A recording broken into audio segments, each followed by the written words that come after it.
the authors of the texts that we have in our New Testament are pretty consistent. There's little doubt about that. The Gospels, as we have them, and the letters of Paul, as we have them, are all in one direction. There's really only one book that might be an exception to that, and that's Revelation, as we have it. Maybe the Epistle of James, but those are the only exceptions that I would make in our canonical, or our early Greek Christian literature, in fact. All of it has strikingly pro-Roman politics. I mean, that's unmistakable. I think that's widely accepted. I don't think there's much argument in that respect.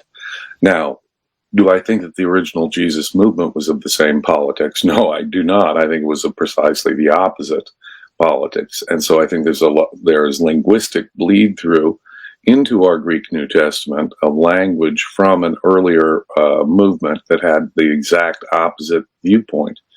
And that is, I think, the only way to explain some of, in fact, the linguistic paradoxes as we have them. They're changing some older story, which was pro-rebellion, pro-zealot in nature, pro-Jewish nationalist, and it's in nearly every case turning it into some other kind of metaphor, more spiritual metaphor. The concept of Messiah is being transformed before our very eyes.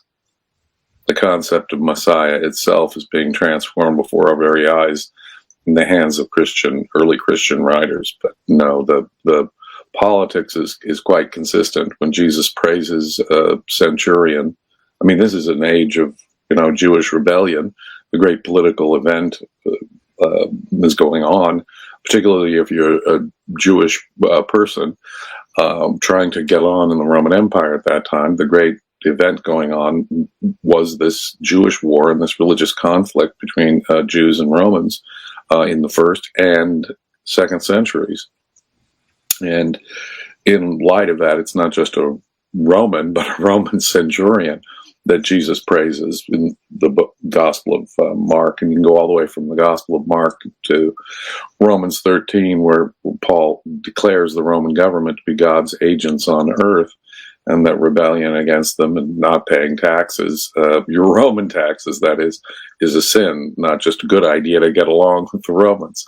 And that's in Romans 13. Romans 13, exactly. And I mean, you can look at Mark 13 and its forms in the synoptics, and it's really hard to see that as anything but a dire warning against rebellion, And we can go on and on and on and on and on. And it's a strange thing. I mean, we have a Roman execution, and we have in all 4 Gospels, presumably, the Roman declaring Jesus to be innocent, being forced and compelled to crucify Jesus because of an angry crowd demanding his crucifixion 3 times. And in Matthew, the crowd adds in unison, and his blood is on us and on our children. Well, it's pretty unmistakable. The passion narrative shared by all 4 Gospels is, in fact, fundamentally a political fable, a political mythology, rewriting the death of Jesus, which was straightforwardly a Roman execution, the death of Jesus into being the fault of the Jewish people collectively, from the betrayal of Judas all the way up to the demand of the crowd, and Pilate, in a cartoon-like fashion, washing his hands of any blame. The politics is built into the bone structure of all 4 Gospels, and the most important story that all 4 Gospels share, and in so much more. Jesus befriends tax collectors. One of his disciples is a tax collector. And along with prostitutes and other people regarded as ritually impure by many conservative Jews of the time. It's also embodying cutting-edge Hellenistic philosophy. Let's face it, this is Stoicism or cynicism, and in many places quite directly Platonism or Neoplatonism is what it sounds like. So we're not looking at traditional Jewish ideas such as you'd read in this Dead Sea Scrolls or Maccabean literature or something. No, we're looking at Hellenized Greco-Roman ideas, primarily in the New Testament, obviously filtered through Jewish Messianism, but the politics is very consistent.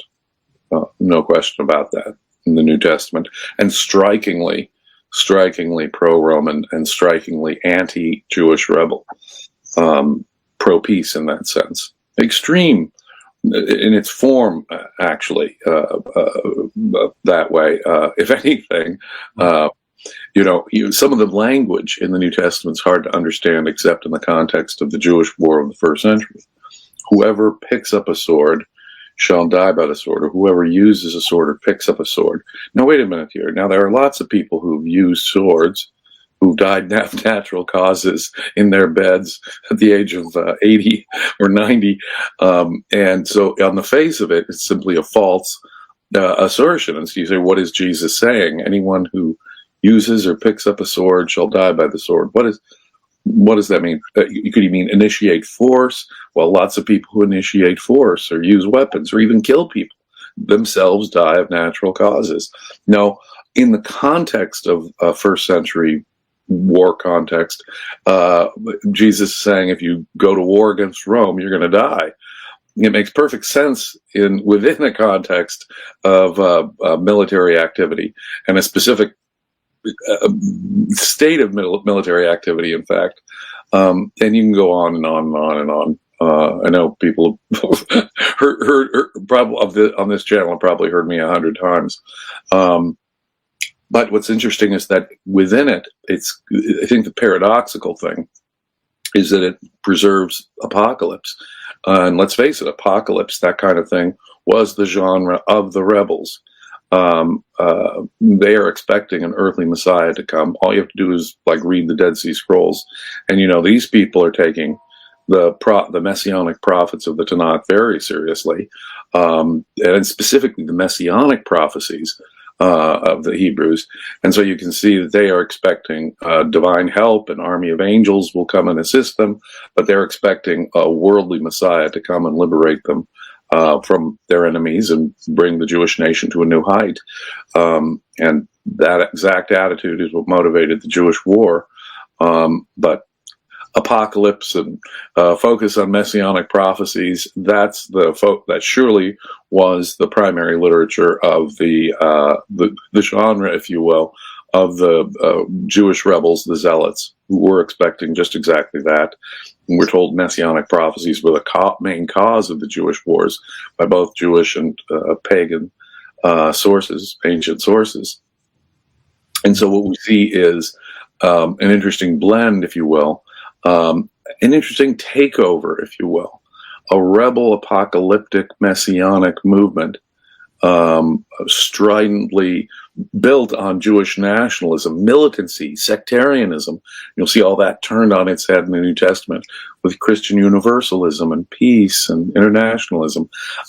It's exactly the opposite in that sense, politically, of one of the main differences is not only in, say, the Torah orthodoxy of Christianity versus the Jewish rebels, but in its politics, in its conception of whether the Messiah is earthly or not, is one of the main differences between Christianity, say, and the sectarians of the Dead Sea Scrolls, sectarian documents. But they're obviously closely related, though, too. I mean, in some ways, it's impossible to miss the echoes between, say, the movement, and linguistically, there are echoes between the movement, but they're both intensely concerned, let's put it this way, with the prophecies about a Jewish Messiah. It's as if someone took a rebel movement and turned it upside down, inside out, and on its head with respect to certain features that made Jewish assimilation with the Greco-Roman world impossible, starting with its politics and working on down through strict Torah observance, the degree of absorption of Hellenistic philosophy that you see. It's pretty unmistakable that our New Testament is, in effect, a critical reaction to the Jewish rebels of the first 2 centuries.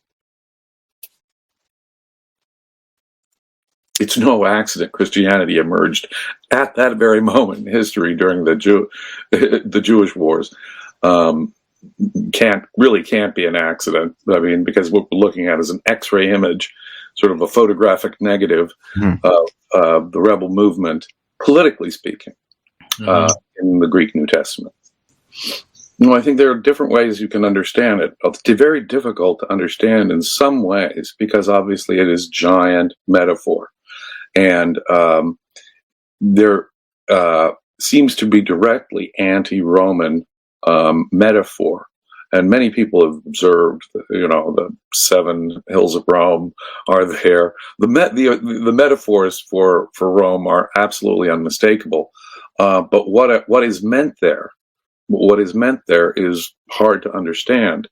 Is that material that came from, preserved by the rebel movement, or are these Christians who are facing persecution by a specific Roman emperor at some later stage?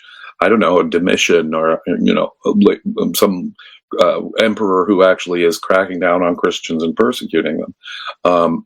I'm not sure quite what the provenance is because I'm not quite sure what the message specifically is. You'd need to have a theme. You'd need to have a theory that tells you exactly what is being meant and what is being reacted to. That would depend a lot on our dating of Revelation. But even Revelation, what is somewhat astonishing, though, is that it really isn't it is in Greek. It is Christian. And it could be very directed within Roman politics. The conflicts, but neither the Jews nor the Romans were a monolithic thing politically. And there was tension within Jewish sects, among Jewish sects, so there was tension among different political parties in Rome, even, for example, within the Flavian imperial dynasty, for example, quite clearly. We are told that Vespasian and Titus, the first 2 Flavians, were themselves the Jewish Messiah. They had conquered the Jews during the first Jewish War of 66 to 70 or 73, and they came back and enjoyed their triumph in the middle of Rome with all the Jewish booty so famously depicted on Titus's arch. But they were very close with, especially Titus, with a group of Jewish elites. And these Jewish elites were an important part of the early Flavian court. And there were even imperial members of the Flavian family who appear to have been converted to something other than, let me put it this way, standard Roman paganism. One, Titus Flavius Clemens, we are told by Dio Cassius, was executed for adopting Jewish ways. And he's a member of the Flavian imperial family, which is so close to the family of the Herods, for example, or the family of Philo, the philosopher from Alexandria, for example, are very close with the Flavians themselves. We're told Titus almost married Berenike, the daughter of Herod Agrippa I and the sister of Herod Agrippa II. Josephus was their official historian when he wrote the Jewish War. They hired a Jewish priest to write their history for them. He was certainly Flavius Josephus was a freedman of the Flavians, working for them under their patronage. And that's hard to miss. Now, on the other hand, by the end of that dynasty, the 3rd emperor, Domitian, appears to have cracked down on the Jewish elements, if you will, within the Flavian court. And so he has executed his cousin, who's married, by the way, to his niece, and who is the father of his own heirs. That's how important this guy was, Clemens. Domitian has Clemens executed for adopting Jewish ways. At the same time, he has an Epaphroditus executed. They were both apparently involved in a coup against him. And it could be that the Christian persecution, if you will, that began, I think, with even during the Flavian dynasty, when you have this 3rd Flavian who's not associated with Judea, can't claim the mantle of Jewish Messiah, and is cracking down on the Jewish/Christian elements within the Flavian court. Persecution began that early, and it wouldn't surprise me if it was some people date Revelation to the 90s. Well, that would fit perfectly, it seems to me, with ideas. Now, are we talking about Nero with 666? Well, Domitian was regarded as a new Nero. In fact, he executes this Epaphroditus guy I just mentioned, who could be Paul's Epaphroditus from Philippians, and he was certainly Josephus's patron for the antiquities. That Epaphroditus, this Epaphroditus fellow, was executed by Domitian. He is apparently a Jewish figure within the Flavian court, and could be the patron of Paul, but certainly was a patron of Paul, was certainly patron of Josephus, appears to be Jewish. He's being executed at this very same time. And it's interesting that in Philippians we have both an Epaphroditus and Clement mentioned along with Paul in the same short letter where he mentions Caesar's household and his access to the entire imperial guard, which might seem to locate that entire literature and set of activities in the 90s, it seems to me, making Revelation, in effect, an anti-Domitian document. If you want to call that anti-Roman, you can call it anti-Roman, but an anti-Domitian document written by these Christians that perhaps that had connections that highly ranked in the Roman world, though. So when we say it's anti-Roman, we would have to say, is this actually a pro-Jewish rebellion document, or is this an anti-Roman emperor document? Domitian is the now I remember the connection. Epaphroditus had helped kill Nero. That is to say, when Nero committed suicide in the spring of 68, Epaphroditus is the servant at his side. And decades later, Domitian uses that as an excuse to kill Epaphroditus when he's executing him alongside of, at the same time as Clemens for adopting Jewish ways. And that is just like adopting Jewish ways is a bogus charge, a weird charge, so was his assisting in helping the death of Nero. Domitian is being seen as a new Nero, and it's being seen as a new Nero in multiple ways by the historians and apparently perhaps by Christians themselves.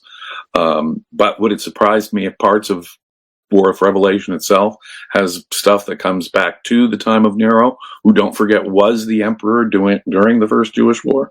No, it wouldn't. But I'm going to say I don't know when it comes to Revelation. I'm not sure how it came together, but it is obviously one of these interesting documents that, as I say, combines both a Greek influence and perspective, as all of our Christian Greek New Testament does, but is based on a kind of genre literature apocalypse, which surely had its roots in the rebel movement. That he is, in effect, see, if his predecessors had been messiahs, right, which is exactly what Josephus called Vespasian, or what Titus and Suetonius called both Vespasian and Titus, Jewish messiahs, then Domitian would be sort of a beast, an antichrist. You see, exactly the opposite. Instead of a world savior, a world nightmare, a beast. And Domitian particularly imposed the Jewish tax in a harsh way, and that could explain a number of references. You couldn't buy and sell without the number that the beast gave you. Well, that is to say, at a very harsh enforcement of the Jewish tax. That's literally the way I'd have to translate it. The Jewish tax, a special tax that had been imposed on Jews throughout the empire to pay for and in punishment for the Jewish war that had just happened. So it really seems to fit for me in that context, because in Nero's time there was no Jewish tax yet. In other words, I'm not aware of any regulation that might be associated with, say, the prophecy about the beast, and without his number you can't buy or sell. That probably, this is just my educated guess, probably is a reference to the Jewish tax that had been imposed after the war and that we're told was so harshly enforced by Domitian. I think that he was afraid of, it was a power, I think it was an internal Flavian power issue. I think there were forces within the Flavian court that wanted to remove him. We're told of more than one coup to remove him. He was executed by assassination by an internal coup only a year after he has Clement and Epaphroditus executed. So he was correct to be afraid of internal coups from within his own palace establishment. His own Praetorian Guard, his own court, took him out. And before that, just before that, as I say, Clement was a cousin of his, married to his niece. The sons of Clement had been the Emperor Domitian's adopted, his own heirs, his own adopted children. So we're talking about internal coups that appear to have been taking place, and we can only believe they were for real. Domitian wasn't just being paranoid, because a year later he actually was taken out in such a coup. So it's hardly surprising. Now, Epaphroditus was, these imperial freedmen basically had been running the empire, much to the chagrin and disappointment of senators who in the Republic, of course, ran the Roman government. When the emperors came in and took over, it was their freed slaves. And mind you, slaves at the time were some of the most educated and trusted slaves within an establishment. So it was imperial freedmen who basically ran the government of Rome, and was much resented by the old aristocracy of Rome, and the Senate, who felt left out of the loop. But one of these important freedmen was Epaphroditus. He was an extremely powerful man. He was like a cabinet minister in his political power, if we can compare him to an American politician today, a Secretary of State or Secretary of Treasury or something, Attorney General. Someone on that rank of power, Epaphroditus. So if you ask me, why did he turn against them? Fear that they were turning against him.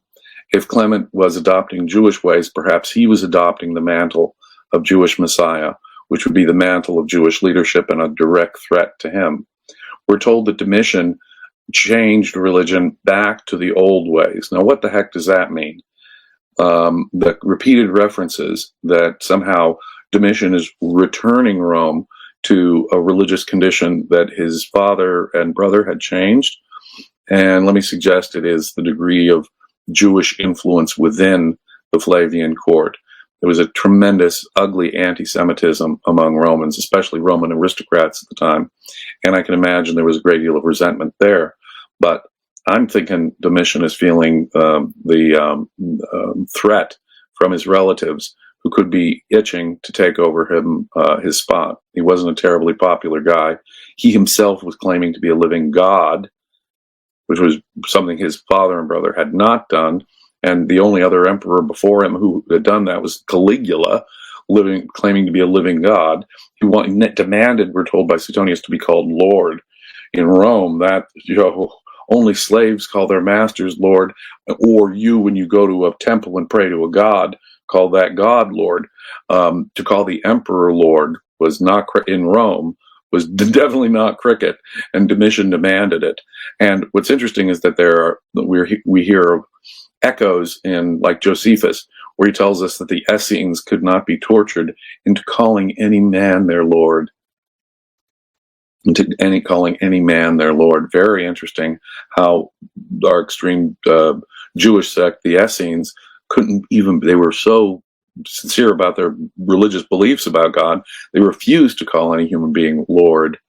Very interesting reference right there. Anyway, Romans would torture them, suggesting that some of these Essenes were involved in rebel activity and activity against the Romans. And Josephus is trying to say that just as politely as Josephus can say it. Whitewashed a little bit. Yeah, that's Josephus. But you see, here's Josephus, who's disappearing from the scene at about the same time that Clement and Epaphroditus are both being executed. And Domitian is returning us to traditional religion. And it could be that other Christians are facing persecution at this time too, as Christian tradition later says there was a persecution at about this time, ranging from the reign of Domitian into perhaps the early reign of Trajan. I think there may well have been persecution.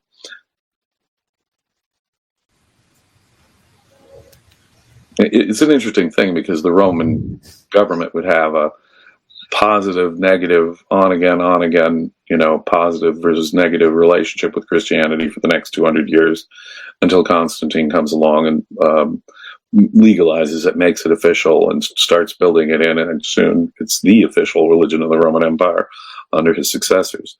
So, but I mean, we have evidence that by the end of the 2nd century, right there on the column of Marcus Aurelius, there's a Christian unit within the Roman army.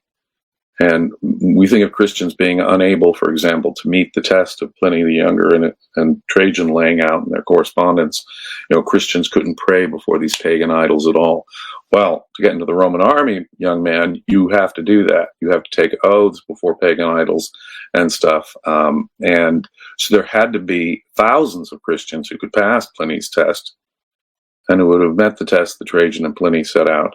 By the end of the 2nd century, just to be in the Roman army also suggests that you're ambitious and that you want to have a political place in the Roman world.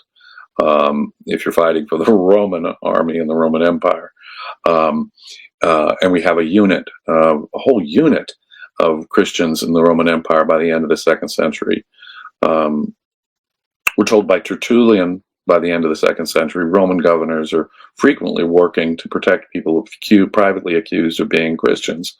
Roman governors doing that, going out of their way.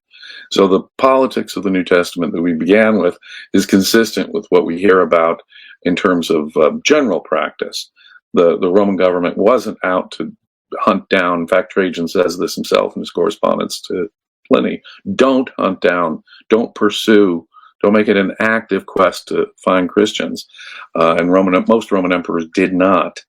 We have a couple of exceptions. Decius, Diocletian famously, of course, but he was a direct rival, for example, to Constantine. And by the time of Decius and Diocletian, Christians were a rival political faction within Rome. But when we're talking about this earlier stage, I think the Domitianic era is one of the few eras for which we actually have at least some evidence of persecution. I honestly think that elements of what the Flavians were doing with their cult must have been unpopular and rubbed certain conservative Roman senators, pagan Roman senators, the wrong way. And I think there was a great sort of cheer among the conservatives in the Senate when Domitian, quote, returned to traditional Roman religion. Titus's desire to marry Berenike, the Herodian princess, for example. She was a woman who was of the Jewish religion, a Herodian of Hasmonean blood, but the Roman aristocracy would not have it. She was thought of as a second Cleopatra, and Titus could not. He had to, although he had proposed marriage to her, he had to say sorry and send her away from Rome because the idea of marrying her was so unpopular. But he wanted to marry her, which shows you how close Jewish elements were under his father, Domitian's father and brother. But I think, as I said earlier, there's a very straightforward point. There were elements within the Flavian court that were out to take out Domitian. He was unpopular. His own wife was involved in plots to take out Domitian, and I happen to think it's likely that Clement and Epaphroditus, who were executed under these bogus charges, for his role in killing Nero, Epaphroditus, decades earlier, or Clement adopting Jewish ways. But there are Jewish people at court, and they're not being executed. No, those are the front excuses, which I think are kind of revealing. An member of the imperial family has become, in effect, enamored of the Jewish religion, and he is the father of his adopted heirs. I believe it was an actual coup to take out Domitian, who, trying to return to more conservative religion, was facing a backlash perhaps within the court. And he wasn't, and for other ways, he wasn't a popular emperor either. There were forces that wanted to, within the Flavian family, that wanted to take him out. It was an internal dispute within the Flavian family. He felt threatened, I think, by the next heir after him. If he were something to happen to him, in people's minds at the time, the next heir were the children of this Flavius Clemens or their father, because they were still children, Flavius Clemens himself, who must have enjoyed the highest offices of Rome and been a leading priest of the cults of Vespasian and Titus, who'd been deified and who claimed to be the Jewish Messiah. What would that be like to be the official priest of the cult of the god Vespasian or the god Messiah, or Titus? They're Jewish messiahs. That's part of their cultic worship. They fulfilled the Jewish prophecy and brought peace to the world. Here we have Flavius Clemens, who must have been a high-ranking priest of their cults, their divine cults, who's being executed for adopting Jewish ways, now for being part of a coup against Domitian. It's a power grab. There were coups all the time among to get the top spot in Rome. They've made dramas like I, Claudius by, BBC did the TV show I, Claudius based on Robert Graves' book about the backstabbing shenanigans that were constantly going on in the imperial family. It's the lust for the power, the top spot of power, and that's going on constantly. But if you're abusive, say like Domitian, who's claiming to be a living god, there must have been a conservative reaction against that within the family, and certainly the Jewish elements within that, the imperial family.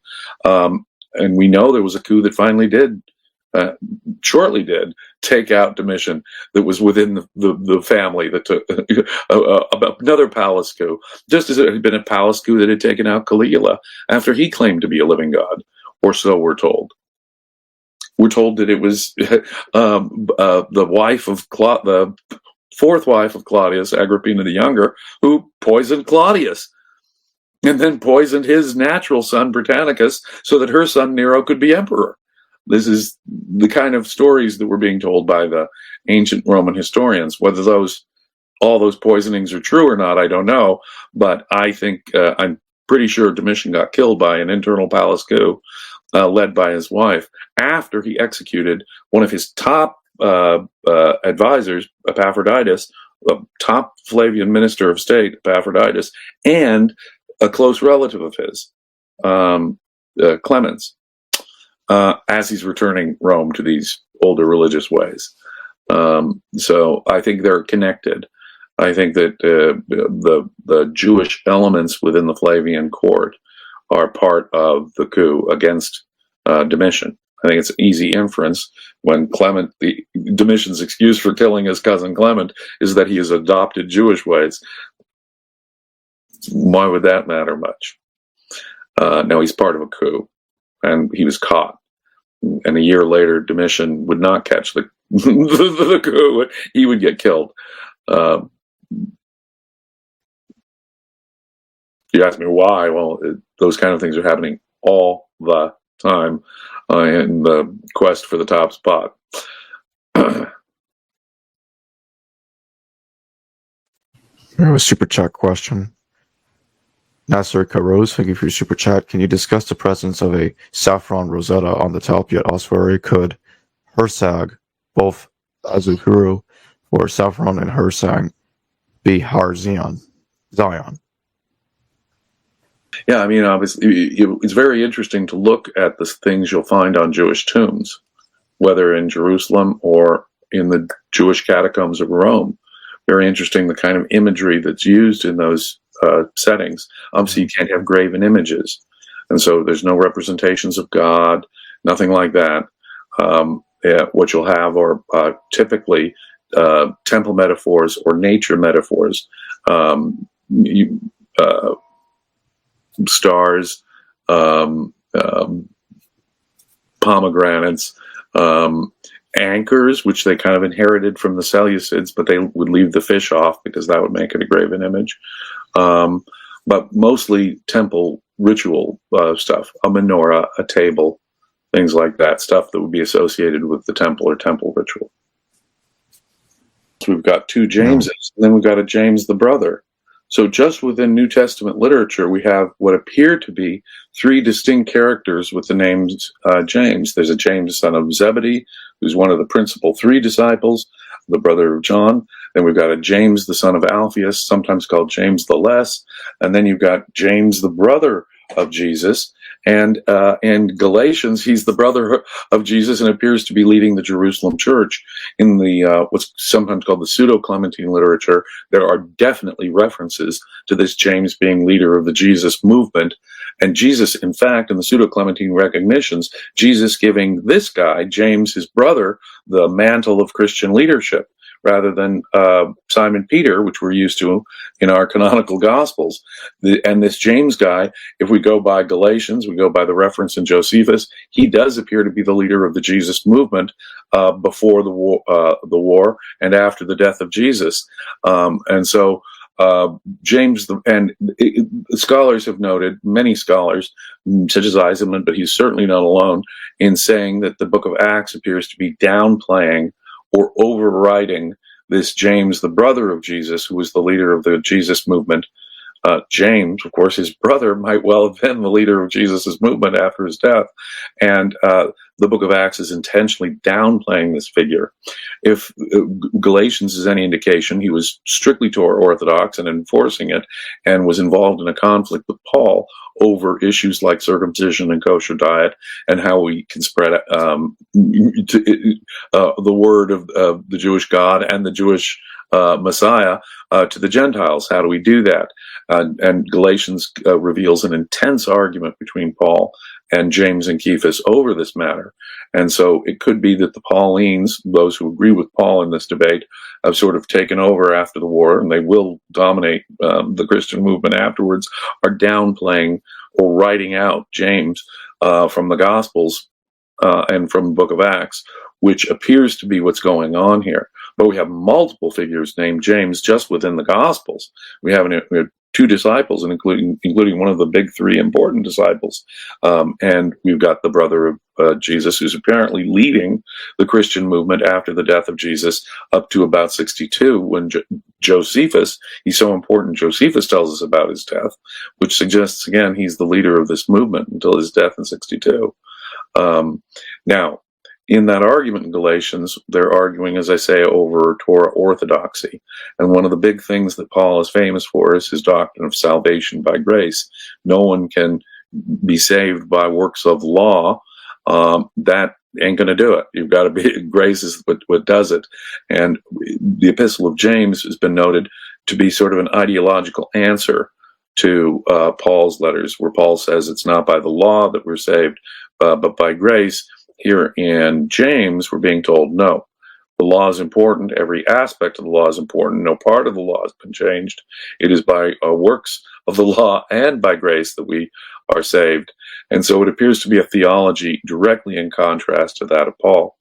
There have been many Christians. Martin Luther, the father of the Protestant Reformation, did not think the Epistle of James should be in the canon at all, because it flies in the face of the Pauline theology that he and Protestants are famous for advocating.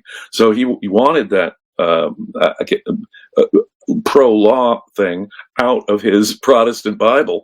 Didn't think it belonged there. And Christians, it had been under considerable criticism for that very reason for quite some time. There was debate over whether it should be part of the canon.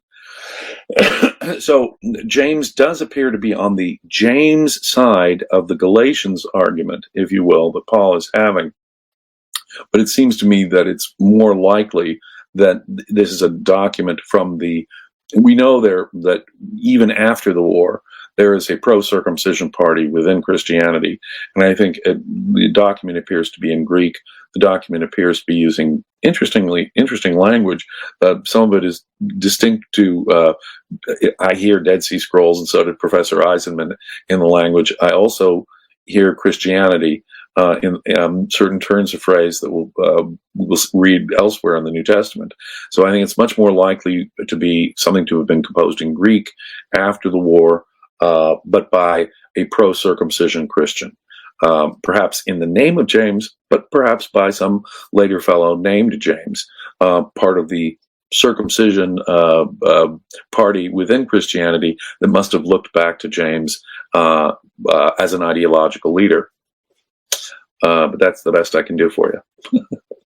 Yeah. In fact, it could be referring to the execution of James. I said that because there's a reference in it about You have murdered the just one who have not resisted you.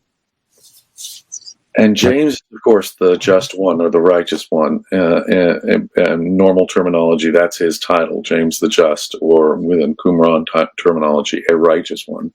And it could be that this is a person from the James school who's arguing against Pauline theology, and that's why it's associated. I think that's correct. It's a Jewish Christian text. Yeah.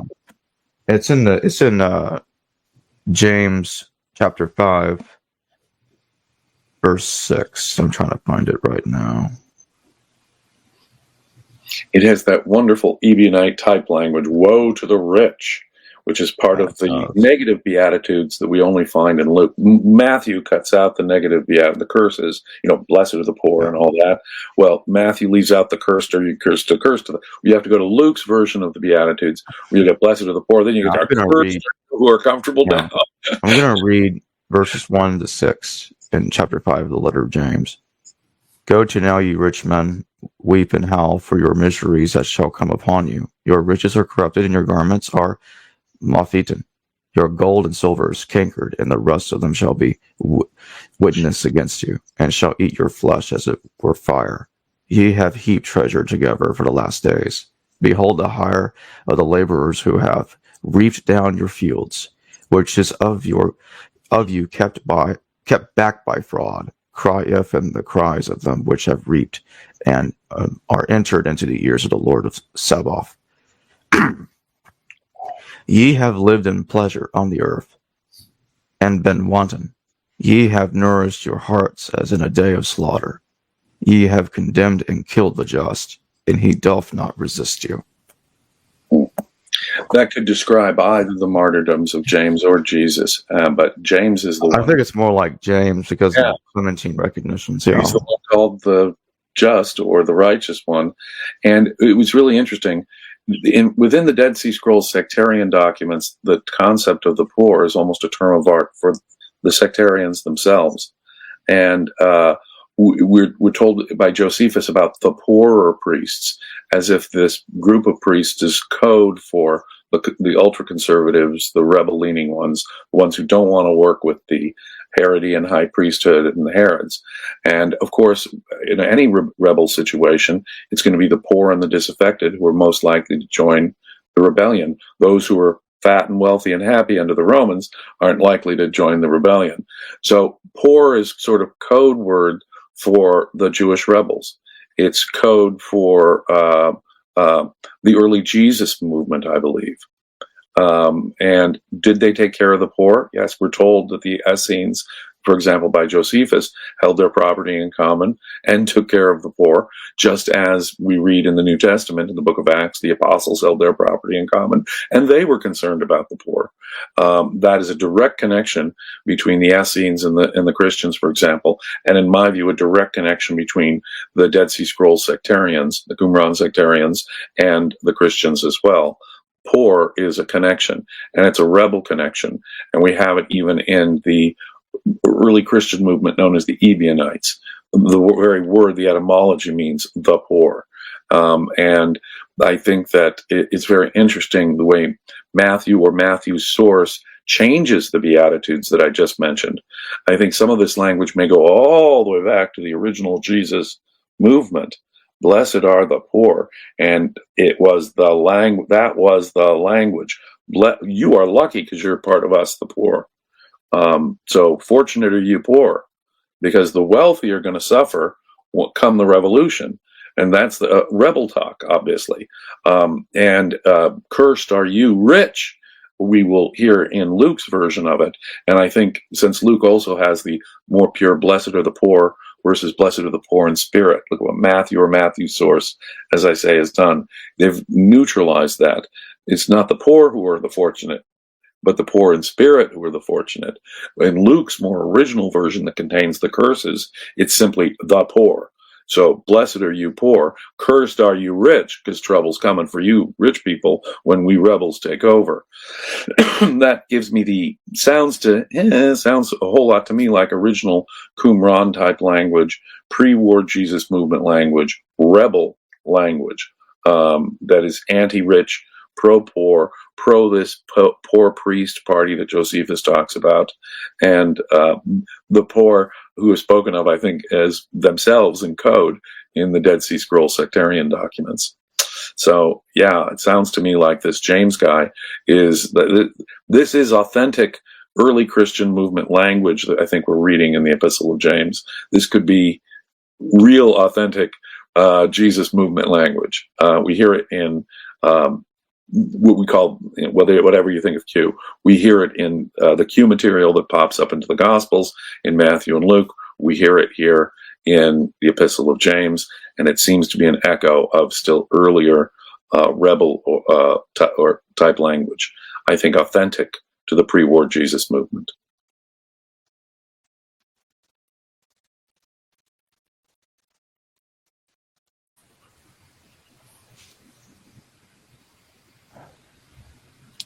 So far, we don't have any more super chats for the moment. So what can you say? I've always described it so accurately. Great. How about we talk a bit about Paul's letters and the Gospels, comparing the two? Do you think the Gospels compared to Paul is more pro-Roman than Paul to a degree, or do you think they're about the same level? I think that what's happening is an increasing anti-Semitism. Let me put it that way. I think Paul is equally pro-Roman. Romans 13. It's hard to get more pro-Roman than Romans 13. It really is. Pay your taxes, don't rebel. The government is God's agent on earth. Literally, the Roman government wields the sword on behalf of God, so you obey them as God's agents. It's really hard to imagine something more pro-Roman than that. On the other hand, Paul is proud of his Jewish heritage, and I think it's hard to miss that as well. And although he says that admission into the house of Israel is now open to those who are not circumcised, and that Gentiles can come be part of, in effect, the house of Israel. That's the pitch he's making. You can become Jewish. You don't need to be circumcised. You don't need, perhaps, to follow Torah strictly if you believe in Christ. You're not under the law, but that's okay. That people aren't saved under the law. People aren't necessarily descendants of Abraham just because they're really descendants of Abraham. And so Paul is making arguments about how you can join the house of Israel even though you're a Gentile and uncircumcised. Paul is active in making those kind of arguments and saying, yeah, you're equal to us too, but equal to who? You're joining Israel. And I'm a Jew's Jew of the tribe of Benjamin, and I'm a Pharisee. And so we can hear a certain pride in being Jewish from Paul. I think as the literature develops, there is an increasing anti-Semitism, an increasing alienation and disconnect from a Jewish context. I think early on, even before Marcion, I think you're getting sort of a proto-Marcionite ideology that is already developing. I think you can read it in the Apostolicons version of Paul. I think you can read it in the Gospel of the Lord, which I think is a source for Luke, not an extraction from Luke. And so I think that there are movements, the whole of the Gnostic movement, frankly, which is, I think, already starting to get underway by the second century. They're dissociating themselves, disconnecting themselves from their Jewish roots and going further and deeper into a much more Hellenized sort of, and a much more, frankly, mystical version of things, as opposed to, say, this concern with the earthly Jesus, if you will. And so I see, from the Synoptics to John, I see an increasingly strident anti-Semitism. That's for sure. By the time you get to John, it appears that Judas and the Jewish people have simply been possessed by Satan when they killed Jesus.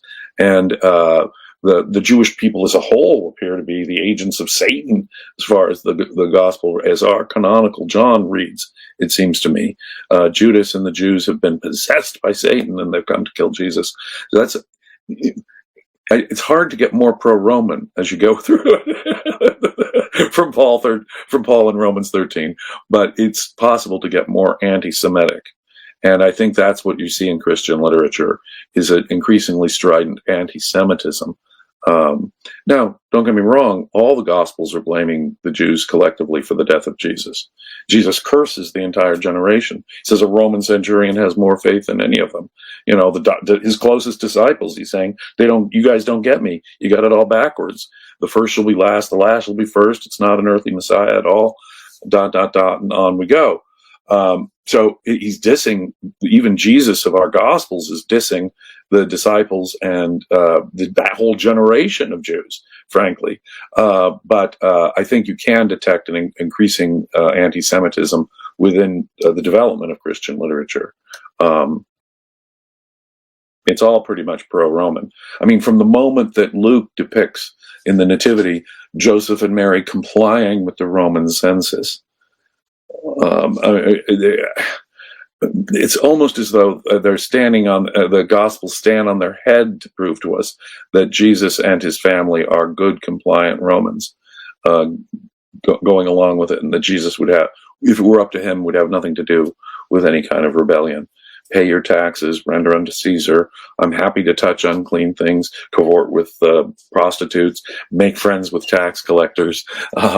Jesus is as anti-rebel as the Gospels portray him to be. Now, most of the Gospel material, 90+% of the details in the Gospels appear to be completely unknown to Paul. Paul makes no reference to the events in the life of Jesus. Paul is aware that he is born of a woman, of the seed of David, claims to be a descendant of David, was executed on a stauros, buried. There were visions of him by James, Cuius, 500 people, and Paul himself had post-death visions of this risen Jesus. But what does Paul know about the historical Jesus, or more particularly the gospel Jesus? Precious little. We do have the Eucharist. There is a version of the Last Supper on the night that Jesus was delivered over, or Jesus was arrested. And then he tells us about the Eucharist, at least a version of the Eucharist, versions of which we'll hear about in the Gospels. That's the only time he appears to quote Jesus.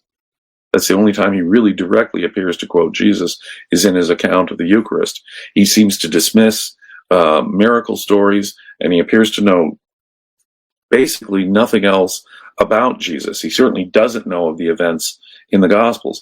And it's striking because of the argument in Galatians. Had Paul known, for example, of half the stories in the Gospels, he could have quoted Jesus. Didn't Jesus say, James, when you complain about kosher meat eating with Gentiles, didn't Jesus say it's nothing you put in your body that defiles? It's only what comes out of your body that's impure. And if he could have quoted Jesus in that regard, let me suggest Paul would have quoted Jesus. Paul did not know Jesus had said such a thing. If, for example, Jesus had chided the Pharisees for saying, why are your disciples working on the Sabbath? The Sabbath is made for man, not man for the Sabbath. Why couldn't he have cited that in his argument over Torah orthodoxy with James and Cuius? He does not. If Jesus had praised a centurion as having greater faith than any Jew, then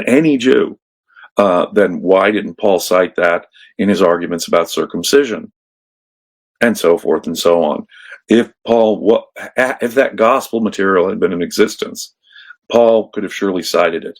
Further, if that gospel material had been in existence, why would James and Cuius be arguing at all with Paul, much less so fiercely? They would have known that Jesus wouldn't have minded, even if they had gone back to Jewish ways. So the Gospels, I think, are largely written to defend Paul's position in the argument, to give Paul's position in that argument with James authority, the authority of Jesus himself. And so the basic relationship between Paul's letters and the Gospels that I see is one shared, I think, by a great many scholars, that the Gospels sort of demonstrate Paul's side of the argument and give Paul's side of the argument the authority of Jesus, which it obviously never had, or James and Cuius wouldn't have been arguing with Paul so fiercely.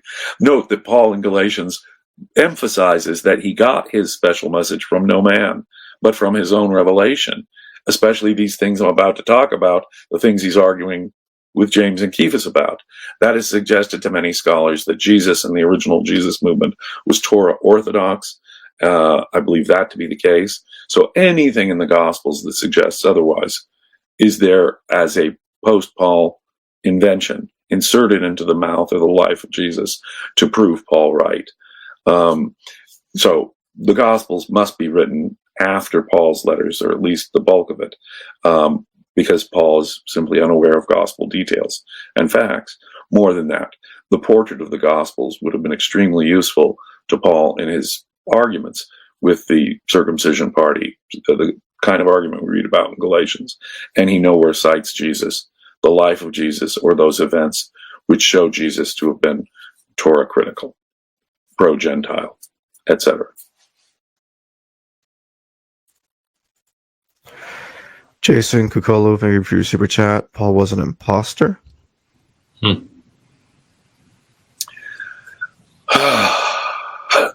sigh. The early tradition about Paul is that it is a second name for a guy named Saul. At least that's what the book of Acts wants us to believe. I think it's who Paul is a very slippery matter. Somebody wrote those letters.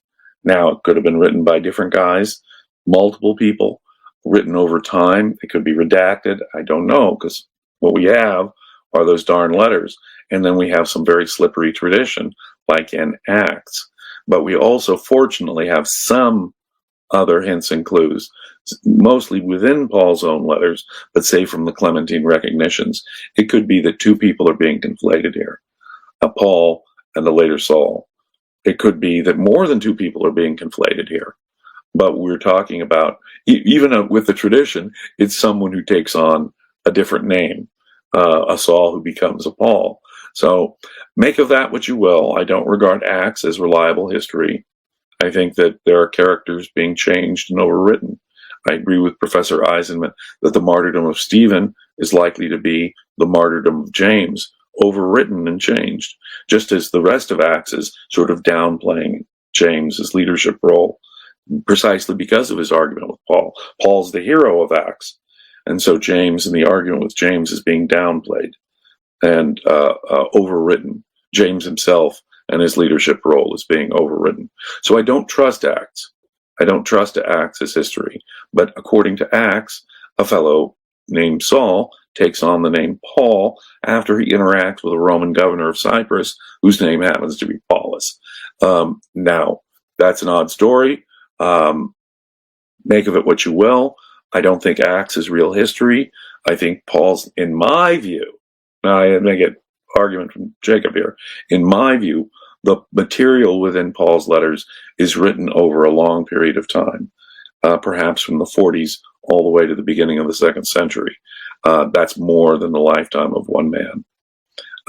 And there may be some out there who argue otherwise, but I'm with most scholars in saying that not all of the alleged Pauline corpus, or at least all of the material within the Pauline corpus, was written by the same person. It's just too diverse and appears to have been written over a period of time, as far as I can tell. And that would put the Gospels later than I think is normally believed. But the Pauline letters are ignorant of the Gospels. If anything, they serve as a theological inspiration for the Gospels and gospel creativity, not the other way around.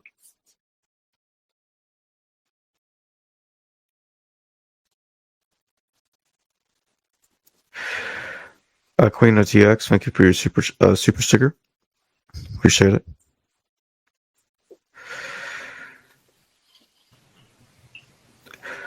Sean, do you have any questions for James before we close out? No, I don't have any questions. This is great, though. James is really eloquently breaking this down. I call this review for me. Review. Oh, thanks. Yeah. Yeah. The topics come back around, but I think he's edifying us extremely well right now. Well, thank you, sir. Definitely.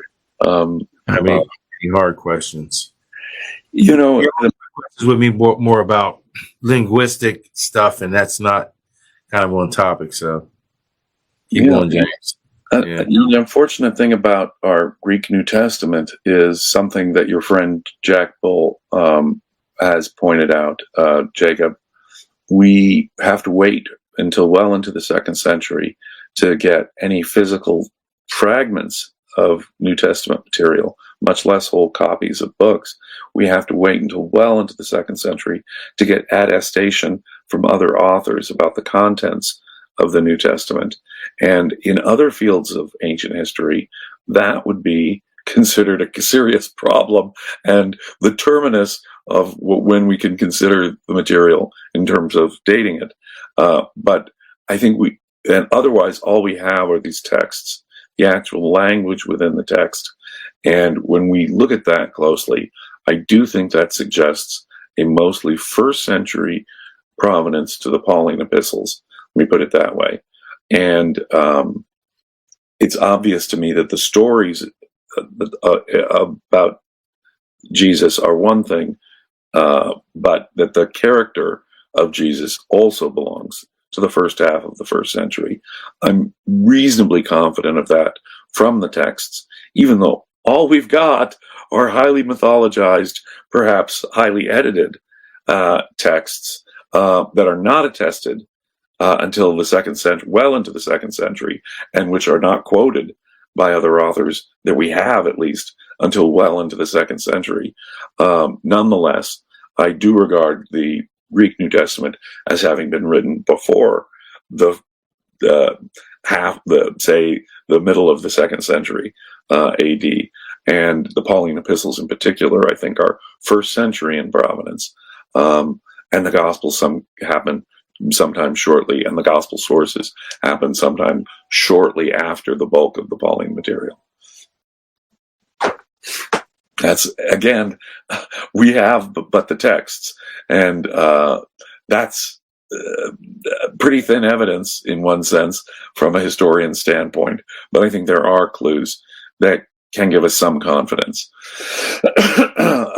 that the Pauline epistles are written in the 1st century, with all due respect to the great Professor Marcus Vincent, who I greatly admire. Even he admits at least some of the material could go well back into the 1st century, but I don't see it as largely a 2nd century construction as Jack and Marcus do. I see the Pauline epistles as largely a 1st century construction. And I guess I'll just leave it there. Jason Kukolo, thank you for your super chat. Does that explain the contradictory timeline Christ born 4 BC or 7 AD?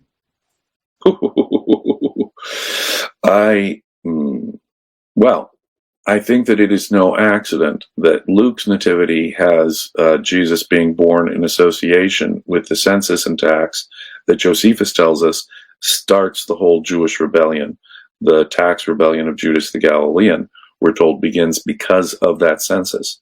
And in sharp contrast, we're seeing Jesus' parents obeying that census, complying with the command of Caesar Augustus, right, on purpose.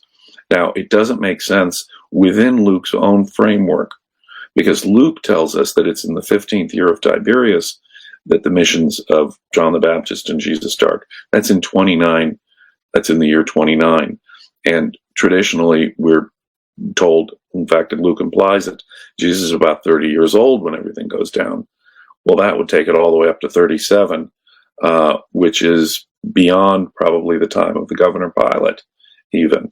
So we have some problems with Luke's attempt to put the birth of Jesus right there, which does appear, again, to be suspiciously political and metaphorical. Now, 4 BC is what people will say about Matthew's nativity story, but that's only because Herod the Great dies that year. Herod the Great dies that year. There's no way of confirming it. For example, a slaughter of the innocents or a visit of Magi. Some people have put the clues from Matthew would put Jesus' birth sometime before 4 BC, although it's hard to tell. We're told, like I say, in Luke, that it's in the 15th year of Tiberius's reign, 29 AD, when the ministry of John the Baptist and or Jesus begins. That would seem to make it hard for a 30-year-old Jesus to reach up to that point, because it'd be 29 plus 4. He's already 33 in 29 where it happens. So I think that there are reasons why Herod the Great is being mentioned in association with Jesus' birth. I think that there are reasons why that census and tax are being mentioned in association with Jesus' birth. And that, frankly, obscures the reality from us. Therefore, those other reasons, motives that the gospel writers have for giving us what little temporal clues we have about the nativity, they have other motives, they had other agenda for putting it in those times that makes it unclear to me that the Gospels are any good source for the year that Jesus was born. I think it's interesting that the Gospel of the Lord and Luke place the beginning of all this stuff at around 29 AD, which would suggest to me Jesus was a full adult, but a young man at that time, and it would put it smack dab in Pilate's governorship where it should be. So I would roughly date the crucifixion of Jesus to circa 31, 32 AD, the birth of Jesus to the turn of the Common Era. I believe that both Matthew and Luke have their own motives for placing the nativity, or at least their sources had motives for placing the nativity at the time that they did.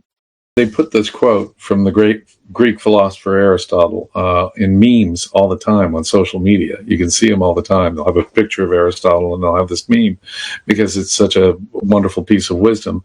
He says, the mark of an educated or a developed mind is the ability to entertain an idea without necessarily accepting it.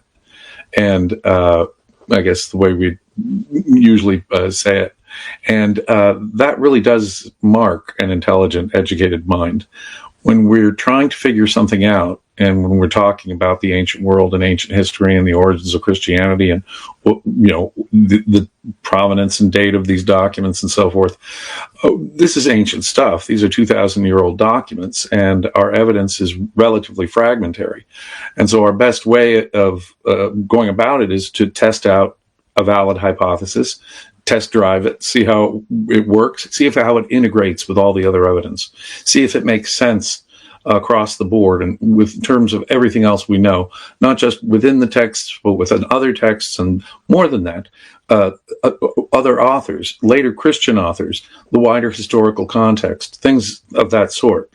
When it comes to Paul, I know viewers of your History Valley show will know that it'd probably be tired at this point, actually, of Dr. Jack Bull or me saying that when it comes to the letters of Paul, our attestation, people who actually quote and seem actually familiar with our Paul in any way, or fragments, physical fragments of manuscript of Pauline material, they don't even begin until the 2nd century. And I think the best conservative estimates are around the middle of the 2nd century. And so if that's the case, then all of our dating of Paul's letters must come from our reading of the content of the text, what Paul claims to be saying within the letters. And he talks about things that ranging in his own life from fleeing Aretas' attack in the 30s in the 1st century, but there are names and events that suggest to me things that could come from all the way through the 40s, 50s, 60s, up to the 90s, and within the texts. And one thing there is a consensus about, even though there are scholars who will argue the validity and veracity or the pseudo-epigrapha nature, the false nature of just about each and every one of Paul's letters, nonetheless, there is a general consensus that some of them are pseudo, not really written by Paul, but written in his name, and some are not. And within 2 Thessalonians, Paul even says that there are false letters circulating in his name, which really should signal to us to be careful. Paul is, in one sense, a slippery writer precisely because he is the first Christian writer. No, it's not a term he himself seems to be familiar with, but it's a term that we can later look back on and somewhat anachronistically apply to him because he has the characteristics of later uh, uh, uh, Christians. Our gospel writers, while they're not perfectly on board with everything he says, they're in line with his general theology in a way that's different from any other sect of Judaism in the first 2 centuries.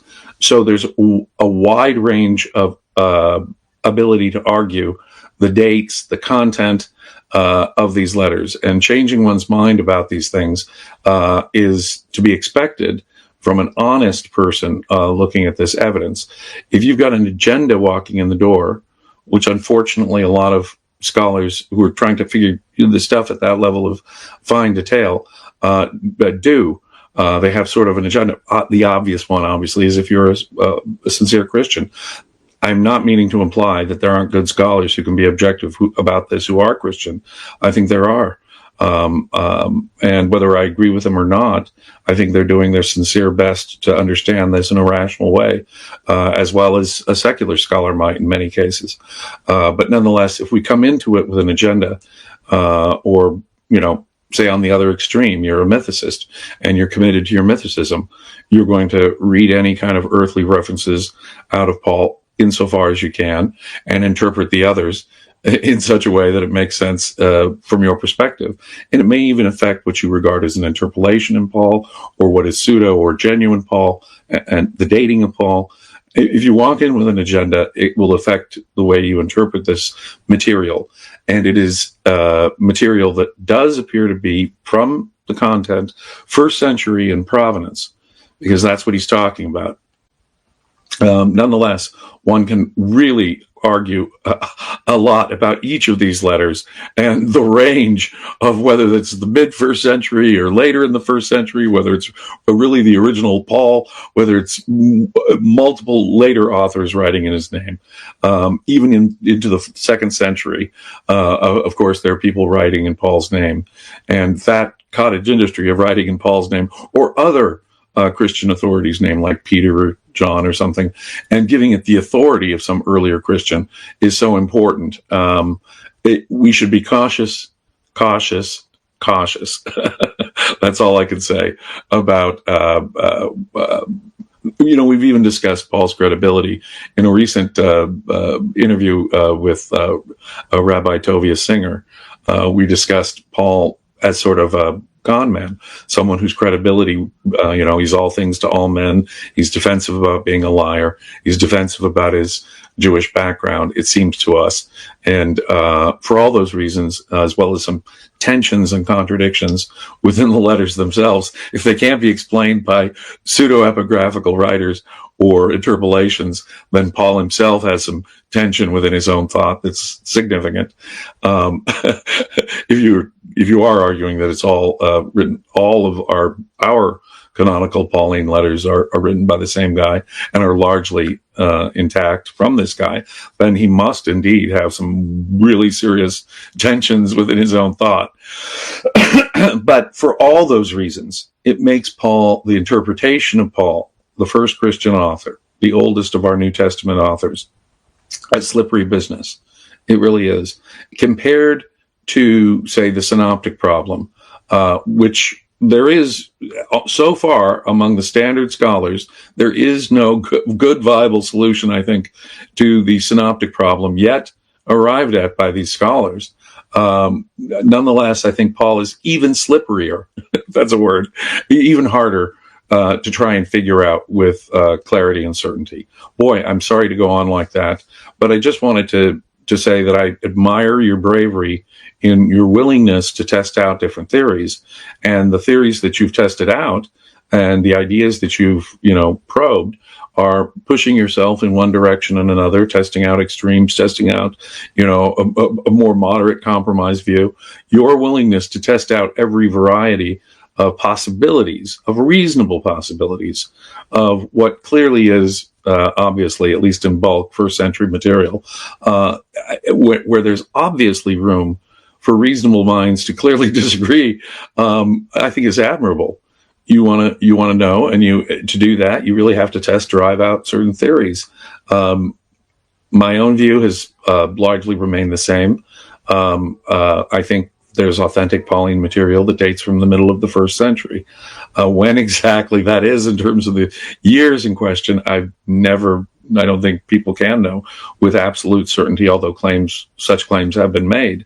But I think we're talking about, in the authentic letters, someone writing somewhere in the mid-1st century. But I think that there are subsequent additions and probably redactions even to the authentic letters themselves at a later point. So the Pauline tradition does grow and develop over time, and I think even less credible writers in time will continue to write in Paul's name, but those are more easily picked out, if that makes sense. But I admire the way you've changed your mind. Being able to change your mind means you're willing to go with the facts wherever they lead you, to go with the best integration of all of the evidence as you see it in your judgment. And we really have to circle around things. The analogy I used is if we're walking up a steep hill, you'll notice paths don't go straight up. They'll go in switchbacks.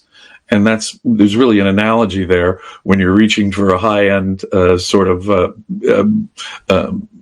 information, difficult to reach information. We have to test different theories and go back and forth, make sure we account for everything, for all of the evidence that's available. And I just congratulate you on your honesty, your sincerity, and your willingness to test out theories, to not come at it with an agenda, in other words, a willingness to change your mind based on the evidence. And I think that's the most important thing of all. Dr. Litwell also puts the gospel, all 4 gospels, in the 2nd century like Bartos does. And of course, Dr. Marcus Vincent Those smart people who put the gospel, all of the gospels in the 2nd century. A lot of people dismiss those who suggest that all of the gospels are written in the 2nd century. Yet those are some really smart men. Now, Jerome says Paul died in the 14th year of Nero. That's AD 68. But there's an instance in Jerome's work where he mixes up Paul with Saul, whose family came from Giscala, and he clearly describes with Saul as that Saul's family went to Tarsus after all of Judea had been laid waste.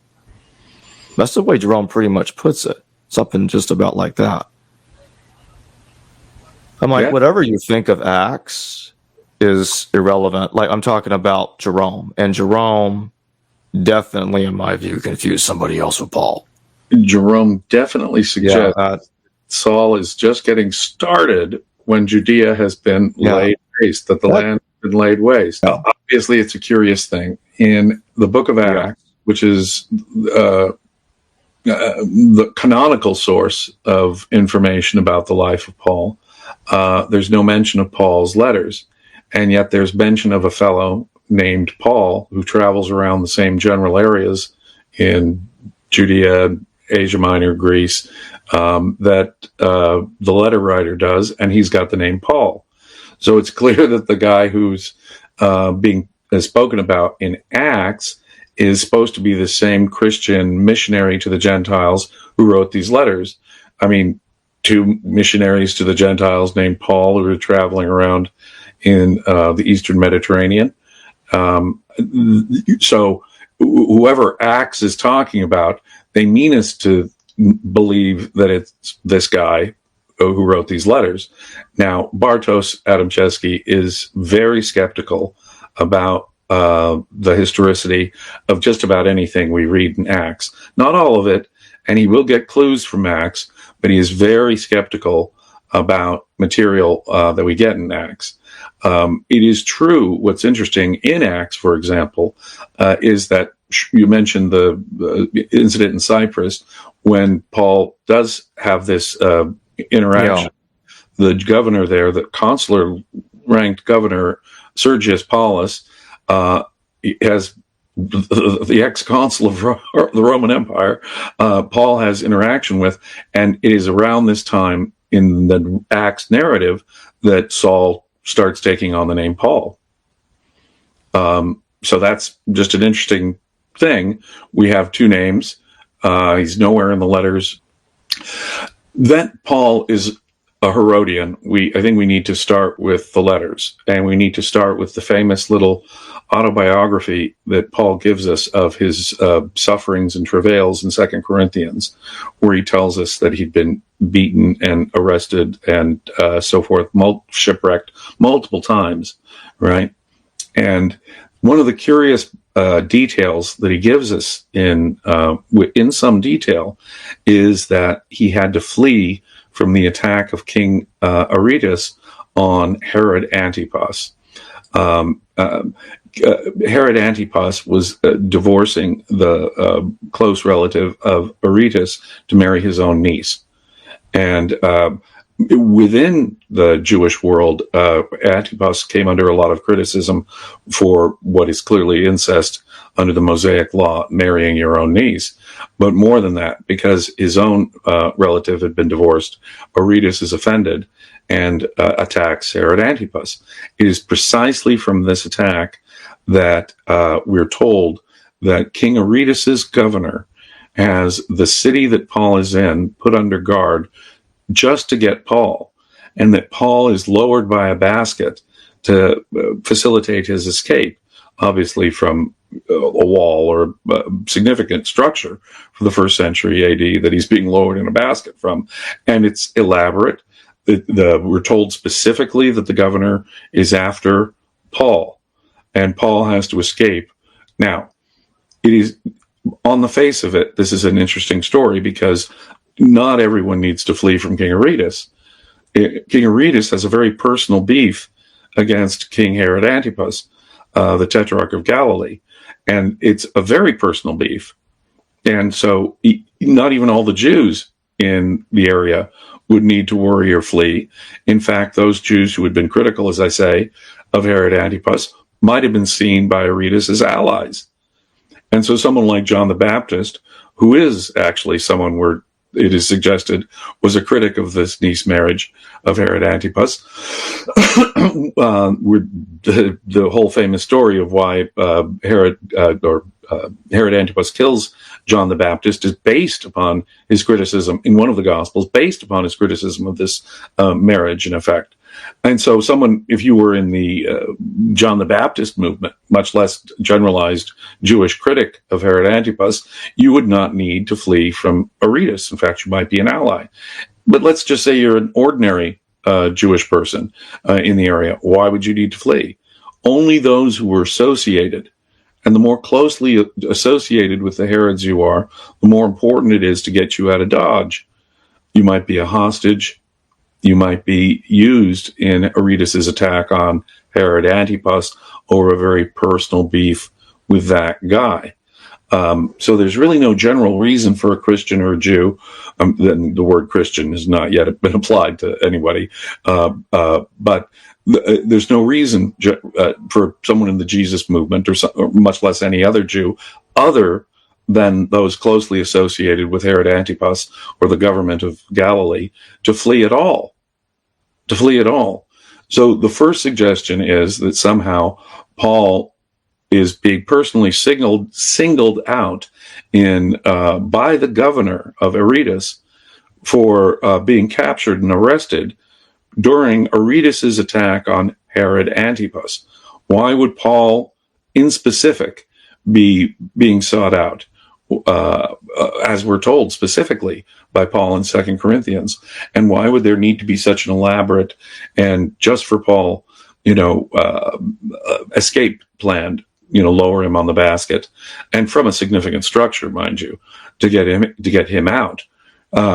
That strongly suggests just the flight from Aretas, who's attacking because of Herod Antipas, suggests that, he's not fleeing with a large number of the populace. 1,000 people leave town because there's a war coming. No. He himself is being looked for, we're told. Paul tells us. And he himself is lowered on a basket to make a personal escape. Now, under those circumstances, and under the circumstances of why Aretas is attacking Antipas, that suggests that Paul is associated with Herod Antipas in some way. When you combine that with the other high rank, Paul is clearly an elite. Very few people could read and write. Paul could read and write. Paul was familiar with Greek and, to some extent, Hebrew literature, although, as we've discussed with Tovia Singer recently, he turns Hebrew literature on its head. And you can't blame all that on the Greek translation either, however much of the Greek translation yet existed of the whole Tanakh. In any case, Paul was an elite, highly educated person. The tradition in Acts is that he was a citizen, and that's rare for a Jewish person in the Eastern Mediterranean in the first century. But we are specifically told that Herod the Great and his descendants were granted Roman citizenship. So it would make sense for a Herodian to be a citizen, as the tradition says about Paul. At the end of Romans, in the last chapter of Romans, Paul sends his greetings to those in the household of Aristobulus. Aristobulus is, of course, the name of a grandson of Herod the Great, himself a king in the Eastern Mediterranean. And household does suggest, an establishment of some significance. So he sends his greetings to the household of Aristobulus, and in that he adds, as if connected to that, and to my kinsman Herodian. Now, it's an unusual form of the name, but it's clearly a form of the name Herodian, little Herod, a diminutive or familiar form, it would seem to me, someone that he knows or is close to. And the term used, kinsman, tribesman, it is vague enough that it's not certain that it's a family member. On the other hand, it's something that a word you could use to denote a member of a fellow member of a large family. Say your, second cousin Herodian or something. And it's a familiar name. It's like it's the child, little Herod, or, my buddy Herod, kind of a name. And the connection between Aristobulus and Herodian is just interesting. And when you combine it with the fact that Paul is being personally sought out by Aretas in his attack on Herod Antipas, that Paul is being personally singled out to be captured and has to be personally, whisked out of the city, according to Paul himself in 2 Corinthians, is very interesting. And so when you put it all together, and you put together the fact in his letter to the Philippians that he apparently had access to the entire Praetorium military facility, if not the headquarters of the Praetorian Guard itself, and that he knew that the entire Praetorian, every soldier in that military unit had become familiar with the gospel, how that information came to Paul and how he was able to get the word to the imperial bodyguard, if it's the Praetorian Guard, but even a military unit somewhere else in the Roman Empire, for him to have, in effect, knowledge of and influence on everyone in that military Roman unit is an extraordinary thing. In the same letter, he, of course, sends greetings from those in Caesar's household, indicating he has, now, for anyone to have contacts in Caesar's household is a rare thing. It's Caesar's household, the most elite household. Now, it's a big household, but still, for the population, only a small portion of the population would have contact, even with the large household of Caesar. But in conjunction with the two, and the fact that Paul has multiple contacts within Caesar's household, suggests that, yes, he's a literate elite. He has, of course, in Romans 13, he has a very pro-Roman politics, obey the Roman state. They're God's agents on earth, which is a rather extraordinary statement. Good people have nothing to fear from the government. And he's telling that in the age of the Jewish rebellion. He is pro-Roman and anti-rebellion in his politics, as anyone can read at Romans 13, just as you'd expect a Herodian to be. Then there's all manner of other details. If there's anything at all, for example, behind the story in the book of Acts, which is a really extraordinary story. As usual, it's a Jewish mob. We know from Galatians and Romans that Paul is much else in Paul's letters, depending on how you want to slice Paul's letters. Paul is a critic of Torah and doesn't think that converts need to be circumcised anymore. Circumcision really doesn't matter, he argues. And he comes into conflict, as we know in Galatians, over that.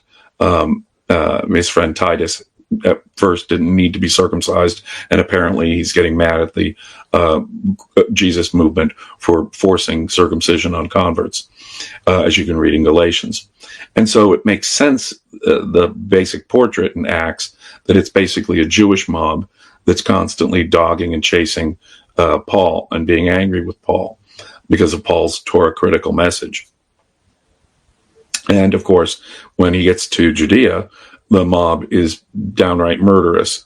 But there we're told that the Romans sent out an entire cohort of their army, that at the time, that's 400 or 500 men, 400 or 500 soldiers, an entire military unit was sent out to protect one man, Paul, to protect him from the Jewish mob. If there's anything at all, of course, to that, it's obvious that Paul has important and influential Roman connections. His work is officially unknown to the Romans, and the Romans are protecting him. Again, but that's not unusual for Acts. Wherever Paul is, as he's traveling about the Greek-speaking world, it's typically local Roman officials, government officials, local officials that are protecting Paul. Perhaps at first they don't recognize him, and then they're converted, and they're the ones who see the light. But it's Roman officials, not the Jews, who are Paul's friends, rescuers, and converts, as the Jews are dogging poor Paul's path through most of the story of Paul in Acts. And so it sort of makes sense, but consider, in the book of Acts, we're told that the Romans sent out an entire military unit of hundreds of men to protect one guy, Paul. Now, that may be mythological, but if there's a scrap of truth to anything like that, or indeed the general portrait of the Romans and government officials protecting Paul, then it does appear that Paul had official government protection, if you will. As I say, he was an elite. His politics are appropriate for that. He appears to have Herodian relatives, if we take literally the connection, and because we can, I think, justifiably now consider that connection in light of all the other evidence. And it's the integration, as I said earlier, of the evidence that is the key thing. What best makes sense? We know Paul to be an elite in his society, a literate elite who, he traveled around. That ain't cheap.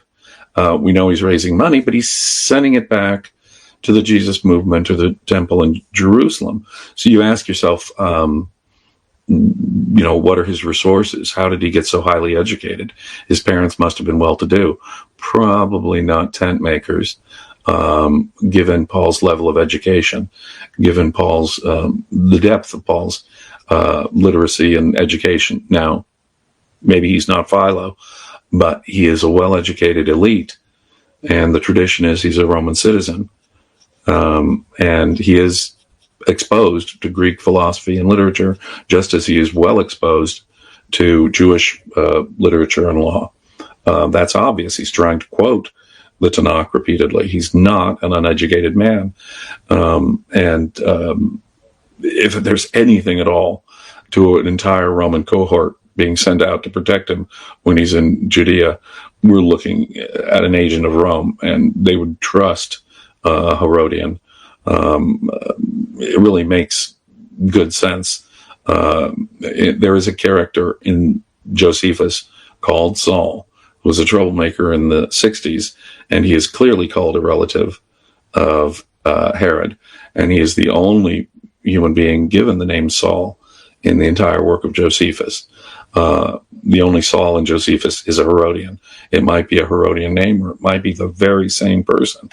The only Saul in Josephus is a Herodian as well. And the author of Romans seems to have connections and a kinsman named Herodian in the house of Aristobulus. Put that together with the fact that he's fleeing from Aretas. No one but a Herodian would really need to have fled from Aretas. Not a standard Jew, not your ordinary Jew, certainly not your Christian or your Jesus movement type, certainly not a John the Baptist type, but lots of Jewish critics of Herod Antipas were no enemy of Aretas for this cause, for the specific cause. And more than that, Paul describes it as they were looking for Paul in particular, Aretas as governor. And he had this elaborate escape mechanism just for Paul, lowered on a basket. This suggests strongly that Paul is a Herodian, both that story in 2 Corinthians and the name references at the end of Romans, along with his high Roman political connections in the army, Caesar's household, suggested in Philippians. And that sort of makes, and given his politics, that sort of makes the story of Roman protection in the book of Acts make a whole lot of sense. And he must have been a relatively important person. It is clear that the literature and other early Christian literature acknowledges that James was called a righteous one, or James the Just. That's his title. And Yeah. So, it may have been that righteous one was a title within the Dead Sea Scrolls community. Their founder had that, and I'm pretty sure, as you are, that James or Judas the Galilean or anyone else in the first century was the founder of that. That was 2nd century BC. I think the biggest issue with his argument is that Origen was quite upset at the content that Josephus provides us on James. And I'm like, well, if he did add it, I would think he wouldn't be mad at it. But maybe that's just me. Well, it's a brilliant fraud if you think about it. Everybody will see what I'm talking about there when that interview comes out. To interpolate something and then to be irritated with the author for having said it, but you were the one who inserted it in his work, is either it's a super genius 4-dimensional chess fraud in which Origen is interpolating the James business.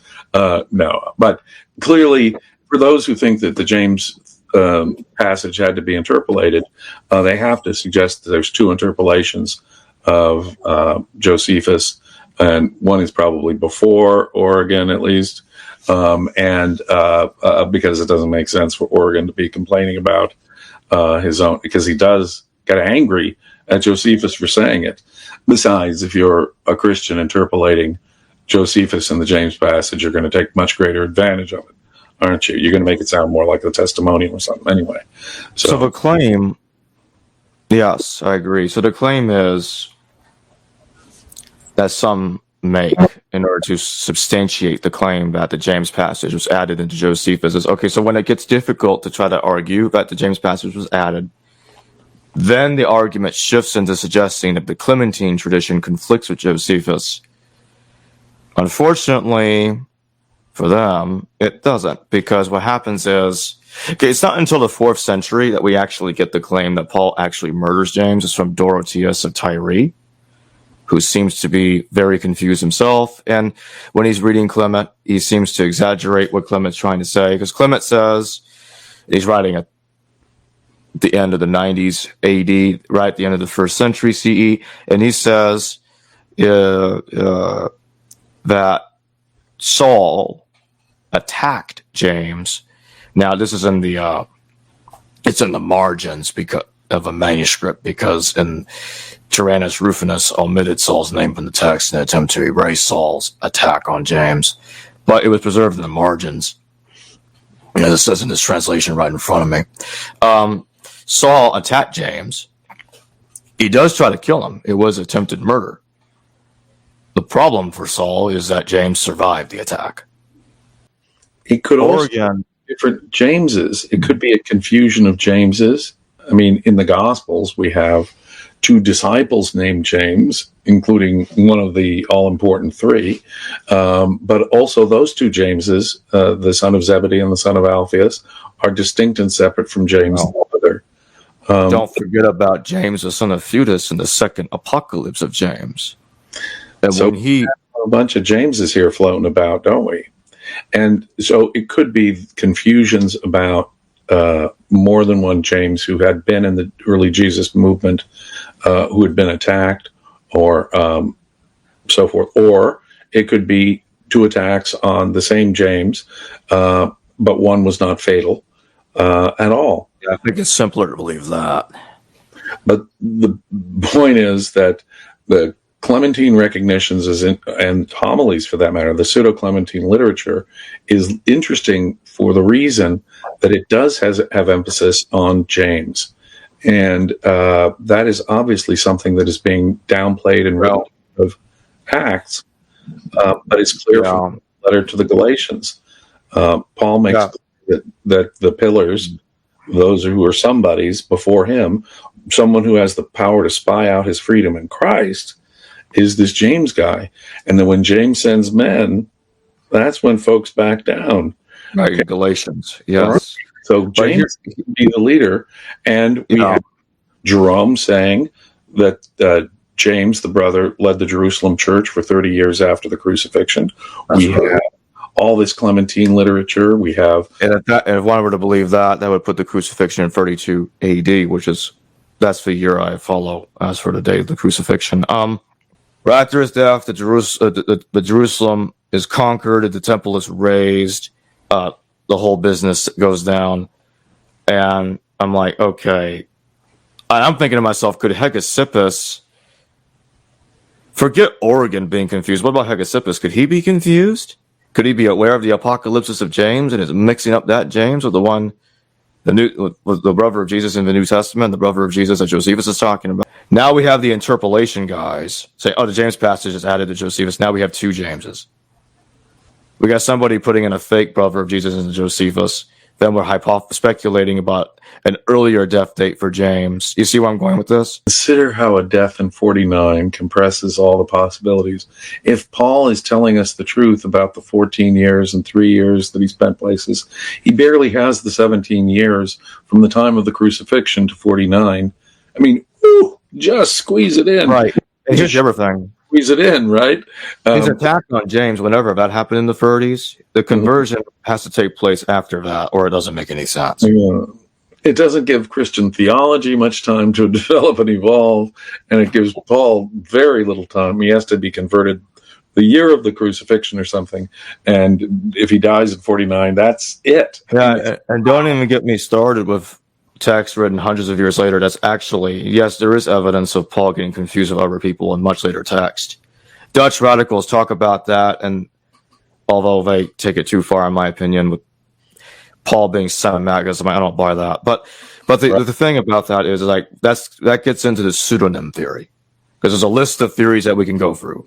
Oh God! The pseudonym theory, the redaction theory, everything's a fake theory, everything's the authentic. That's Paul mythicists. We can go through all kinds of different Pauls. Same as Josephus or something. Yeah. What I mean by different Pauls is the different views on Paul. Exactly. Everybody's got their own Paul. Yeah.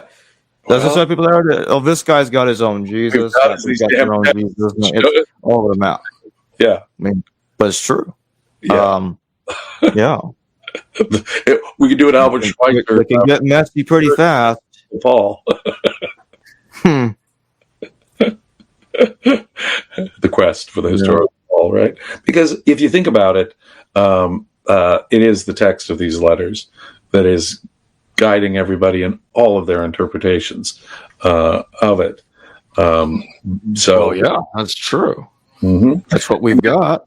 And yet the contents do orient us to the first century, and they do appear to be before the Gospels, right? They lack the details. Definitely before the Gospels. Whenever one dates the letters, it's always put before the Gospels. And yet to Luke Acts, Paul is a hero who brought the mission. So a hero of one of our Gospel writers is Paul, right? And all of the Gospels seem to share, although they have differences, they may have differences with Paul. For example, a physical resurrection, a bodily resurrection or something. Matthew, certainly, his theory of salvation is slightly different than Paul's. And yet all of the Gospels seem, in a general sense, to be Pauline in their theological orientation. They seem to be grounding Jesus perhaps more in an earthly Jewish reality, perhaps maybe not in a historical way, but using Hebrew scriptures in a loose way to do so. Yeah. But the point is, Right. I don't mean to interrupt, but let me jump into the super chat real quick. Oh, yeah. Eunice and Cleon, thank you for your super chat. Can you do a show about the Mandeans? Already happened and happened again, as a matter of fact. And the second time was at the SBL conference. I interviewed Dr. Charles Haborel in person about his work on the critical edition of the Mandean Book of John and his thoughts about the Mandean religion and the origin of the Mandean religion in the Book of John. So watch out for that interview. Coming soon to a YouTube channel near you. Swords to plowshares. Thank you for your super chat. Is Elymas a stand-in for Paul? Saul, John, and Barnabas go to Paphos and sharply confront Elymas. Then Paul goes away with Silas because of a sharp dispute with John and Barnabas, who go back to Paphos alone. So it seems to be. I can't put this in any simpler terms. It's impossible because, number one, Paul confronts Elymas, so unless he's having schizophrenia, he can't be arguing against himself. Elymas also called Bar Jesus, interestingly enough, and I speculated to Dr. Charles Pellegrino, who worked on the Talpiot tomb stuff with Simcha Jacobovici. I asked him, could that actually be Yehuda ben Yeshua, Judas, son of Jesus, in the Talpiot tomb? He says, I never thought about that before. Yeah, I think Acts might be talking about little Jesus, Jesus' son. So that's my 2 cents. Call me crazy. Anyway, I think that regardless if that's right or not, this can't be Paul. Paul hates this guy. He's like, don't believe anything. Sergius Paul, don't believe anything that Paul guy says. Don't convert to his religion, whatever it was called at the time, not Christianity yet. Let me go to Acts 13. That's where he is. All right, let's read this. They traveled through the whole island until they came to Paphos. There they met a Jewish sorcerer and false prophet named Bar Jesus, who was an attendant of the proconsul Sergius Paulus, a proconsul, intelligent man, sent for Barnabas and Saul because he wanted to hear the word of God. But Elymas, the sorcerer, for that is what his name means, opposed them and tried to turn the proconsul from the faith. Then Saul, who was also called Paul, filled with the Holy Spirit, looked straight at Elymas and said, you are a child of the devil and an enemy of everything that is right. You are full of all kinds of deceit and trickery. Will you never stop perverting the right ways of the Lord? So I started reading from Acts 13:6, and it ended at Acts 13:10. So, yeah, I don't think that works. Yeah, I'm not sure who this guy is at all, but I think it's interesting. Look, I had my moments where I believe stupid things about Paul. Went over some of that earlier, but I'm like, hey, at least I didn't go around saying that Paul was his own enemy. Yeah, well, we know that it's a strange coincidence in history that we have confirmed that there was a consular ranked, now mind you, consular ranked governor of Cyprus of the name Sergius Paulus. Unfortunately, that inscription dates from around 125 AD. I think that connection may help us date Luke Acts, because the governor, unless we believe there was another consul of Rome who became the governor of Cyprus with the name Sergius Paulus, and it's possible, I suppose, but the odds are significantly against it. Our governor of Cyprus is governor of Cyprus in the 120s, which really makes a temporal hash out of Acts, which I don't regard to be terribly historically accurate, just to be fair. I think in many ways, Acts is trying to smooth over differences that Paul may have had with other Christians, such as the angry argument that we read in Galatians. There's nothing like that. In fact, early on in Acts, Peter himself is convinced about unclean foods, when that is what he's still confronting Paul to his, Cephas and Paul are having this face-to-face confrontation in Galatians over just that issue. And so I think that Luke Acts is trying to reconcile the Petrine and Pauline schools divisions within Christianity, smooth it out, smooth it over, reconcile the differences between your more Pauline and your more Petrine Christians, and smooth out arguments. If some guy is a magician, I think we may just need to take it as the fact that he was a magician. I find it very interesting, too, that the writer of Acts seems to connect the name Paul with the Sergius Paulus, but by mere association. He's Saul before that in Acts, he's Paul after that. But if this guy comes from the 2nd century, then it can't be our mid-1st century letter writer. So what is the author of Acts up to? I don't know. I have to just tell you a big fat, I don't know. The evidence on that is somewhat mystifying to me, to be perfectly honest. I've given some more thought about that, and for a time I wondered about it, but I'm like, I don't know if I really buy moving Sergius Paulus to the 2nd century, because, there was somebody there in the 2nd century called that ruled Cyprus. It appears to be, but our only governor of Cyprus. But what I'm trying to tell you is that this Elymas stuff, especially if it's who I think it is, in relation to Jesus, I think that it's kind of a weird story to make up, especially having Paul confronted a guy like that. Yeah, Cyprus named Sergius Paulus before the 2nd century. The Romans repeated their names. It's very common for you to have the exact same name as your father or grandfather. Right, that's true. You're a Roman aristocrat. And we know the Sergi were a family who were around even in the time of the Emperor Claudius in the 40s. So, it's possible that there was another Sergius Paulus who was governor of Cyprus in the 1st century.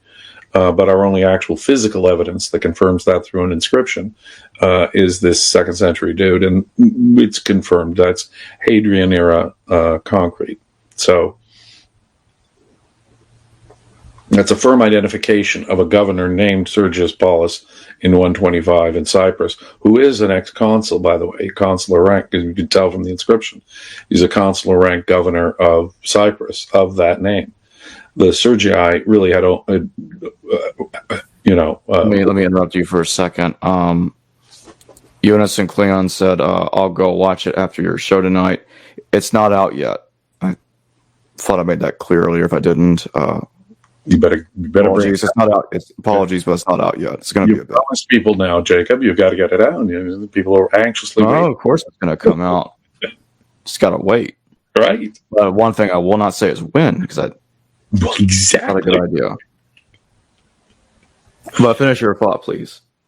No, I was just saying that it's certainly possible that we have a 1st century governor of Cyprus named Sergius Paulus.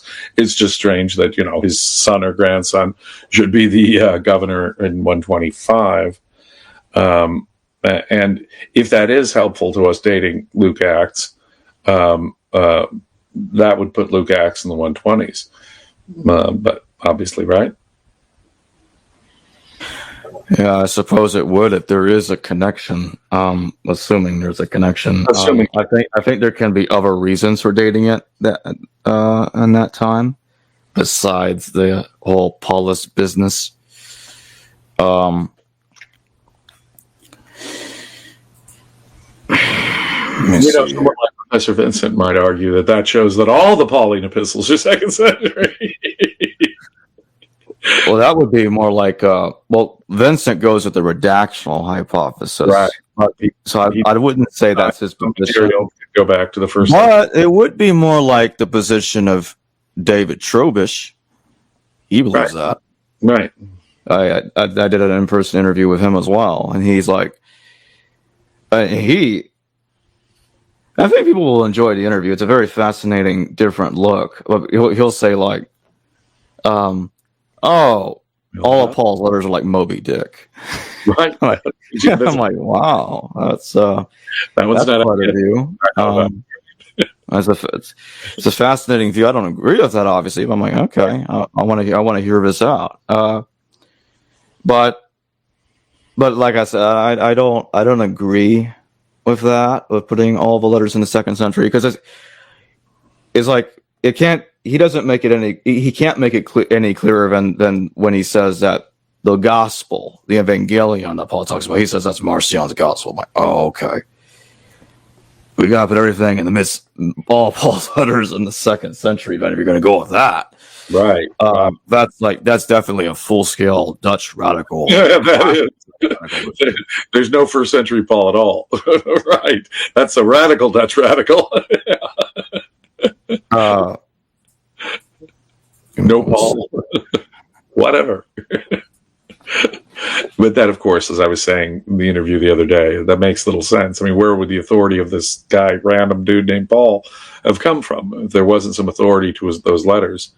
And as I say, they clearly come before the Gospels. The Gospels are obviously developing theology from that point. So I think we have to look at the authentic Paul, then the Gospels. If we put ourselves in the shoes of the Dutch radicals for a second, like Dr. Trobisch, for instance, like we take it from its position. Right. You go over to Paul's letters, and the way he and the other ones will look at it is like contradictions, or what they perceive as contradictions throughout Paul's letters. It's like, oh, one person can't coherently write all of this. Not even the 7 letters can be coherently written by one guy. I'm like, each letter had like several people working on them, something like that. I'm like, oh, right then. As you yourself have noted in different contexts, Paul does note co-authors and scribes in his letter. Yeah, and I'm not Bart Ehrman. By the way, I'm interviewing him tomorrow at what time is it going to be at? 1 p.m. Central Time, so everybody look out for that. It's going to be live. You can ask him questions. But yeah, Bart talks about the co-author theory, as a matter of fact, in his book Forged. And he finds it interesting, but I don't agree with him on dismissing it. I'm like, I think it's highly likely it's a major explanation for at least most of the problems. Maybe not everything, but hell, a lot of it, in my view. Like quite a lot. So you believe that tensions like about women, so forth, can be explained by different authors' perspectives at the same time in history? Oh, I'll go as far as saying, could a letter courier that, like Tychius, for instance, have destroyed a letter Paul wrote and rewrote it? See, we're talking about the AD 50s. No computers, no wireless, no internet, none of that crap, no cars, none of that stuff. Computers in the first century. No copyright, nothing. I mean, what I'm trying to say is, like, somebody delivering a letter that Paul wrote could destroy it. Paul would have no idea. He's like, oh, he wrote a whole new one, like heavily based on the one that he was entrusted with. Put stuff in there he didn't write. And maybe that could explain what 2 Thessalonians, if one assumes that that's entirely Pauline, and of course Silene and Timothene, if you want to put it that way, because Timothy and Silas are working on it too. And 3 people wrote 2 Thessalonians, 3 people wrote 1 Thessalonians, the same 3 people, allegedly. All I'm trying to say is, like, look, 2 Thessalonians, all I'm trying to say is, you got Paul in there, supposedly. It's like, oh, most people writing stuff in an hour. Notice it, our name, not his name, our name. Accounting for the co-authors, he's acknowledging. Don't forget about the co-authors, guys. So, like, I don't see why that can't be dismissed, because that could easily happen in the 50s. And if he found out about it, I'd imagine he'd be pissed. And he would say something about it, as it appears that he did. But again, I'm assuming he wrote that. That's an explanation that I don't think can be dismissed so easily. I don't know if anyone's ever thought of that idea before about the co-author thing. Obviously, is not original to me, as I just how would you respond to aware of it? But let me hold on. Let me say this real quick before you ask. Okay. The courier, and I call it the courier manipulation theory. A letter courier destroying a letter or modifying a letter that Paul wrote before it was delivered. I mean, I don't know if anyone thought about that one before, or I don't know. About even showing that, but it would be practically impossible to prove. You can't do it unless you got massive evidence and manuscript evidence in the first century, which we're never probably ever going to get. But let's assume that even single letters reflecting, say, 2 or 3 people's opinion at the same time. Wouldn't they agree about the theology, at least, if they were writing it simultaneously and together? I get where you're going with that, and probably typically not. If they wouldn't be writing together if they did agree, unless, of course, the organizer of it was a lying fraud, which Paul kind of admits that he is. Yes, that's the other thing. Is First Corinthians, he says, I'm all things to all men. Like, it's like, if for those I'm under the law, I'm under the law. To those I'm not under the law, I'm not under the law. So if he's willing to be a chameleon, but believe me, I'm not lying. well, my point is, if he's willing to be a chameleon like that, and Paul, it's one thing to change your mind. I talked about changing minds at the beginning of the show, unlike somebody out there that doesn't understand. So, but to willingly hold for deceptive purposes conflicting positions at the same present moment, I'm like, well, then you really are a liar and a con man.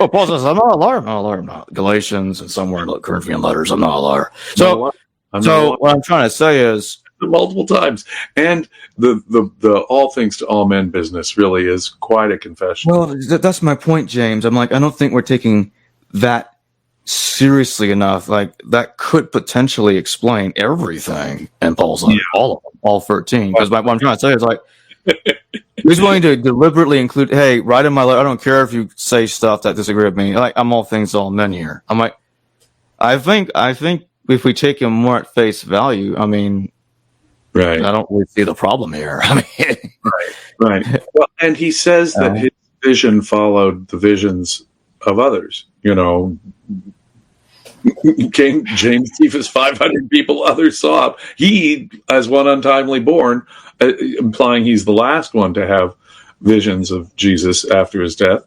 Do you think he was just playing along? You have own credibility. I mean, let me dig into 1 Corinthians 9:21. He seems to describe his own vision as an ascent through the levels of heaven.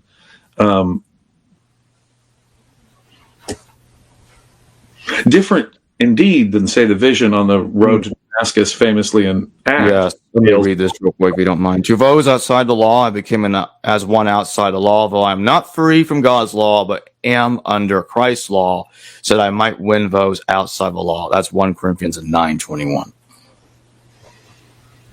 So there you go right there. All things to all men, so I can win over as many as possible. Yeah.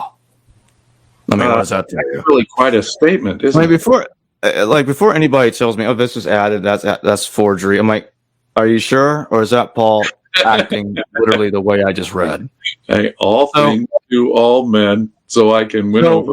So, for instance, that's what he says. Why couldn't Paul possibly write 1 Timothy and act like he's going along with the misogyny down at Ephesus, and if that's who he's writing to, and then appear to criticize it in 1 Corinthians, depending on how you interpret it.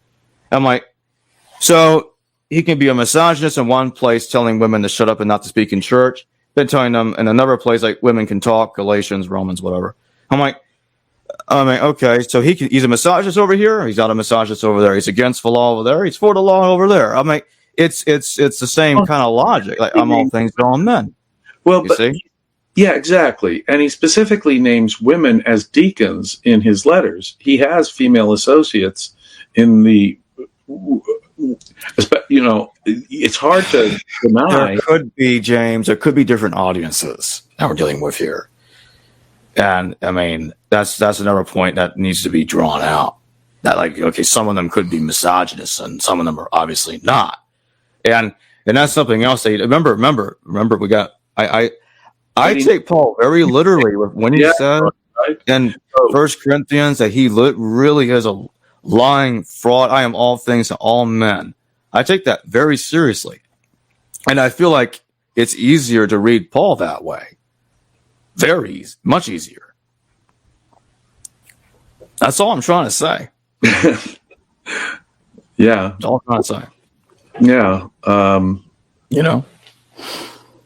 We're doing, as I said from the beginning, we're doing our best to integrate the evidence and try and understand what is. Oh, yeah. Sure. A slippery business for many reasons. That we have reason within the text themselves. We have enough reason to. And there are a few bozos out there that I wish would understand that. Not naming anybody. All right, Sean Hogan, thank you for your super chat. How does Paul's insistence on imminent parousia fit in with these theories? What did Herodians and Romans and other Christians think about those specific predictions, especially when it was obviously misguided? That's an interesting question. You want to take on that one, James, for a moment?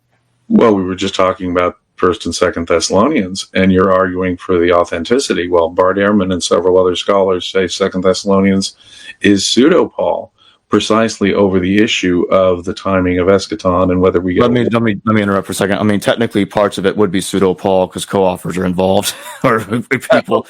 I There's stuff in there. But 1st and 2nd Thessalonians are largely about eschatology, and the scholars have noted the difference. In one, you could come at any second now, is the feeling you get. It could come as a thief in the night. And elsewhere, Paul will tell you, you better not make permanent plans. You better expect the end to come soon and be ready for it, in effect. Whereas in 2nd Thessalonians, that's actually part of the difference. It too is about eschatology, but it's saying that the eschaton won't happen until the son of lawlessness, this lawless one, or the son of lawlessness, comes and does these terrible things, claims himself to be God, will try and corrupt the holy place and so forth. And so we're going to be given a warning. This is the sign before and as time, and even this is within the Pauline corpus. And I think it's logical to understand that before the war, this was active thought. I don't think it was probably popular. I think apocalypse in general is the genre of the rebels.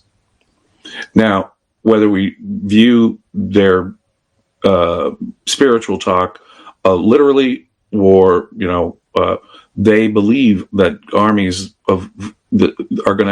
from heaven are going to come down and help the sons of light in their final battle between the sons of light and the sons of darkness. Now you get the idea; it's an earthly battle, and maybe the religious elements, the more supernatural elements, are literary devices, allegories, or perhaps they're very, very literal. They believed angels would be coming. Josephus, for example, in describing the siege of Jerusalem, tells us that armies were seen fighting in the clouds. In a very Daniel-like vision, Son of Man vision, I think directly invoking Daniel's Son of Man prophecy. But you ask yourself, is this kind of talk the focus on the prophets, particularly prophets like Daniel, say, is not probably popular reading among your Herodian elites? What Paul tells us, and this is what's interesting, is that Paul infiltrated the Jesus movement. At first he persecuted it. He says such was his zeal in Christianity or Judaism that he persecuted the Jesus. First he persecuted the Jesus movement. Then he became converted to it. In fact, he makes a point of saying, look, there's this guy who was, once our persecutor, has now been converted. He infiltrates the movement, of course, only to have arguments with the leadership, James, the brother of the Lord, and Cephas, over Torah orthodoxy.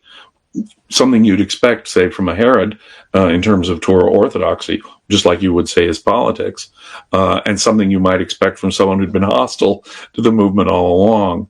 But he infiltrates the movement, and that movement, I'm willing to bet, was an apocalyptic messianic movement that actually regarded, when Jesus was alive, Jesus to be the heir of David, son of David, and that's why he was crucified, claiming to be king of the Jews. The Romans regarded Jesus, the historical Jesus, as a threat. And that's why they had him crucified. I think that's the most logical way of understanding it, that it's only his followers thereafter in their own post Jesus' death visions. And it's only over time that Jesus' physical resurrection even becomes developed as an idea. It's not in Paul, but you say it developed all the way through the Gospels until John. Thomas is actually touching the resurrected Jesus's wounds. So there's certain things that develop over time, and you can clearly see that within Christian literature. And those are the kind of patterns that we have to fall back on. But Paul himself, believing in eschatology, what's fascinating is that Paul's eschatology is purely spiritual. In the period, Greeks and Romans would frequently burn the bodies of the dead, unlike Jews and Egyptians who preserved the bodies. And that was an important part. It still is an important part of Judaism, the preservation of a dead body, the honoring of a dead body. In those days, the body would decay to bones, and they'd put the bones in what we call an ossuary. So your physical remains would be buried. There are Jewish catacombs just outside of Rome, just as there are Christian catacombs just outside the old city of Rome, because in both religions, the preservation of the body is important, religiously speaking. And that, I think, is why you see the physical resurrection sort of return to the story when Paul basically, Jesus was, killed on a staros, he was buried. There's no empty tomb in Paul, and really there's no physical resurrection. Resurrection as such is not a physical thing necessarily for Paul. And so that changes over time as well. But Paul's interesting in that he is changing what is probably the original Jewish view of eschaton, turning it into a more spiritualized parousia, if you will, than probably his contemporaries would have had. And it's Christians who have to return to a more physical resurrection of the dead in the Gospels and so forth, if that made sense.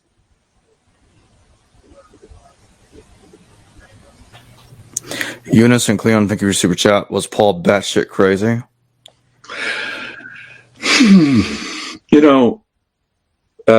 He seems very coherent, and he's arguing, and he's sharp, and he's sensitive to he's thin-skinned about being called a liar and about his authority and so forth. And he does place a huge emphasis, though, on his visions. And at that moment when he's telling us how he went through the levels of heaven, you begin to wonder, was this guy on drugs? Was this guy a psychotic? Was he, what clinical diagnosis under the DSM would we give Paul? Some of it seems like it could have been written by someone who needed professional help.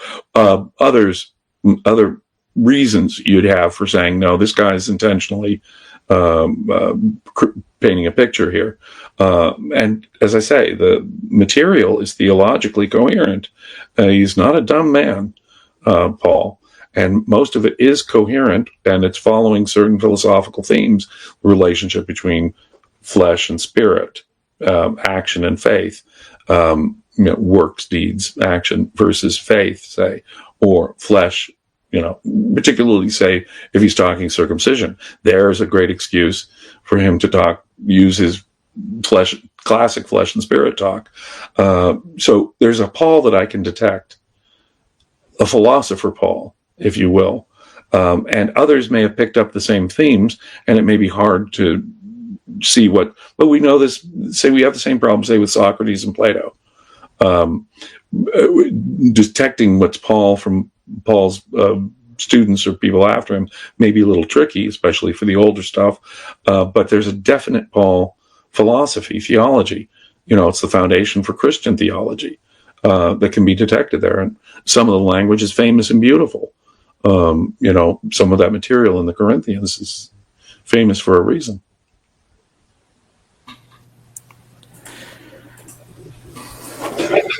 Joshua Owens, thank you for your super chat.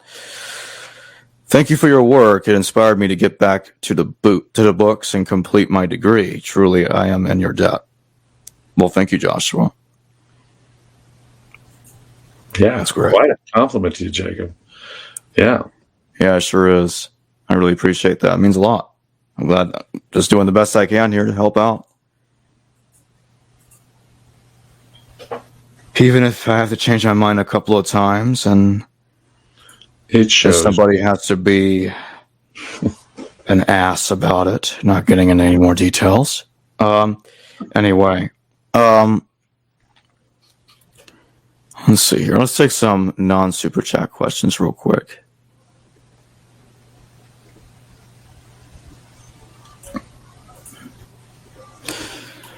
L. Summers says, Paul was a Roman collaborator there to destroy the original revolutionary message of the early Christian church.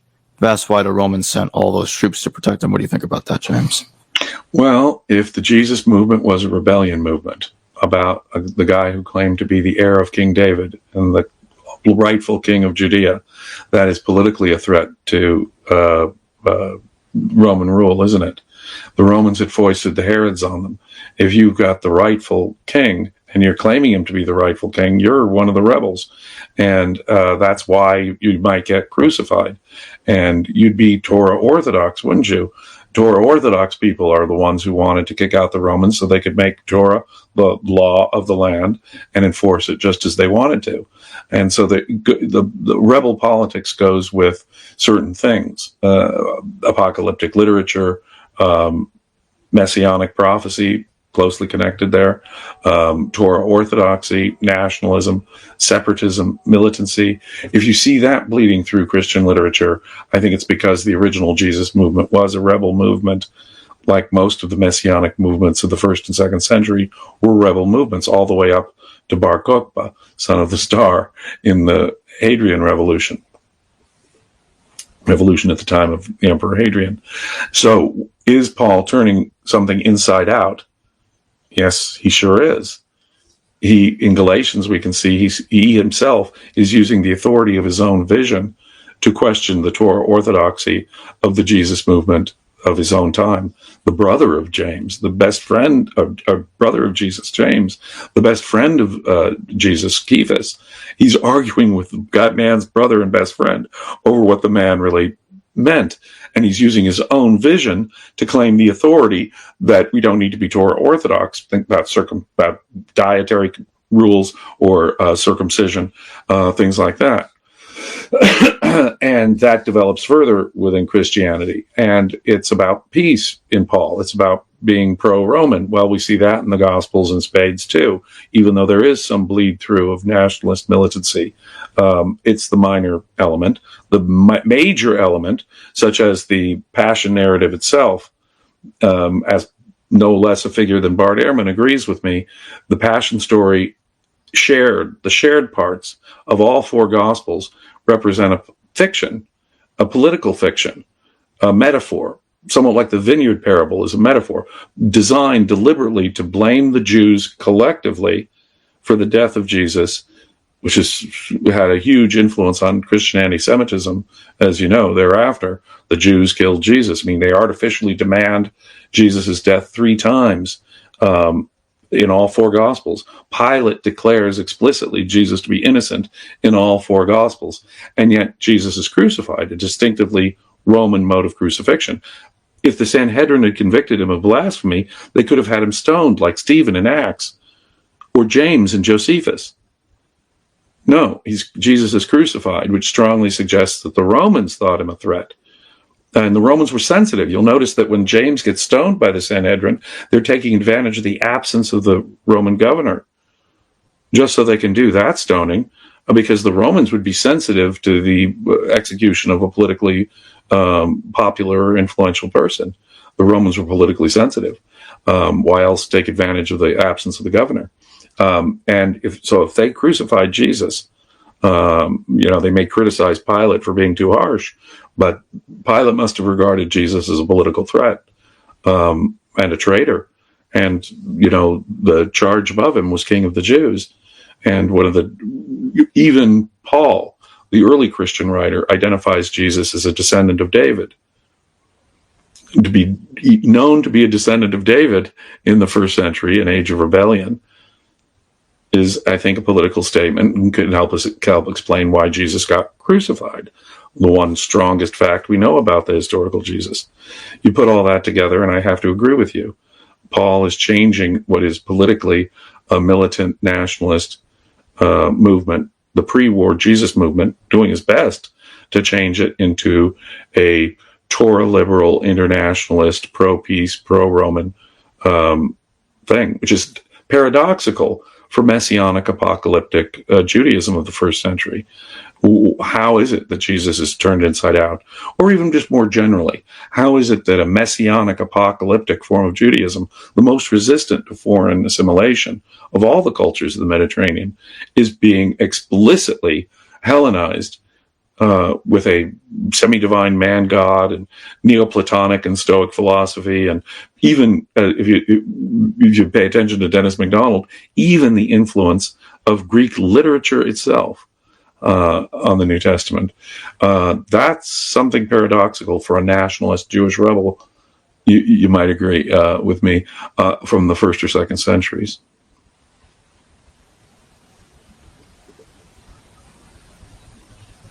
Give me 1 second here. Gotta reattach this. There we go.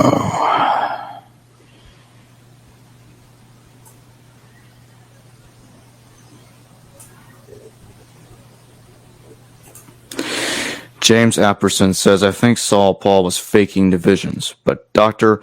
Robert Spolaski thinks he was having temporal lobe seizures. Well, there are neurological causes for psychosis. I mean, there are people who see things and hear sounds who have brain lesions, brain injuries, and in some cases, psychosis can be explained that way.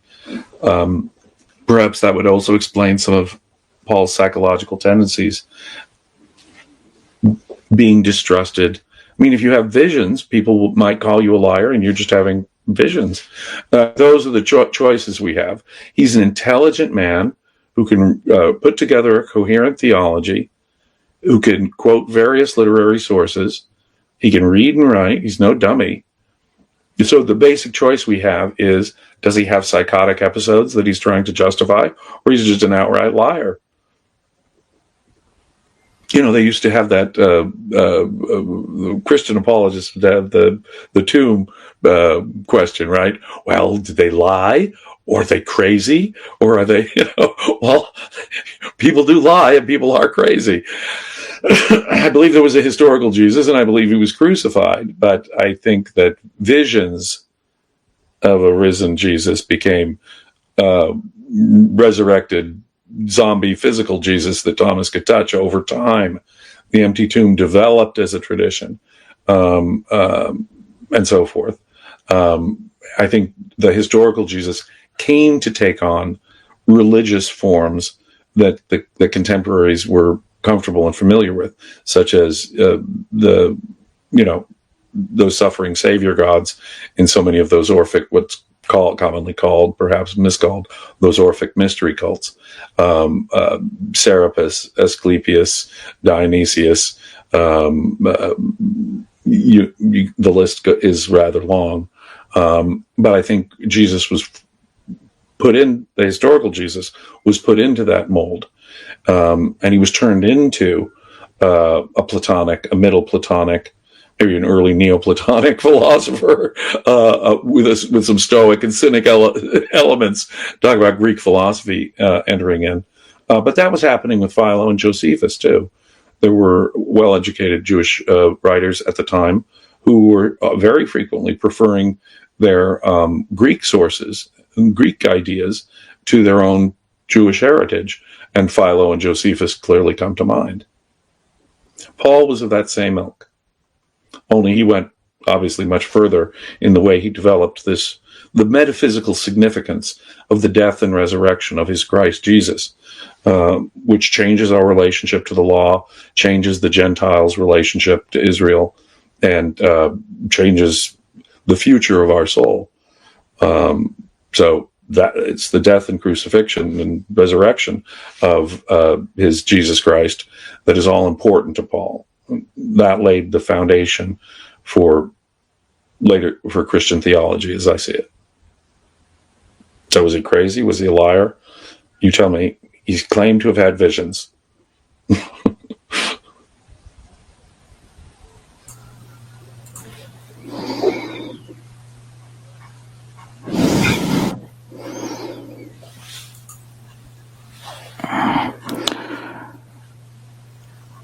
So let's briefly revisit the pseudonym theory.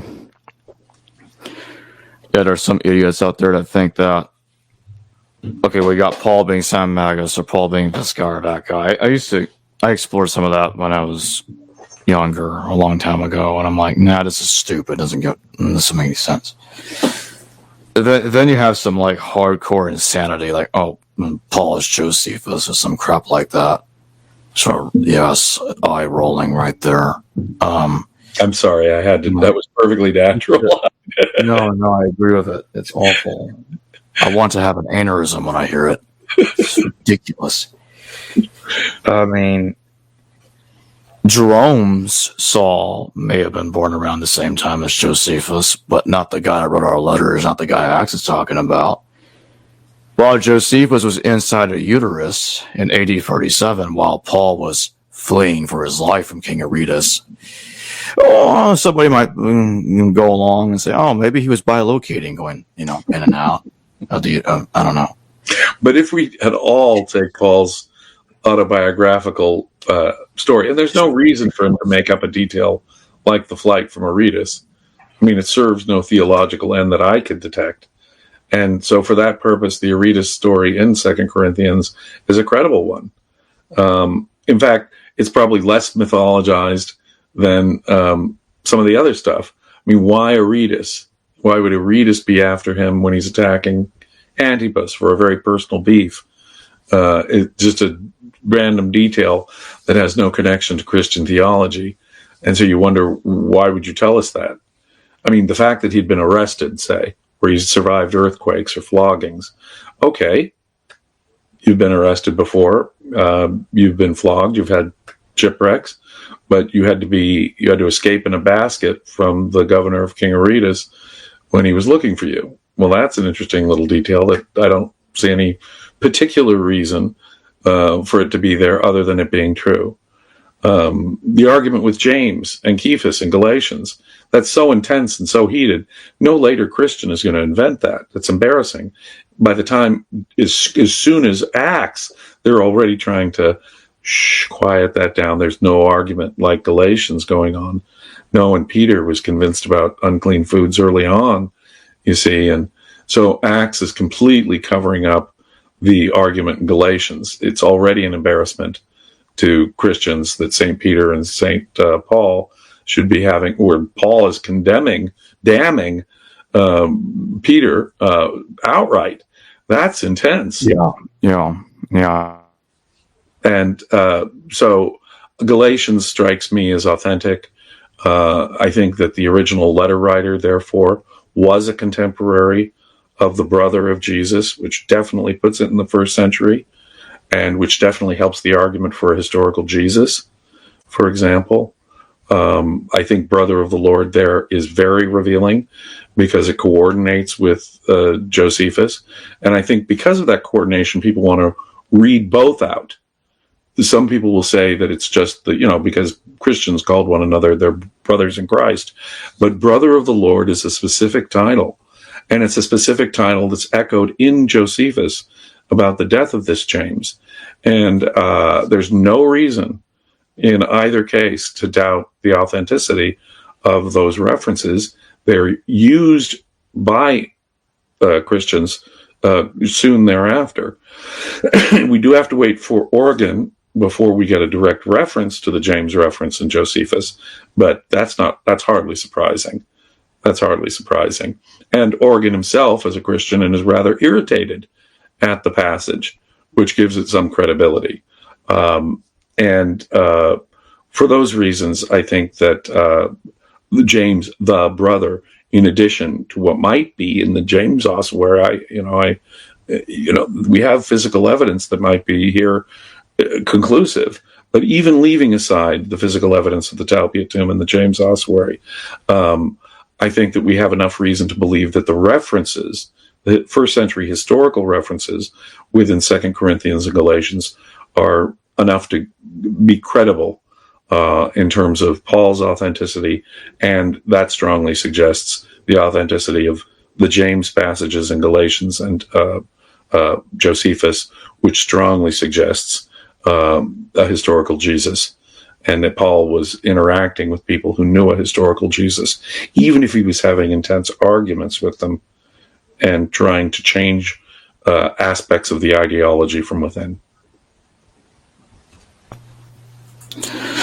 And while we're at it, because the other bozo that thinks that Josephus is Paul also lumps that character in Joseph Arimathea. That was actually Hugh Schoenfield's idea, that Josephus is Joseph Arimathea.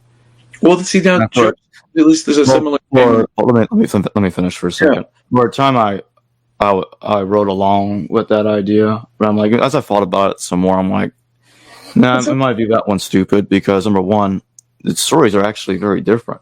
Because Joseph Arimathea is not taking somebody down from the cross while he's still alive, but he's involved in having in the burial and entombment of Jesus, which Josephus person was not involved in when he was having 3 men taken down from a cross in 70 AD.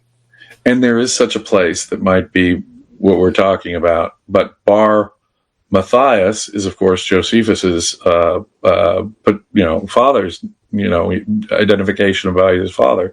So it would be, it's because Arimathea sounds like Matthias, which is insane. It's a strange. It just could be a coincidence, but it's an interesting consideration. But there is a place that could be Arimathea, and therefore, I think the first stop probably should be that we're talking about a Joseph who's being claimed to come from this place.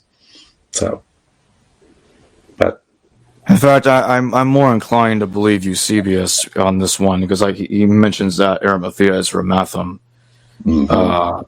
and I think he's acting on an earlier source that we don't have, and it makes a hell of a lot more sense to me that Joseph of Arimathea, or Joseph of Ramathum, I guess, came from there. Right.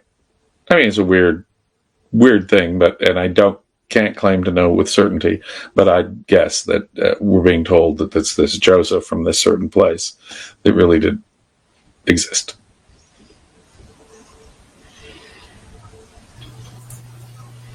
The Queen's Lander, thank you for your super chat. Paul's story and Jesus' story looks so similar. I don't know. I don't think so. What do you think about that, James? They're quite different. Jesus never goes through a period where he persecutes people because of their beliefs.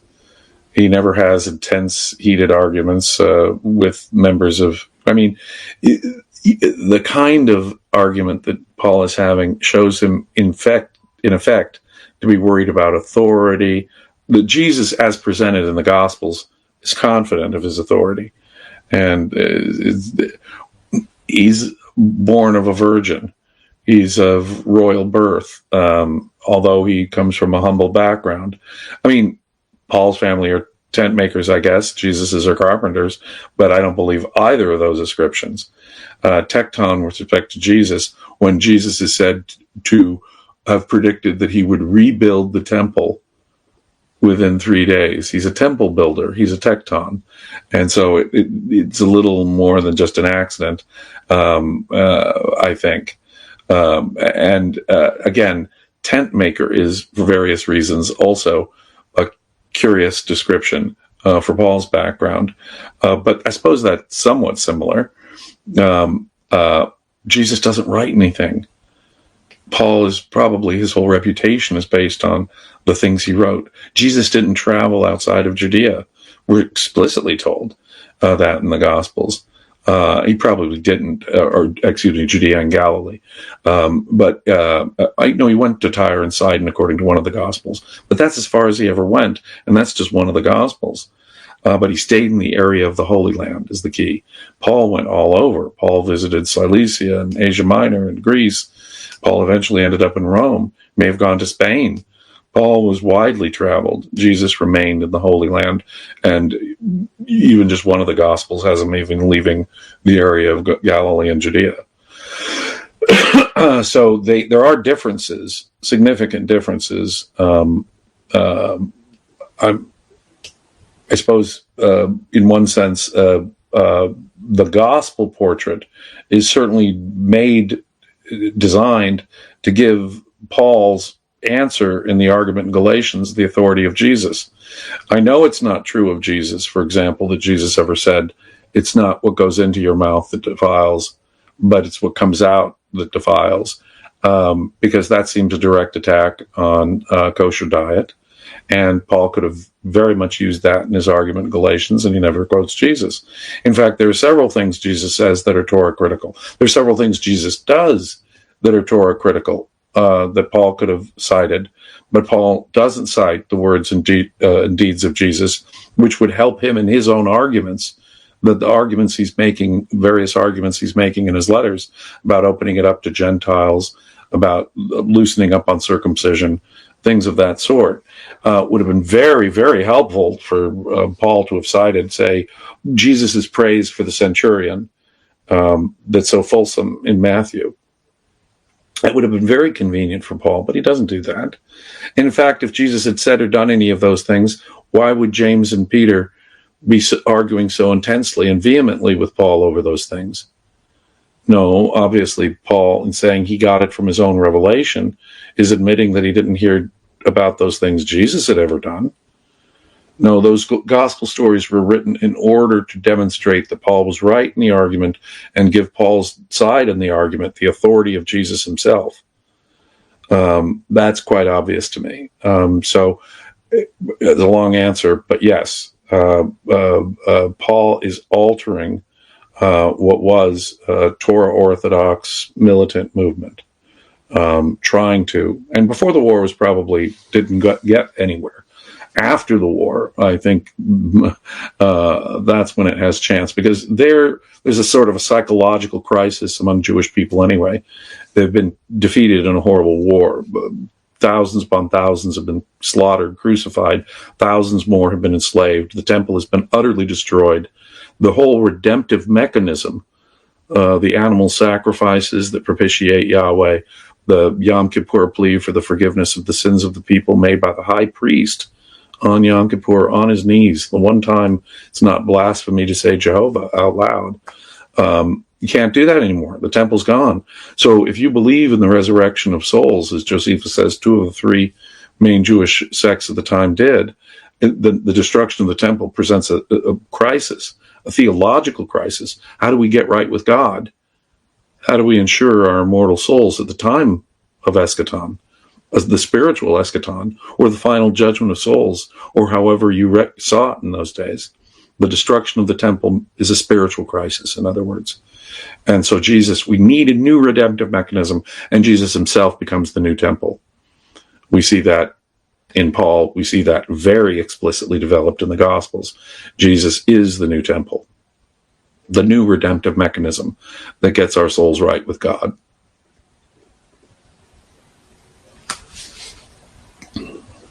And just to be clear, I made the comment that I made earlier about Josephus could not have been Paul, because one of the simplest way of destroying that nonsense is Josephus wasn't even born yet. Right. Yeah. Well, we'd be lucky if he was even still being formed in the uterus of his mother. Well, in 37 AD. Yeah, I was about to say, I think Josephus tells us that he was born in 37. Yeah. Which gives us good reason to believe he was born in 37 AD. And Paul, of course, is fleeing from Aretas at around this time. Yeah, but maybe he's teleporting out. And maybe he's going from being an adult over there and back to baby no, that I can't. No, I'm melting. I wouldn't take that seriously at all. We have we're writing in 2 distinct overlap. I'm dumber just thinking about it right now. Yes.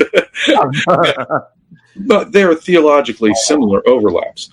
Josephus, in his autobiography, tells us proudly that he did not force anyone to be who joined the Jewish cause to be circumcised. Other Jewish rebels required their new allies or new converts to be circumcised, and Josephus tells us he did not believe in forced circumcision. And later on in the Antiquities, when he recounts the story of Abraham and the initiation of the initial covenant with God and circumcision, he disconnects circumcision from the covenant. In Genesis unites them as the same. Josephus separates the two. Very curious and very similar to Paul. Josephus is dissociating circumcision from covenant, and he is saying that he proudly that he didn't force converts or Jewish allies to be circumcised. So that's just one example of the many overlaps in ideology that Josephus shares with Christian writers. Yeah, but that doesn't make them the same person. Oh, by no means. They're writing different styles of work, different vocabularies, different purposes, and no, they're two totally different people. And as you point out, Josephus was just being born when Paul is obviously old. Whenever it happened in 37 AD, because whenever his mother gave birth in 37, I don't know. I can't. It doesn't matter when she gave birth to the man. They can't be the same guy, even if Josephus was born decades earlier and was roughly the same age as Paul. It makes so what? Everybody with the same age is the same person? No, indeed. From the content of their writings, I'm reasonably confident. There's two important first century authors. Maybe two of the most important first century Jewish authors, considering the religious revolution happening at this time, right? But they're two distinct writers, two very different, very intelligent, well-educated Jewish writers, but two very different Jewish writers from the first century, Paul and Josephus. I'm firmly convinced.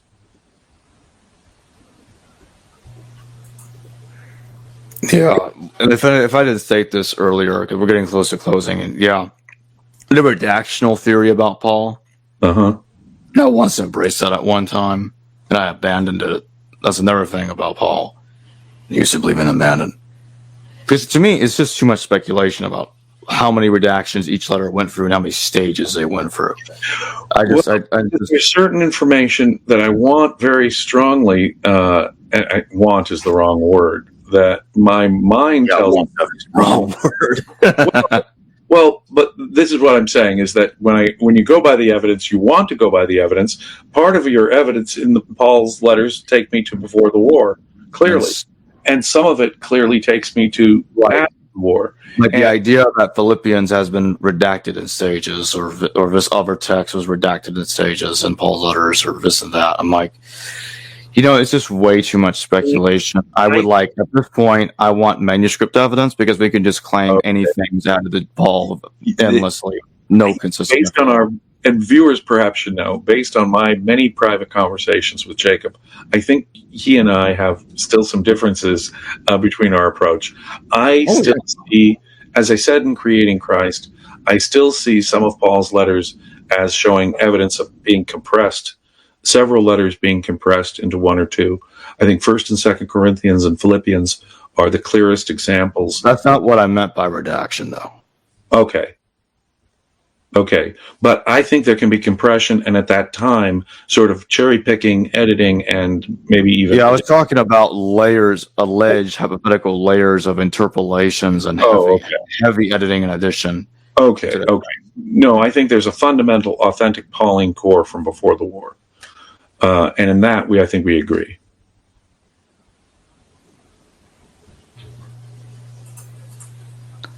The Queenslander again. Thank you for your super chat. Paul heavily influenced what we know now as Jesus. Oh, yes. The gospel portraits are shaped by the Pauline revolution. As I say, the gospel writers may each of them have differences with Paul, and they're certainly developing the thing. For example, Jesus being a Torah critic is a post-Pauline development. The historical Jesus, I believe, like James and Cephas, were Torah orthodox and would have argued strongly with Paul about the matter. Jesus was almost certainly a militant nationalist. That's why the Romans found him to be a threat and crucified him.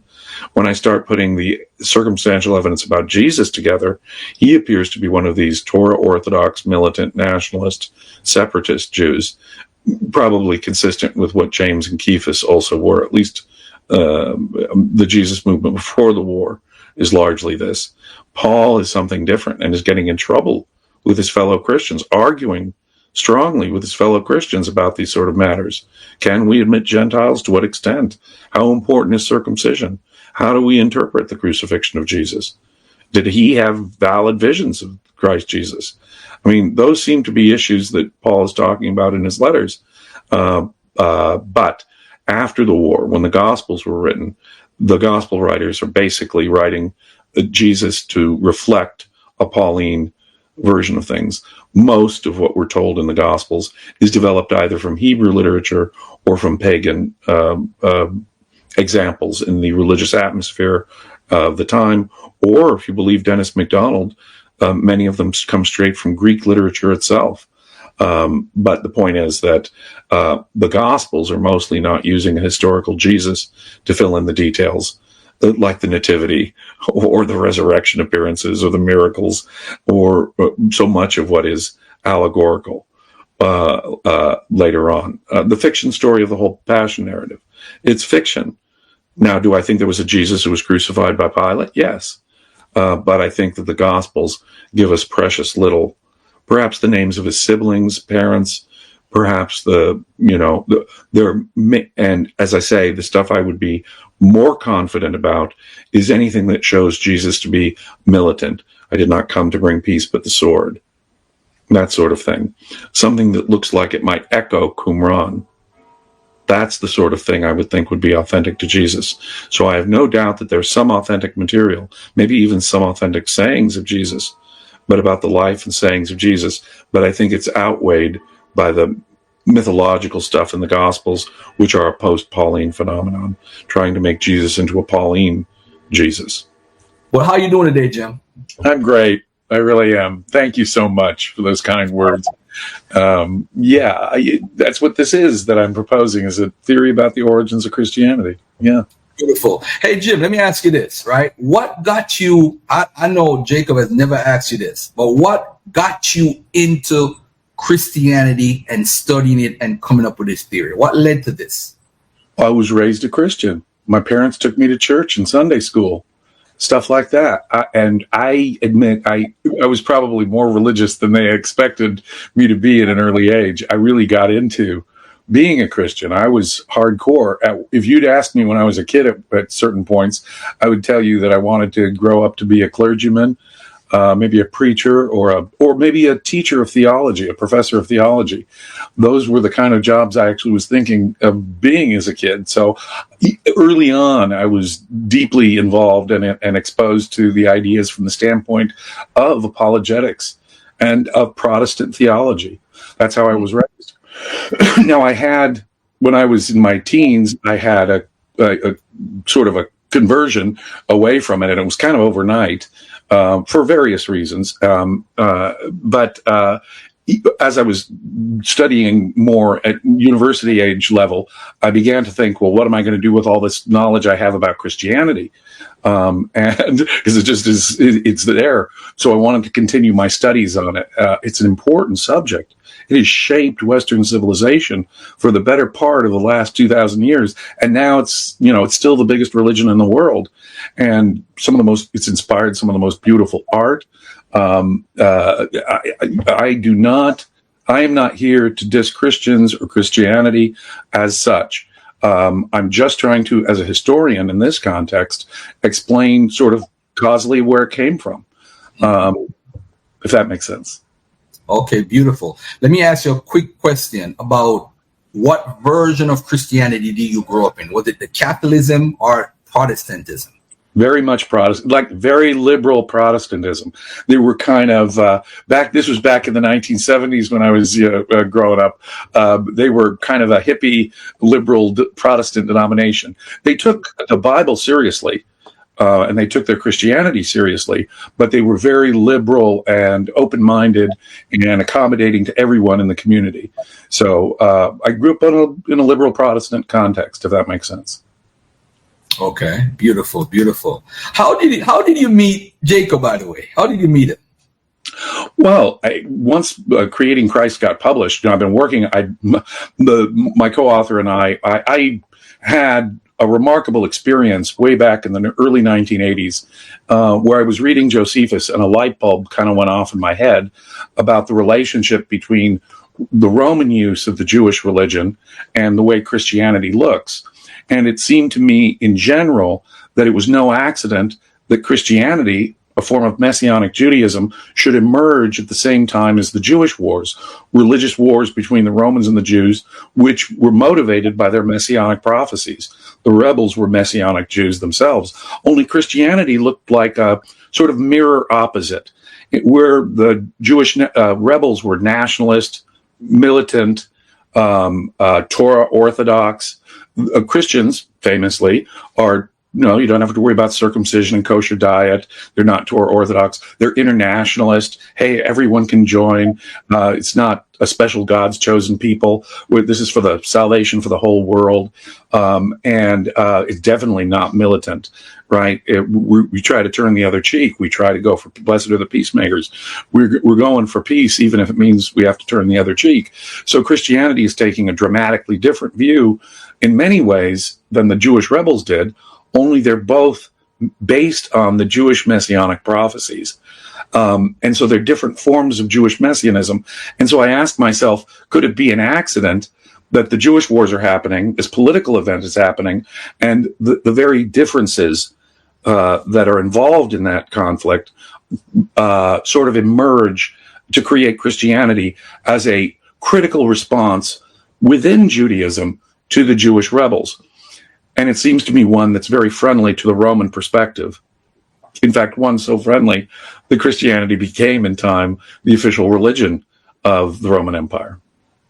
All right, so let's get some things clear before we move forward with Creating Christ, because that's the name of the book, right? Creating Christ. So you do believe there's a historical Jesus, but you think that Christianity was like added on, is embellished based off of Messianic Judaism. Yes, sir. I got to admit, I went through some phases on this. Obviously, I started out a Christian, but then even when I lost my faith in God, frankly, I still believe there must have been a historical guy named Jesus who was crucified, and then they just developed these stories about him. And but then I went through a period where I entertained mythicism. I was under the influence of a guy named G.A. Wells. Again, this is way back in the late 1970s. But then I grew out of that, and I would say for the last 30 years, I've been a historicist, what they call a minimal historicist again. I think that we can't rely on the Gospels and Acts as history because I think they're embellished with a lot of mythology. On the other hand, I do believe there was a guy named Jesus who was crucified, that he claimed to be the descendant of David. I think probably had a good reason to claim that because people believed it. And for that reason, he was executed by the Roman government as a political threat in this age of Jewish rebellion. Interesting. Hey, Jacob, when you first met Mr. Valliant, right? And you heard his theory, what was your first reaction? And be honest about it. You like, this guy's a nut, he doesn't know what he's talking about. What was your first reaction to the theory? I was actually more blown away and curious. I wanted to check the evidence and see if it holds up, and I think it actually does. I think that what people like, there are people out there that will misrepresent James' position, and they'll say that James is a mythicist when he's not. And it's quite strange. And even recently, someone asked James if he was a mythicist again, and we addressed the question, and he said that he's not a mythicist. I had to say that I'm not a mythicist either. So it looks like that's just going to be something that him and I are just going to have to constantly remind people indefinitely. The other thing is some very often, I think that what gives people the false impression is reading the title, Creating Christ. But the way I interpret that title, especially in light of James being a historicist, I think the best way to interpret the title is he's saying that that how the mythologized Christ was created over the historical Jesus. I think that would be a fair way of interpreting it. And another thing that people will often attack James's theory on is that, well, if the Flavians created Christianity, which is that's something that we're going to discuss in a moment here. But how do you explain Paul? Paul's writing in the 50s and 60s.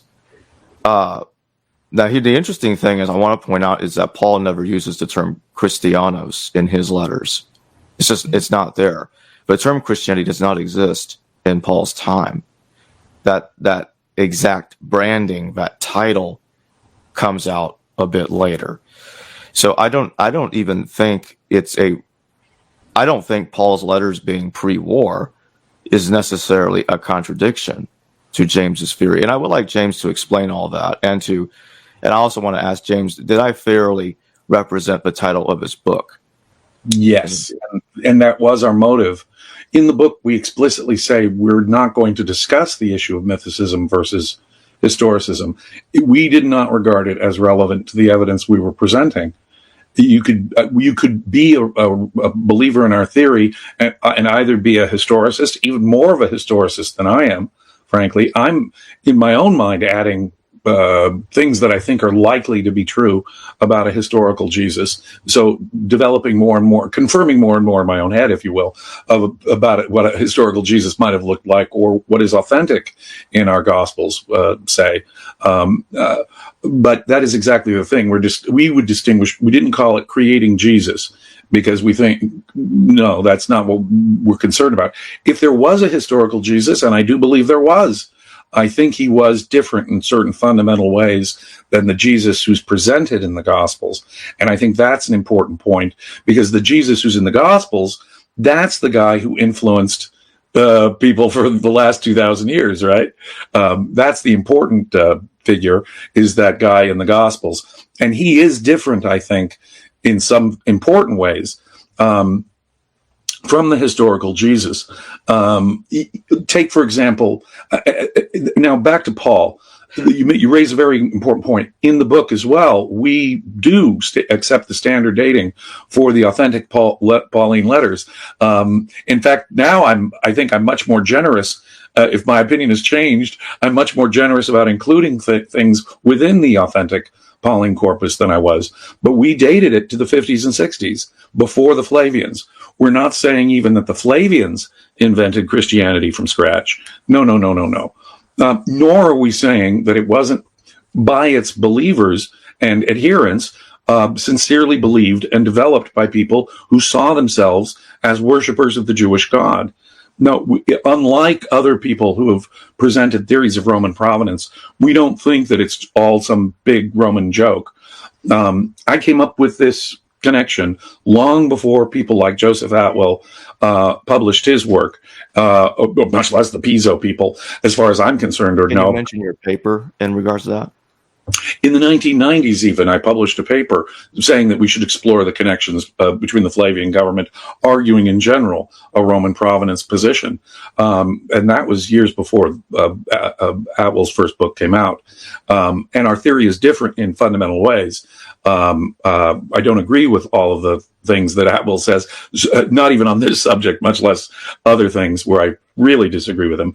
In any case, Paul, I think, however, can still be seen as someone who is friendly to and probably working for, in some sense, the Roman government, even before the war. The Jewish rebellion began around 6, according to Josephus, around the year 6 when the first census occurred in Judea. And it began as a tax rebellion, but an ideological one led by a guy named Judas the Galilean.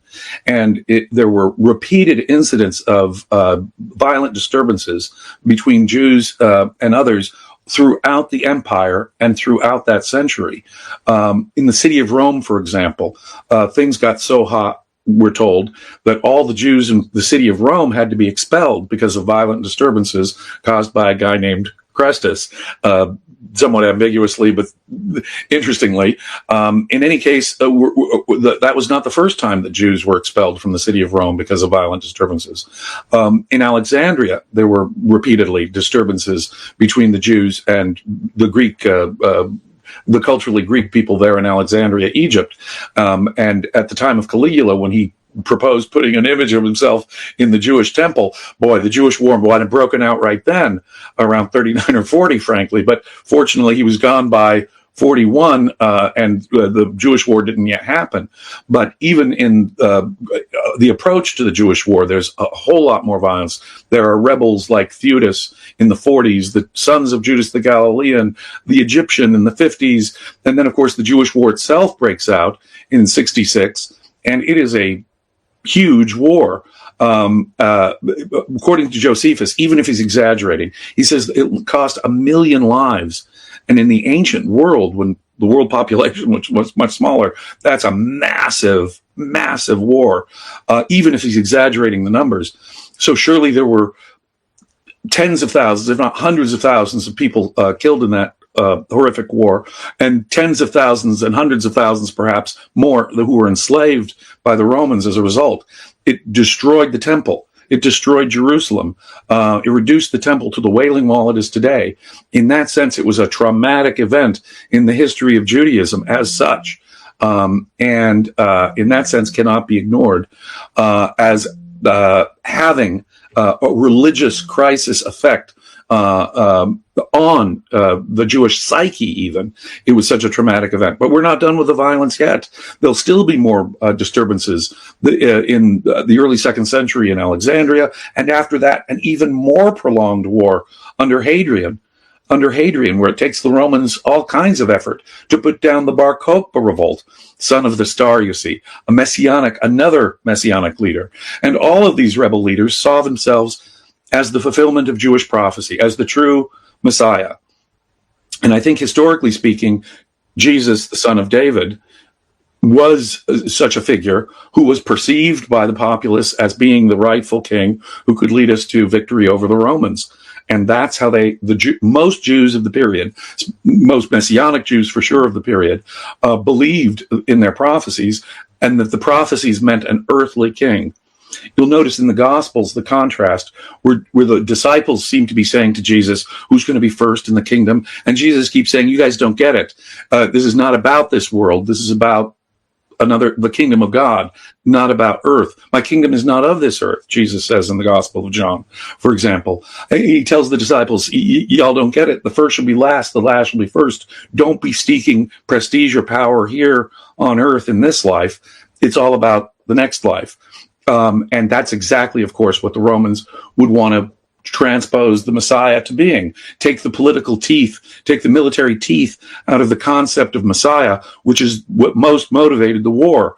And there's really no doubt about it. Not only were these rebel leaders all claimant messiahs, fulfillment of the Jewish prophecy, messianic prophecies, but we're told explicitly by both pagan sources like Suetonius and Tacitus, Jewish sources, it's implicit in the Talmud.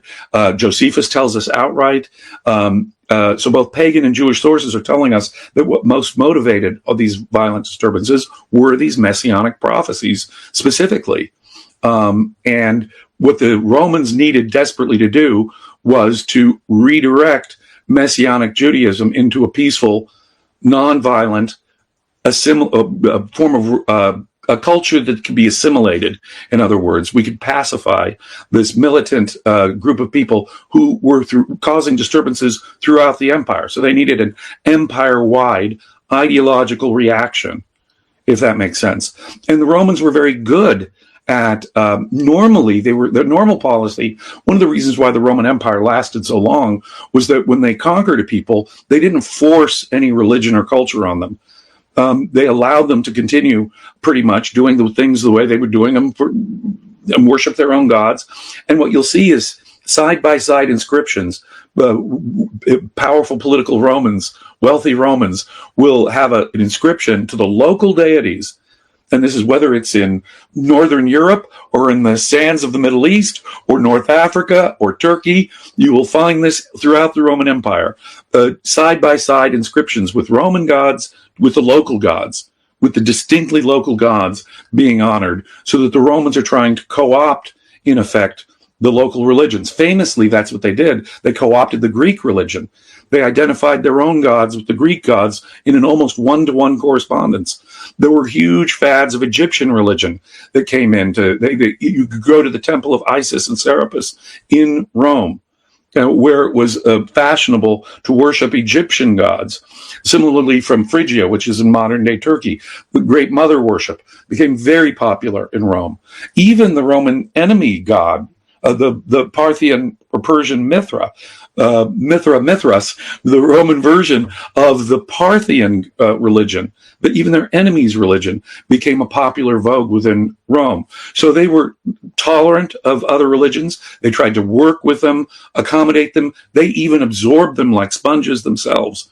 And they would use them politically. For example, in Virgil's Aeneid, the famous epic by the Latin poet Virgil, he's using Greek religion to show that the Caesars that he works for are descendants of this hero from the Trojan War and descended from Aphrodite, Venus who the Romans call Venus, their divine descent and their destiny, using Greek religion in Roman political propaganda. I mean, it's a brilliant literary achievement, the Aeneid, but part of the motive of Virgil is clearly to provide propaganda, religious, cultural propaganda for the Romans, using Greek, a foreign religion. This is par for the course with the Romans. With Josephus, it becomes quite explicit. Josephus himself was a rebel who gets captured by the Romans. A fishy story he tells about that. But in any event, he goes over to the Roman side, and the Romans hire this guy to be their official, in effect, propagandist. He writes the official version of the Jewish War.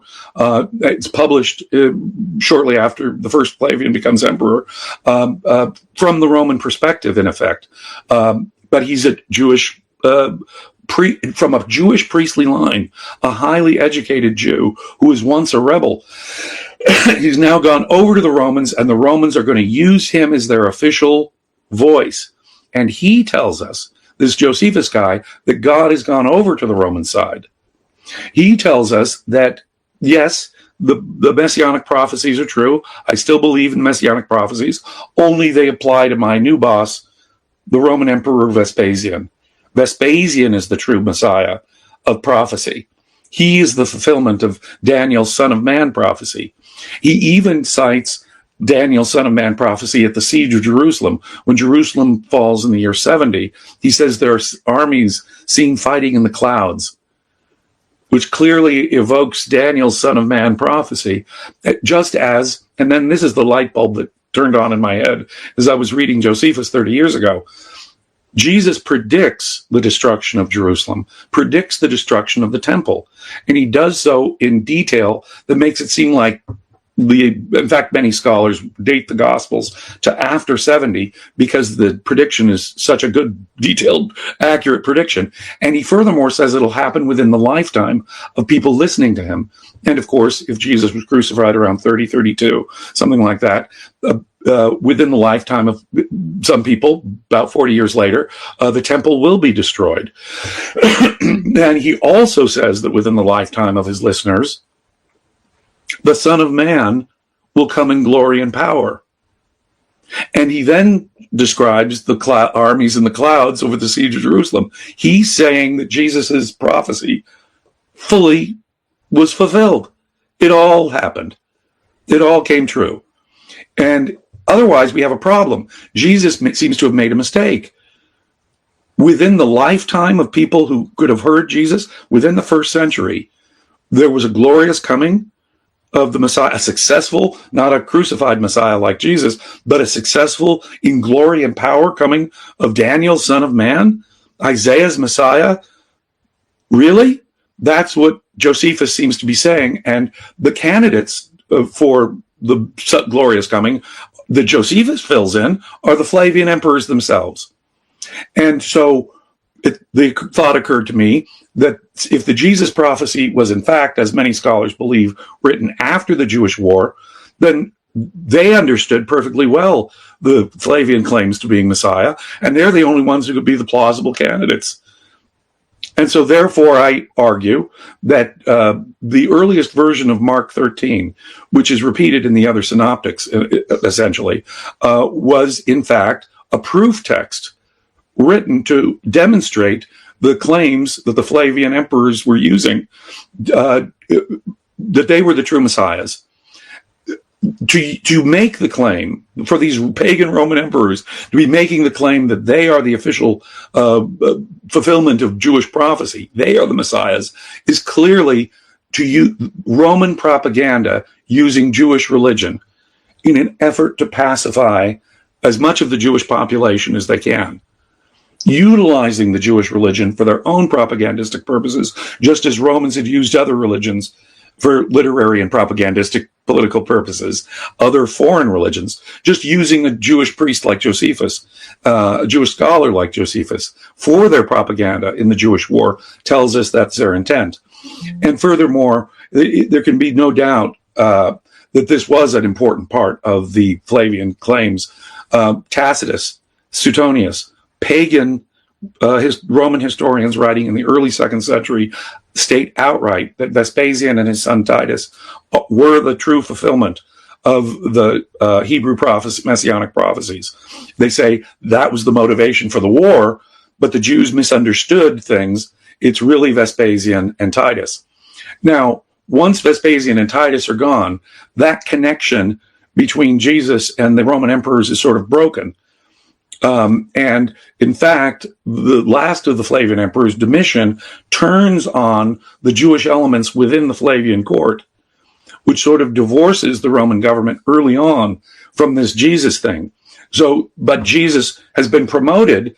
This real historical figure has been altered and turned into the prophet of the Flavians, if you will, and a pro-Roman version of Jesus now takes off and has a life of its own even after the Flavians leave power. And that is in effect what we argue in Creating Christ. Notice that the very oldest physical evidence of any Christianity, now there's a vague inscription at Pompeii in the late 70s, Vesuvius went up in 79 around the Bay of Naples there. There may be a cross or something, a Christian symbol there. But apart from that, the earliest physical evidence of Christianity as such is the early 2nd century tomb of Flavia Domitilla, the granddaughter of Vespasian. We identify this as both the earliest Christian site and a Flavian site using the same symbols. It is clearly inscribed the Flavian sepulchre, and it is the oldest of the Christian catacombs in Rome. There is no doubt that over the course of the 2nd and 3rd centuries, it is an important site of burial and ritual for Christians, and it is the earliest physical evidence of Christianity that we possess, without exception. When you look at the texts of the New Testament, take, for example, some of the earliest ones. Romans is thought to be authentic Paul, some of the earliest stuff in the New Testament. He says, obey the state as God's appointed agents on earth. In other words, he's saying to his contemporaries, obey the Roman state. It's naked pro-Roman politics. Pay your taxes, he says. It's a matter of ethical conscience. It's not just to get along practically with the Romans either. They're God's agents on earth. So we obey the Roman government. He says it explicitly in Romans 13. In Philippians is astonishing. Another one of the letters that is usually regarded as very authentic, one of the oldest of Christian pieces of Christian literature. Paul is declaring that he has multiple contacts in Caesar's household. and that he's made known the message of Christ to everyone in the Praetorium. That could be everyone in the Praetorian Guard at Rome, or at least everyone in some military unit somewhere. He has extraordinary access to the Roman military. And for being a political prisoner, that is an extraordinary thing, which is what tradition says. But he has multiple friends in Caesar's household. He even mentions figures who appear to be associated with the Flavian court. And in fact, Jewish figures associated with the Jewish elements within the Flavian court. Titus Flavius Clemens, we're told by Dio Cassius, was executed by his cousin Domitian for adopting Jewish ways. And he was executed at the same time that Epaphroditus was. And of course, the important Flavian courtier Epaphroditus was the patron of Josephus's later works, the Antiquities and Against Appian. Wow. And in those dedications, it appears he's Jewish himself and an important servant, minister of state of the Flavian emperors. And they both get executed in sort of a attempt at a palace coup against Domitian that would have put Clement on the throne. Now, St. Clement of Rome, according to early church tradition, is one of the first popes. And he is married to his own cousin, second cousin, the granddaughter of Vespasian and the niece of Titus and Domitian, the emperors, Flavia Domitilla, whose tomb the very earliest Christian site is. The tomb of Flavia Domitilla, the granddaughter of the emperor Vespasian, I believe to be the earliest physical evidence of Christianity that we possess. And I put a great deal of stock into physical evidence. The symbolism itself connects the Flavians and the Christians. For example, the use of fish and anchors, much more common before Constantine than the cross, were the anchor and fish symbols. And it was used by the Emperor Titus, who claimed to be a Jewish Messiah, used the anchor and the fish. And we trace the whole history of that as a symbol from the Seleucids. It was originally a symbol of Apollo, a pagan symbol, but adopted by Titus. Why would Christians adopt this pagan symbol early on? And the crosses and the fish that we see in the catacombs are a reflection of this early symbolism. St. Clement of Rome himself, the legend says, was martyred by being tied to an anchor, kind of interestingly. But in any case, what we're looking at, in effect, is overtly pro-Roman material in the New Testament. If Paul is pro-Roman and anti-Torah, look at the argument Paul's having in Galatians with James and Cephas over circumcision, over eating with Gentiles. Had Jesus really said the things that he's claimed to have said, for example, it's not what you put into your body that defiles, it's what comes out. Boy, that really would help Paul in his argument with James and Cephas. In fact, if Jesus had said that, why are James and Cephas arguing so hard with Paul? In fact, why doesn't Paul just quote Jesus and end the argument right there? Mm-hmm. No, Paul tells us in Galatians, he's getting what he's saying there from his own revelation. He got it from no man. Galatians, he stresses in the beginning, I got this from my own revelation. And I don't care who James and Cephas are, somebody's pillars. I just know they're wrong.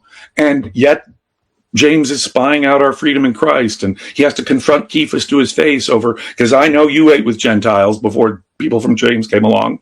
At least once he was a hypocrite on that, and Paul's going to remind him of it, right? And so this Torah unorthodox position is probably first heard in Paul, not Jesus.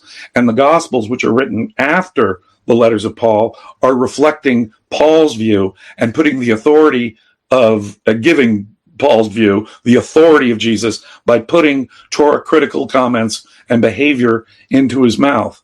But then why doesn't Paul cite any of that when he's doing that? But Jesus, for example, says, get this, this is the period of war between the Romans and the Jews. Jesus says not only of a Roman, but of a Roman centurion, that he has more faith than anyone in Israel, than any Jew.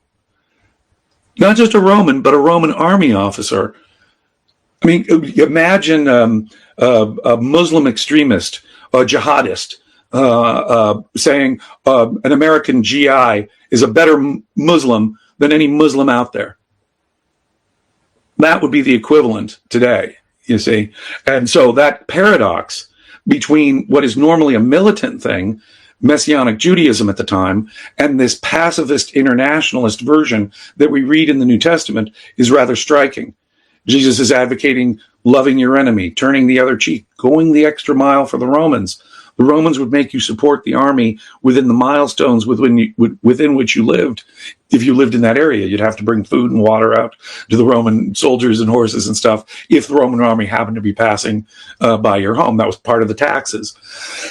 Jesus is saying, pay twice what's owed to the Romans. Wow. Render unto Caesar. See, the rebels would say you can't be both loyal to Caesar and loyal to the Jewish God. That's their whole point in a religiously motivated war. We need political independence for religious reasons. By saying, render unto Caesar that which belongs to Caesar, give to God that which is God's, Jesus is saying the rebels are wrong. You can do both. Okay. You can do both. You see? Let me ask you a quick question. Let me interject for 1 second. This is very I got to go back and listen to this and take some notes later tonight, because this is very interesting. A lot of people who are watching probably never heard this before. And I want to ask you this as a little pushback. Shouldn't you have called the book Creating the Mythological Christ instead of Creating Christ? Because when you say creating Christ, Christ is considered to be Jesus Christ. And if you say he's a human, it's like you're saying the Christ is the mythological. Are you saying the Christ is the mythological side of Jesus, like how some people say, and then Jesus is the human side? Is that what you're saying? Well, I'm saying there was a guy named Jesus who was actually crucified, but I suspect that he was Torah Orthodox, militant, nationalist, kind of the opposite of the guy that we read about in the Gospels. In the Gospels, we read about a pacifist who's giving us a whole new conception of the Jewish Messiah. We're reading about a guy who says that you don't need to go to war with Rome. We're reading about a guy who is actually echoing Greek philosophy and Roman philosophy, actually in very interesting ways. You know, the Messiah is not a divine figure. In monotheism, we have God. We have spiritual figures like angels and things like that, but we're expecting, if we're traditional Jews, a human Messiah like King David or Joshua or the Maccabees, who would each led the Jews to victory at different times in their histories. They maybe could perform miracles like Moses or something, or Elijah, or Joshua, but there's only one God. To turn Jesus into a God is really not a very monotheistic or Jewish thing. On the other hand, it's a very pagan thing. Pagans, ignore the Jewish context here, pagans frequently worshipped deities that had this pattern: the son of a mortal woman and a divine figure. Take Asclepius, the healer god. He's the son of Apollo and a mortal woman. He becomes a healer. He is such a wonderful healer, he can bring people back from the dead. This irritates the god Hades, and he has Zeus strike him down with a thunderbolt.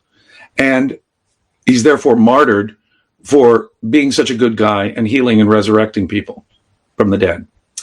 Apollo, his father, complains to Zeus and says, "Hey, you killed my son." And Zeus turns Asclepius into a god to compensate Apollo. So Asclepius is a healer god who's worshipped for giving us a better afterlife as well. He can resurrect your soul. And he is a semi-divine savior god who suffered a martyrdom, only an earthly life and a martyrdom, only to become a god. This pattern is repeated with many Eastern Mediterranean pagan religions. It's as though the Jewish Messiah is taking on these other pagan features as well as losing its Torah orthodoxy, becoming more Greek in its philosophical orientation, frankly, Platonic. Many scholars have seen Christianity as a form of Middle Platonism, or perhaps even early Neoplatonism. Certainly seen the Stoic elements in it. And Stoicism is the dominant philosophy among the Romans. Although first developed by the Greeks, the Romans have widely embraced the philosophy of Stoicism. And the unmistakable, what do the Stoics think of as important? What brings order to the universe? Logos. Logos. And Logos is the savior. The disorder of the world is saved when in the inevitable course of events, because all things are fate. Very much consistent, if you will, with the kind of ideas you read in the New Testament, where everything has been ordained by God, you see. And how does the Gospel of John begin? In the beginning was Logos. And that is very consistent. In fact, there's a Jewish philosopher named Philo. Now, he was a very pro-Roman Jewish philosopher, but he's trying to integrate Platonism and Stoicism with Judaism in the 30s and 40s. And he came just before Paul, in my view, and sort of set the philosophical groundwork for Paul and his revolution, in which he's really transforming Messianic Judaism into a kind of the worship of this Messianic figure as a Christ. And that is the interesting thing. The term Christ is actually the Greek form of Messiah. And it's only comes about late. I mean, I think the original Jesus followers, like James and Cephas, were very Jewish, conservative Jewish, the Torah Orthodox, standard in their views about most things. Paul takes Christianity in a revolution, the Jesus movement, to put it better, the Jesus movement, and he still sees himself as a Jew, I think, but he's taking it in a radically different direction, much more consistent with Greco-Roman philosophy and religion, and much more politically friendly to the Romans, as if checking off all the boxes that the Romans would want in changes to Messianic Judaism in the process. Wow. It's interesting that when we read in the book of Acts the story of Paul, as you might imagine, from reading the argument in Galatians, you can really imagine this.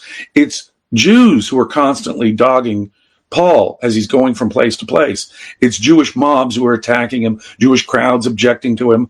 The Roman governors just see it as a religious dispute between Jews. I don't even understand. It's Roman officials who are constantly protecting Paul, getting Paul out of trouble.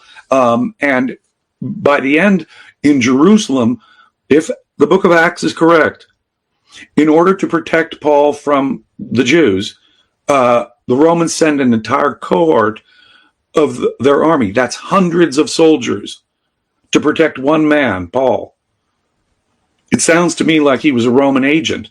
The Romans are certainly spending a lot of resources on protecting this man's life.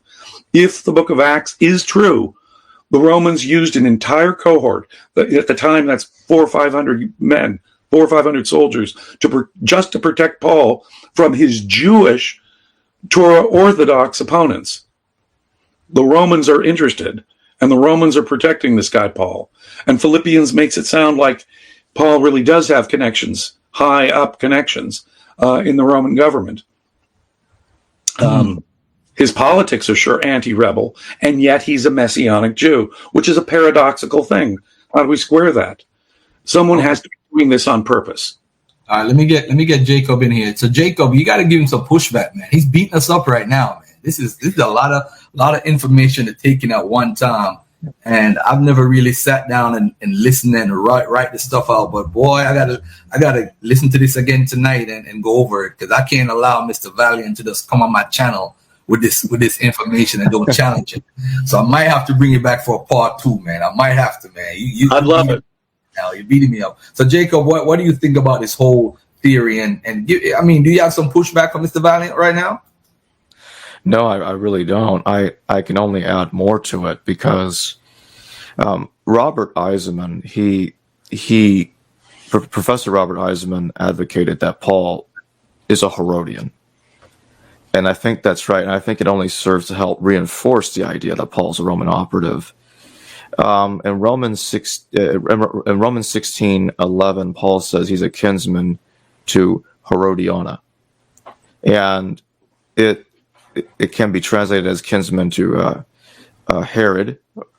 But some will say, no, wait a minute there. The name Herod is a name of other people. He can't be sure. He's saying that he's a relative of the Herodians. Well, In Romans 16:10, the preceding verse, Paul states that he greets Aristobulus, or the household of Aristobulus. But that's strange.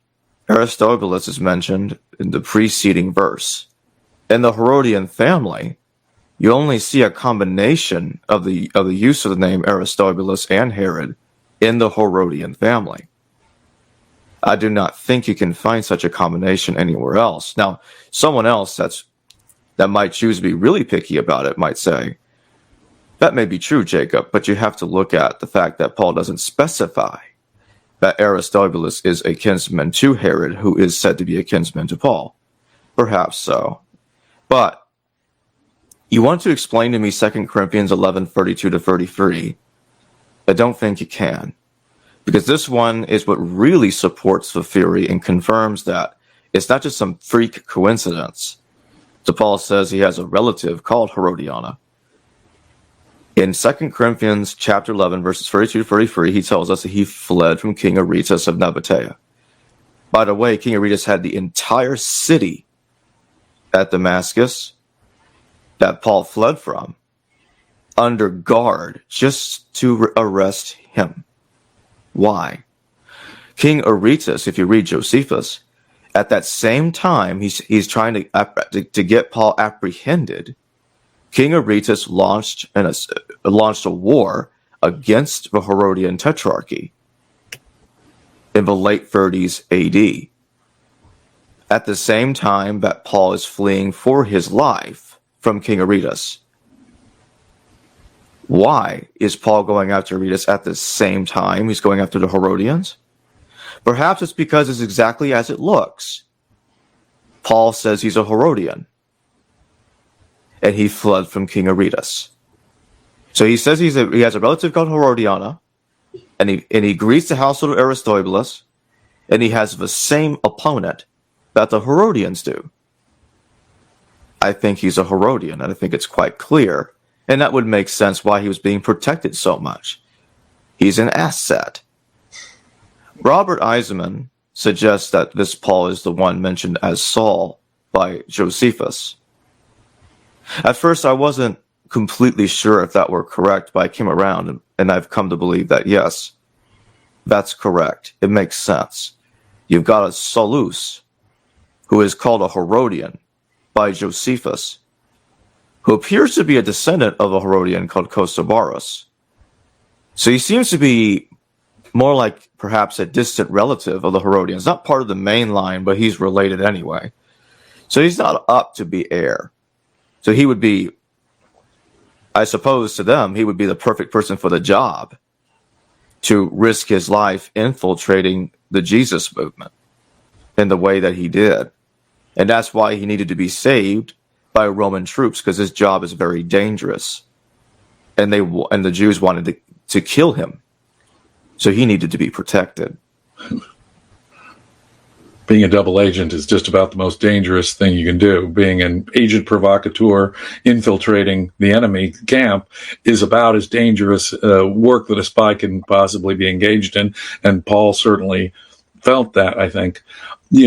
Just to amplify what you're saying, the names Jesus, Simon, Judas appear repeatedly in the works of Josephus, relatively common names, and they're names given to people of different political beliefs, different regional backgrounds. Those are just simply common names for Jewish people to have. The name Aristobulus is only ever given in the works of Josephus to Jewish princes, members of either the Maccabean or Maccabean or Herodian families. And of course, there are multiple Prince Aristobuluses within the Herodian family, and only Jewish princes get the name. And when Paul says at the end of Romans, household of Aristobulus, this is obviously a person of some wealth and importance. And then the next name is Herod, and to say that it's not quite Herod is interesting, because it appears to be, if anything, a familiar or diminutive form of Herod, little Herod. Like some people call me Jim or Jimmy, and my name is James. The form of Herod there is like that. Greet little Herod, my kinsman. Greet, the equivalent, if you will, of Jimmy to Herod, is to James. Greet little Herod, my kinsman, right after mentioning the household of Aristobulus. And then with the Aretas reference, most Jews did not need to flee the attack of Aretas.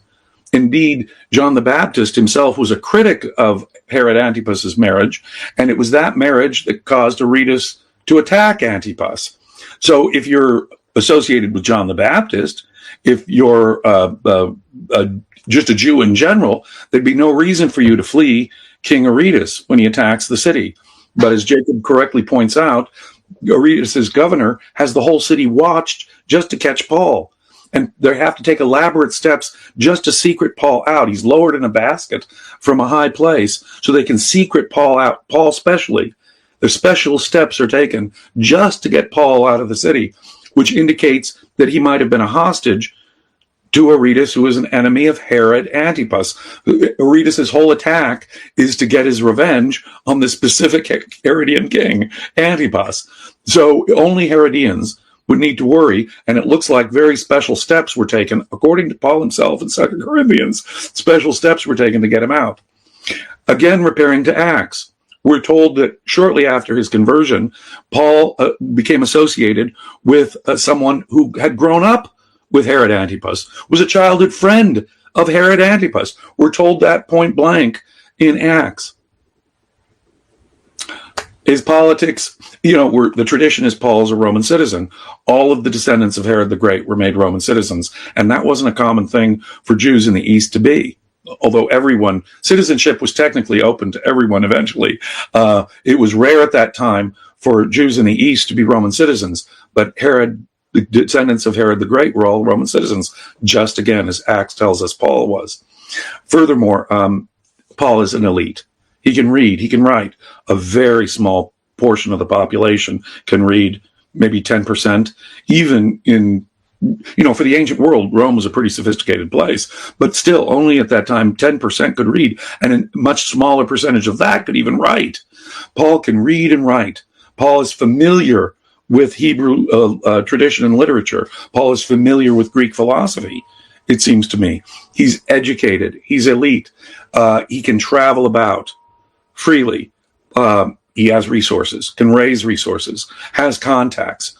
As I say in Philippians, he claims to even have contacts, multiple contacts, in Caesar's household. When you put all that together, it explains a lot, as Jacob says, to see him as a Herodian prince, or because the Herods were so pro-Roman. But even Josephus is critical of Herod the Great, like the Bible is. And he is also critical of Saulus. He refers to Saulus as a wicked man. The only Saul mentioned in all of Josephus is this Saulus guy in the 60s, who is a Herodian.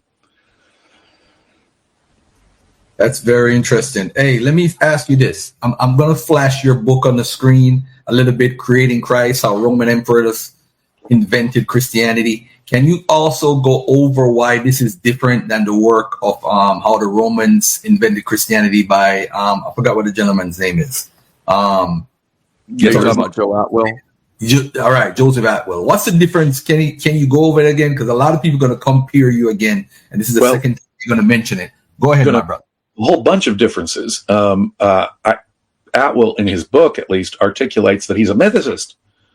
We're not mythicists. We think Jesus, in fact, Jesus the rebel being turned into something different requires explanation, it seems to me. And Galatians makes it clear that the Paulines have turned Jesus into something different, and in both a political and religious way. And so we are historicists. We're not mythicists. That's one. Joseph Atwill believes that all four Gospels were actually written by the Roman government and in coordination with one another, and as kind of a parody of the Jewish rebels. We do not believe any of those things. We believe that the Gospels were, like most scholars do, the products of their own schools of Christianity, their own communities of Christianity. I understand that there's limitations to that concept at the time, but it's clear to me that Luke is expressing the Christianity sincerely of his people, perhaps allegorically sometimes, but I don't think it's a joke in Luke's mind at all. I don't think you can read something as beautiful as Luke's nativity story, right? The coming of peace on earth, goodwill toward men, symbolized in the birth of a baby. I mean, that's a beautiful thing. And but you know something? Peace on earth and goodwill toward men could be found on Roman coins of the time. Pax orbis terrarum could be found, peace on earth, or clementia, mercy, harmonia, concordia, goodwill toward men, could be found in Roman propaganda printed right on their coins in the first century. So it's being made consistent. It's assimilating into the Roman world, but I do not believe that the Gospels were written in coordination, nor do I think that they were parodies. I think they were sincere expressions of the Christian communities that were responsible for them, like most scholars. And I'm not a mythicist. And I don't buy all of the parallels that he draws. And then he goes much further. And says, quick point. If it's a Roman conspiracy, wouldn't that mean that the Romans would have been a part of the whole celebrating and be a part of the religion from the jump then, from the 2nd century? If that's a conspiracy, wouldn't they be more friendly? They wouldn't be persecuting people if they invented it. Well, see, that's the thing. When you look at the Romans, the Roman attitude toward Christianity, it's not exactly the way Christians normally present it. They present it as Christians refusing to participate in any public religious ceremony and therefore being thrown to the lions in the Colosseum. And Christians were persecuted, and only persecuted, until they finally got a friendly emperor in Constantine in the 300s. No, it's not that simple at all. I would refer you to several things. We know that there were many Christians in the Roman army in the 2nd century. By the end of the 2nd century, they were participating in Marcus Aurelius's wars in Germany. And Marcus Aurelius is grateful for Christians. Well, now, to be in the Roman army, you have to be able to take oaths in the presence of Roman idols.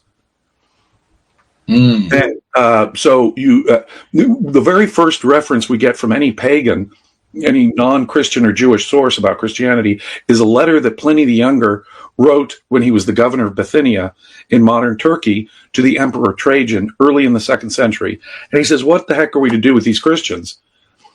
And what's really interesting there is that they're looking for a way to distinguish between Messianic Jews, it seems to me, who are violent, and these pacifist Christians. And the test he lays out is, well, if they're willing to say prayers in front of the images of our state gods or the emperor, then cool, let them go. But don't hunt them down. Don't seek them out. As I said, even within the Flavian administration, there was a falling out. Domitian, because of internal strife within the Flavian court, he persecuted the Jewish elements within the Flavian court. And I think from that moment forward, Christianity is sort of detached. Besides, emperors after the Flavians don't have the same connection that the Flavians do to Judea, nor can they make the claim to being Jewish Messiah. So that part is forgotten by the Roman government. They have no interest in that because no future emperor can make the same claim. So what do we do with Christians becomes the first question. Well, if they're loyal and can express their loyalty in this way by praying in front of our images, then let them off the hook. If not, then they're probably one of these violent Jewish Messianics who we need to distinguish from. But definitely don't go hunting down these Christians unnecessarily. So it seems to me, since there were many Christians in the Roman army, many of them had to be able to pass Pliny's test.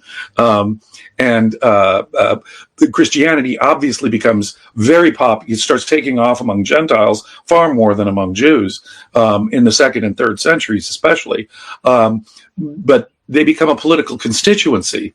And it's really not until Decius in the around the year 250, who first passes any kind of law against Christianity. Before that, we're told that by Tertullian that Roman governors are trying to get Christians off. We're told that Christians are basically being taught. Look at the catacombs. It used to be thought that catacombs were hiding places, secret places for Christian ritual. Archaeologists have fully rejected that notion. They're using Christian symbols openly. They're not secret. The catacombs actually are testimony to how most of the time Christians could safely worship their religion. But there were persecutions under Decius and then famously under Diocletian, but only when Christianity had become a political constituency. And so people like Constantine and his dad got to be sympathetic to the Christians. Well, that makes you enemies of other people.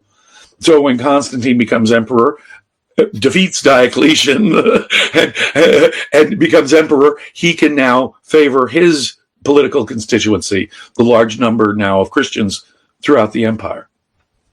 But that's the real reason for what persecution there was. First, the Jewish rebels clearly were outright persecuted. Thousands of them were crucified in the first 2 centuries. Thousands of Messianic Jews who were violently rebelling against the Romans are the beginning of the tradition of Christian persecution. But if you read a book by someone like Professor Candida Moss, she shows that most of the stories, most of the legends about famous Christian saints who were martyrs are myths, and are often developed from pagan myths, often developed from pagan personalities. And much of the Christian tradition of being persecuted in the pre-Constantine era is made up. And very frequently the Romans are trying to, as Romans typically were, get along and go along with all the different religious groups. And it really was only when Christians became such a political threat that, as I say, they were a political constituency, was there any legal persecution of Christians. That's very interesting. I want to also add in that Candida Moss, hopefully one day I'll get to interview her. I've been trying to get to her for years. I thought her theory is on point. It's not really a theory. It's actually, she deals with the primary sources and what's been going on. Because a lot of people, and let me just put a flash of her book on the screen, The Myth of Persecution, How Early Christians Invented a Story of Martyrdom by Candida Moss. I think she has something with Daniel McLennan. I think she has like a teaching, a little class that they do. I think so. I might be wrong. But also, other than that book, I do want to ask you about a different book. It's called Creating Christianity Instead of Creating Christ. I don't know if you've heard of it, by Henry Davis. Are you familiar with this theory or this guy's book? I am not, and I wouldn't feel comfortable commenting on it because I'm not terribly. No. I just had to ask. He talks about Roman stuff too, but yeah, I think you did a good job. James? Do you do debates? Because I love somebody to challenge you on this, man. I think I gave you a free pass today, so I want to know. You are treating me with kid gloves there, Garfield. I have to admit, but I'm happy to do debates so long as they're civil and we don't go along threatening or name calling, and we do something productive. I'm happy to do a debate. Yeah, we're at over the hour mark. I just want to again give your book a shout out. It's called Creating Christ: How Roman Emperors Invented Christianity. And I think you did a beautiful job. I'm going to watch this over, and I want to say Happy Good Friday to everybody who's watching this. Happy Good Friday, and happy Good Friday, Christian friends. Yeah, this is going to. I'm gonna probably get a lot of emails regarding this, but hey, I'm for it all, man. I'm learning on the job. I'm on the job training right now for me. All right. I don't want to take anything precious away from anyone. Yeah, definitely. I know how important religion is and can be in a person's life, and I don't want to take anything that's based on faith from someone. I'm just trying to give a historical, scientific explanation for why Christianity emerged when it did and took the form it did. God, if he existed, would work in mysterious ways, but he can do anything any way he wants. So I don't mean to be threatening people's, worldviews or taking anything beautiful away from them. Really. Jab right there. That's a little right jab. All right. Hey, no problem, man. I want to say thank you to Jacob and for bringing on James Valliant. And I feel like I know you for 100 years, James. You're like the guy next door, across the street. And you've always come across as a cool guy. And of course, Jacob Berman is a cool guy too. Thank you guys for coming on. I appreciate it. Thank you.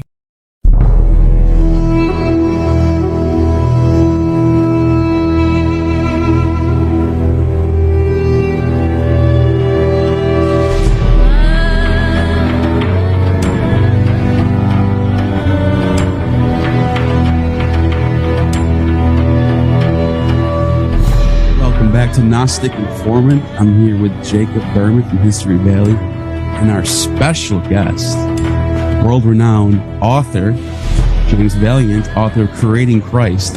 Phenomenal book, mind-blowing book. I started reading it and I was like, this stuff can't be true. So I started looking into it and fact-checking it. Everything checked out. Everything.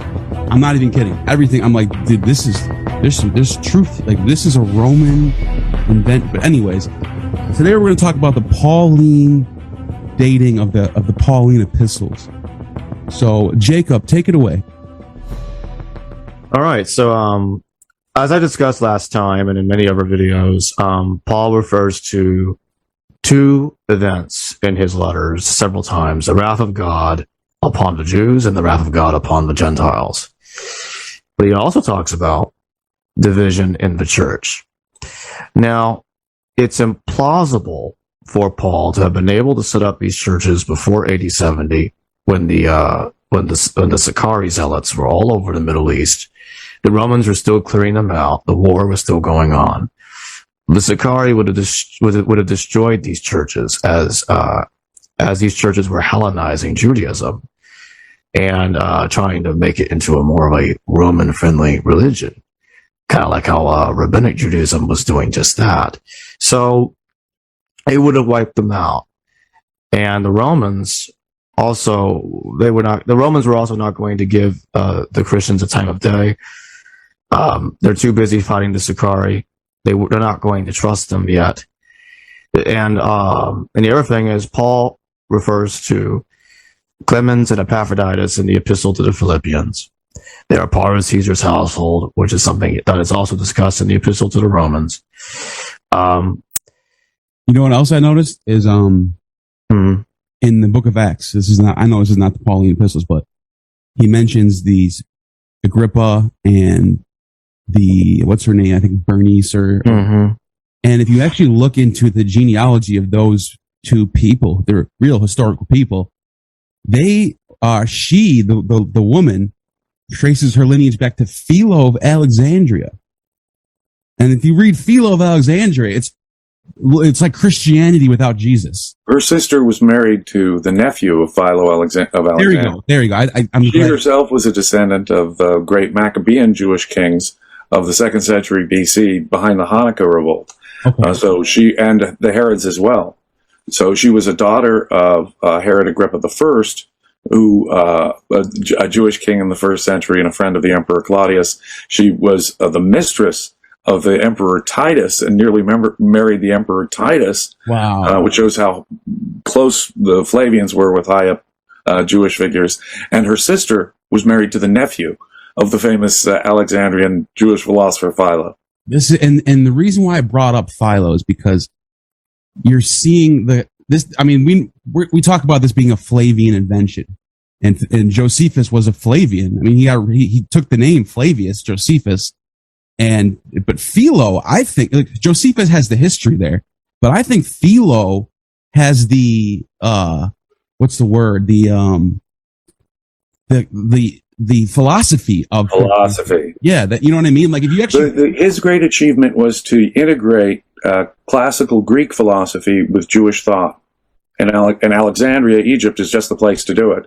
Because by then, Alexandria was the center of Greek thought, and there was a large Jewish population that was not under the direct Orthodox influence of Judea. So it was exactly at Alexandria where someone like Philo could put together the ideas of Plato and the Stoics, along with the ideas, and let's face it, Platonism was much more consistent with philosophical Platonism was more consistent with monotheism. And so he could very plausibly integrate Platonism, a kind of Neoplatonism, and Judaism. And of course, that is the brew, that is the exact mix that we find in the New Testament. He looked at things allegorically. Right. He looked at Hebrew scripture allegorically without denying its literal meaning. He said, well, there's also another parable meaning that we can impose on it. And looking at Hebrew scriptures allegorically is, of course, on overdrive in the New Testament.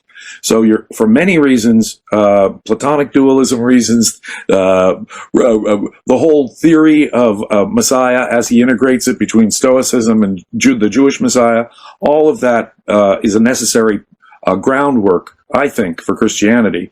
And he's writing in the 4th and 5th decades of the 1st century, in the 30s and 40s. He probably dies in the 40s. Right, which is crazy to me, that somebody writing in the 30s and 40s, writing about topics about the Father and the Son and the Logos and God. Right, Logos. Right? And he never His theology shows up in John so clearly. He never mentioned Jesus, not once. So right. To me, that's like, if you're like a judge in a court case, and you're trying to figure out a time period of when the murder could have happened. You're like, wait a minute. He's talking about all the same topics, the same subjects, but he never mentions the big kahuna. Well, why not? Well, I think they're using Philo's philosophy. And I think and another reason why this all makes sense is that Philo is trying to it seems like, and I could be wrong, but it seems like he's trying to get away from the Jerusalem temple and try to make a more universal Judaism message, which is Christianity. If you think about it, that is Christianity. I mean, now if you apply the pagan rites, the Lucianian mysteries, the dying and rising gods, it all comes together. Plus, Roman worship of the Caesars and all that. It all starts to come together. It's like you see this great allegory. I think what Philo would have himself objected to, from what I can tell in reading him, is the idea of a man god like Jesus. I think they expected a Messiah, and Jewish prophecy was all filled with messiahs. In fact, Jewish history had experienced messiahs. David was a messiah. Judas Maccabeus was a messiah. Joshua maybe was their first. It was the same name as Jesus. So they were expecting God to send them someone to save the Jewish people in a political, earthly, military way. And that's what, of course, the first century rebels expected. They thought their Jewish prophecies meant that someone would come lead them to kick the Romans out, just as 2 centuries earlier they kicked out the Syrian Seleucids for the Hanukkah revolt. Unfortunately, it didn't work out that way. They were up against the Roman war machine at its peak. But the Romans, of course, had not only were brilliant militarily, but in their propaganda. They're going to reach out and integrate as much as they can of the enemy into their own culture, as they showed with Greek culture, Egyptian culture after culture. They were sponges, if you will.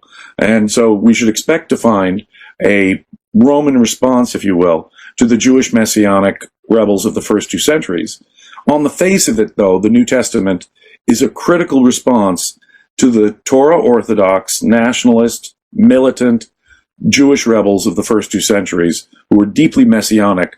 And that messianic expectation was turned on its head in the New Testament and turned into a message of peace and internationalism, and his kingdom is not even of this earth, and the kingdom is already here, look around you. So don't expect a political leader. I think it's pretty clear the New Testament is a Roman-inspired, if you will, critical reaction to the Jewish rebels of the first 2 centuries. Right, and to add to what you're saying, the Jews were never waiting for a God-man. They were waiting for a king. In fact, they're monotheists. The idea of a God-man is deeply offensive to them.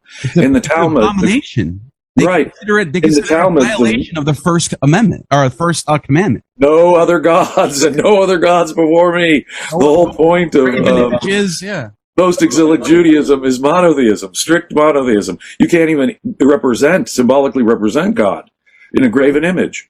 Right. You can't even utter his name unless you're the high priest on Yom Kippur in the Holy of Holies. Yeah, that's blasphemy. So the idea of drinking someone's blood, even symbolically, would have horrified Torah Orthodox Jews. The idea of a God-man would have horrified Torah Orthodox Jews, and I think gotta believe rebels who were among your more conservative Orthodox Jews at the time, right? So they're the ones who want independence from this Greco-Roman world, right? Like I said, these are all pagan themes. Drinking the blood, that was some Dionysian theme, and having God-man, half like Hercules. These are all things that happened in the pagan world for centuries before Christianity. Now, some of you might be asking, well, why would the Romans do this? Why would they waste? Well, here's what people don't understand is that back in the first century, the biggest, most effective way of propaganda was religion. So today you got the media, you got news, you got movies, you got music, and it kind of shapes the minds of the people. We so take for granted the separation of church and state. For the last 200 years, we don't realize what a revolution that was. Right. Today we think of law in a secular way and how primitive it is of certain Islamic people to want to be governed by Sharia law, for example. But when you go back in the Wayback Machine, Mr. Peabody, into the past, you don't have to go very far into the past to go to a time when religion and politics were completely inseparable. There had to be a religious justification for every political move, for every constitution, every king, every government, and no historical event, could go without religious explanation. So if the Jews lost the Jewish war, this is God speaking to us. What have we done? Either God's punishing us, or what's going on? Is God rewarding the Romans? Is God punishing us? Every event, including a war or a natural event, has to be given theological explanation. There is no separation of politics and religion in those days. And so the motivation for war, we're told by the ancient historians, what the main motivation for the Jews to rebel against Rome was their messianic literature, were their prophetic documents. It was these messianic and all the rebel leaders of the first century were claimant messiahs. They were religious leaders as much as political rebels. Even Rome had an official religion. They would not engage in anything unless they took the auspices, looked at the birds flying, the entrails of a sheep or something, before they would engage in any military enterprise or some new political enterprise. You'd have to ask the gods, are you on our side? What are our chances of succeeding? And so everything had political import. To the Romans, the Roman Republic, and then the Roman Empire were sacred. We're sacred. We're blessed by how else did they be so successful if they weren't favored by the gods, if the gods weren't on their side?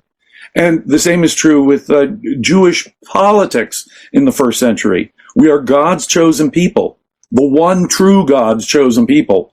And so if something bad happens to us, he's not rewarding these polytheistic enemies of ours. He's punishing us for not living throughout Hebrew literature. Jews have interpreted all their bad fortune, while conversely, they've interpreted all their good fortune as having a good relationship with God.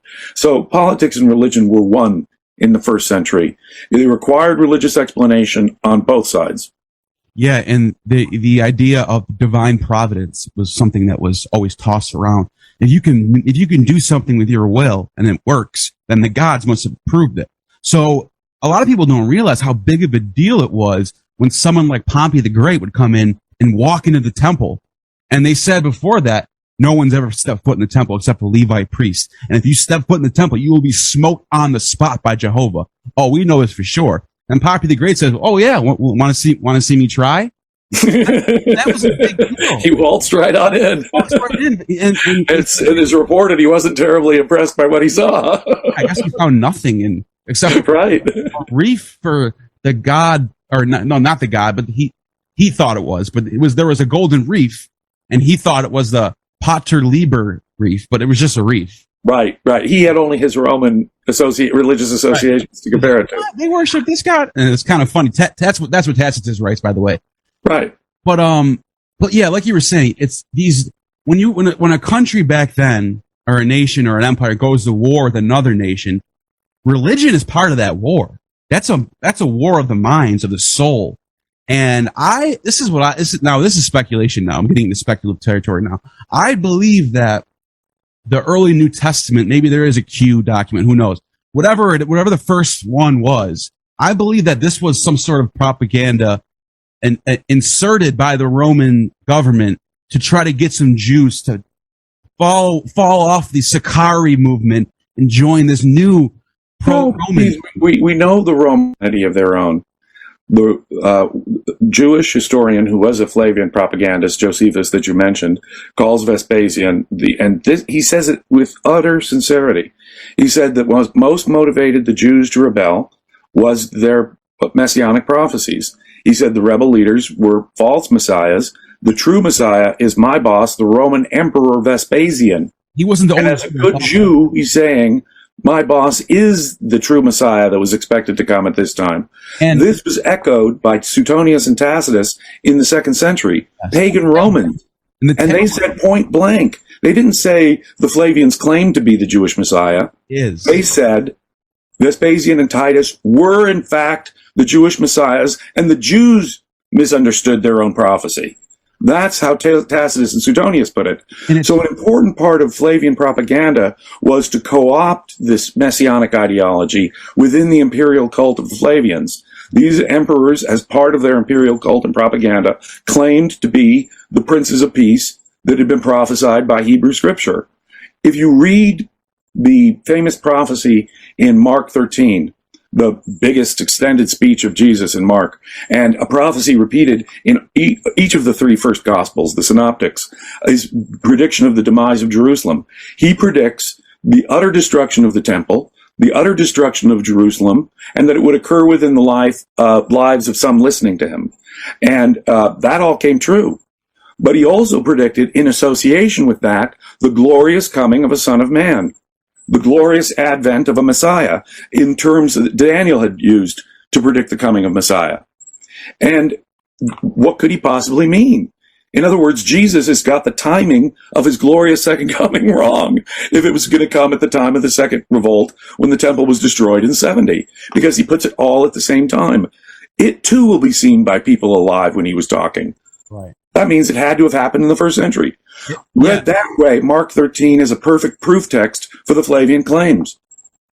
Yeah, and only Vespasian and Titus fulfilled Jesus' prophecy as coming as messiahs at the very time. Now, Josephus, their propagandist, even describes armies seen in the clouds, part of Daniel's vision, at the siege of Jerusalem. So Josephus sees play in Revelation. So Vespasian is seen as Daniel's son of man by Josephus, the Flavian propagandist. And just to tie into what you're saying, just tie it all together. If anyone had, this is not even really that speculative because it's in the Talmud.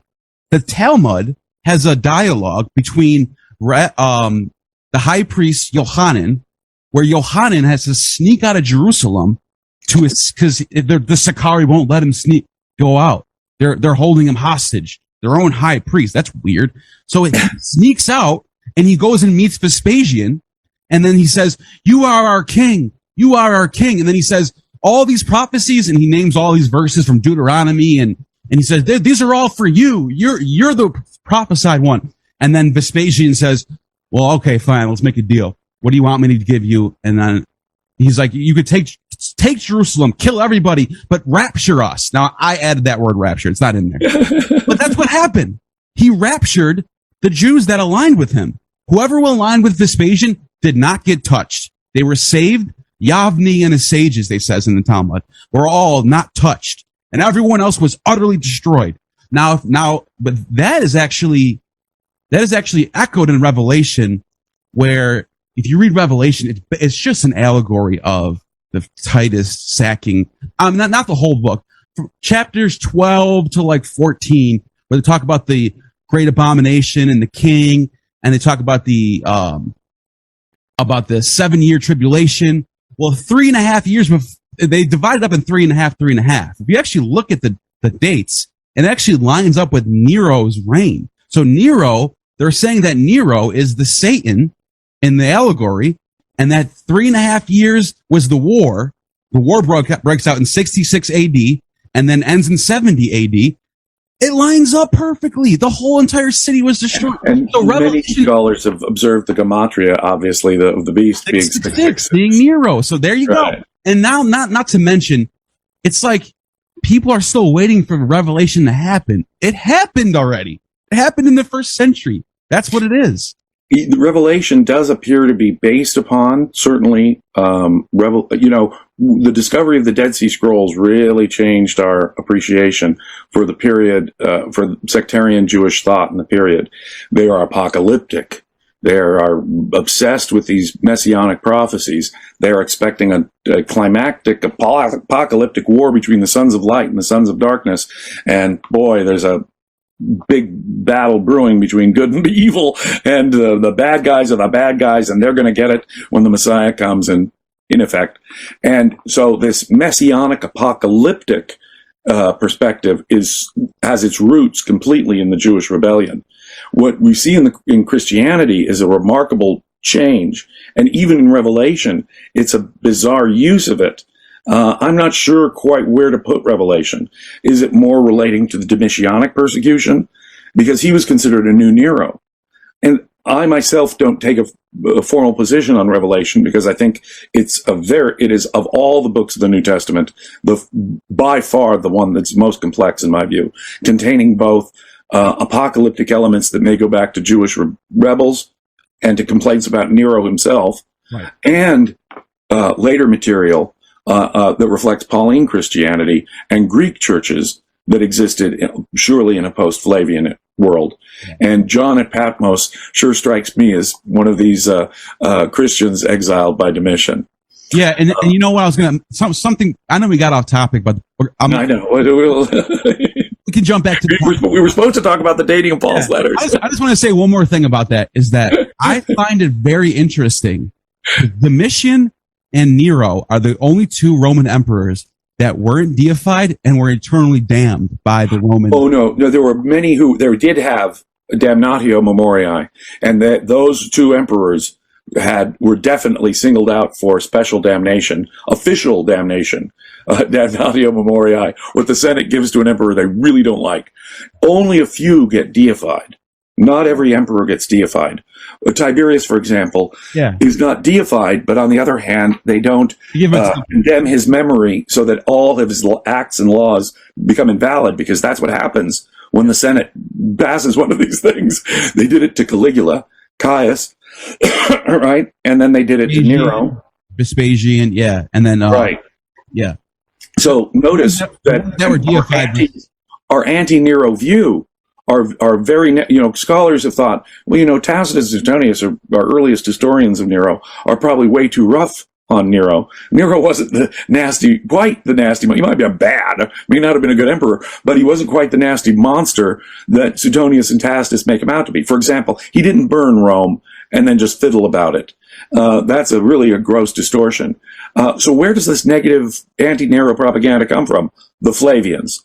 The Flavians had a serious interest in depicting the last of the Julio-Claudians as a rotten guy who needed replacement by them. And if you read what they wrote about him, they write about him that he killed his mother. Historians don't even know if that's true. They said that he got married with a man, which was a slave, and that was an abomination and an embarrassment to Rome. I mean, we're talking about the first century here. Let's be real. Today, that'd be fine. Everybody. Well, some of, I think, the sexual difference is just simply a question of culture. I mean, you just simply look at the artifacts of ancient Rome and you realize they had a different perspective on sex than we do in the modern West. They had lamps shaped like penises, and on there's pavement in the concrete, they'd have erect penises that would lead you to the local whorehouse.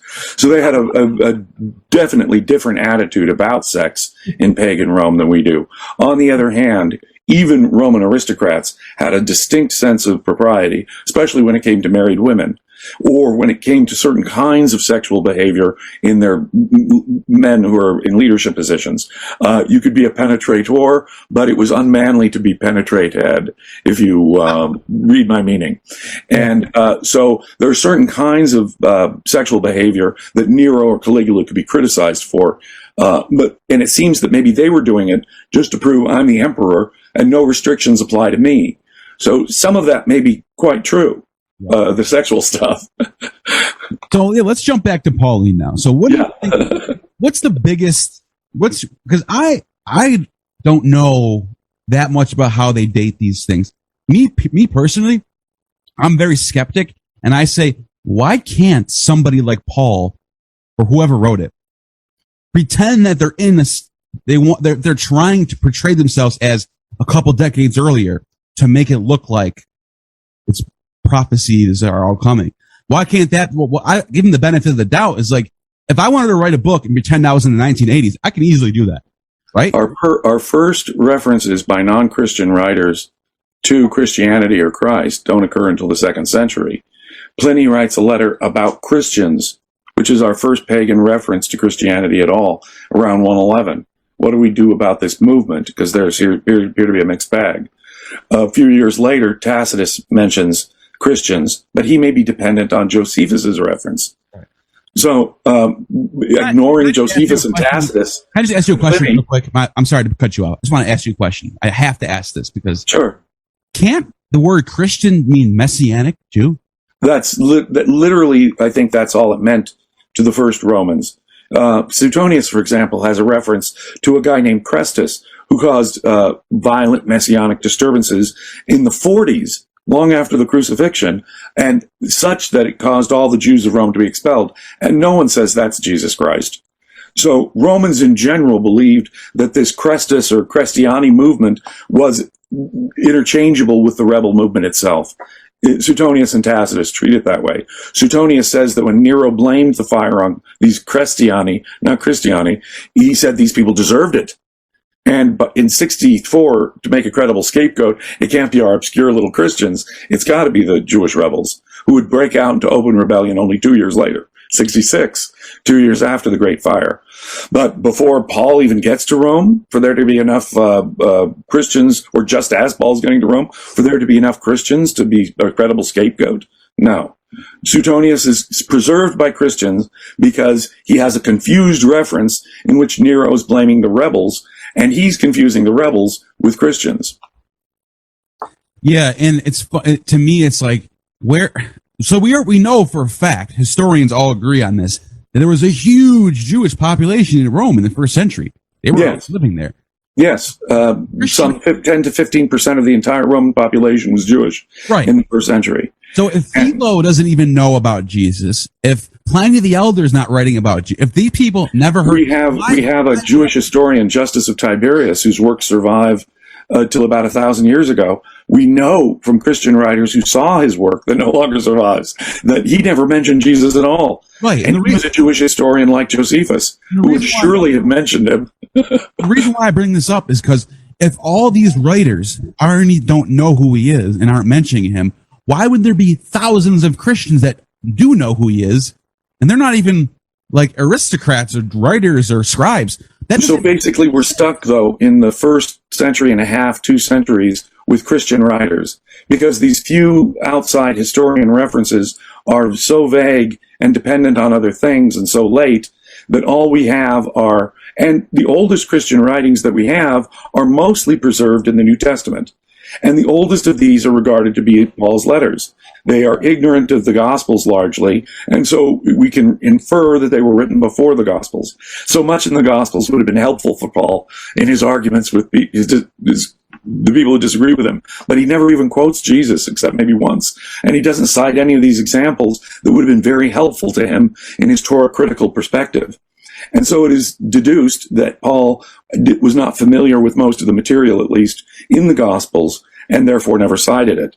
If, in fact, the Pauline letters are the oldest Christian literature, and if outside of these pagan references all we have is Christian literature for the first century and a half, 2 centuries, which is true, then the dating of Paul's letters becomes all important.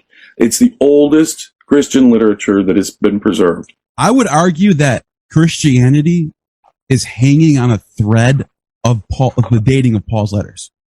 Because if some crazy discovery happened, I don't know, this probably could never, this is just a example. If somehow they figured out Paul's letters were written in the 90s or 100s, what would that do for Christianity? Well, it would. You're absolutely right that the historicist mythicist debate centers around Paul's evidence. It really is and must. We know that the first reference by historian Josephus was tampered with by Christians in the 4th century. So we're not quite sure what he said about Jesus. And even if it was all written there for propaganda reasons, it's still in the 90s.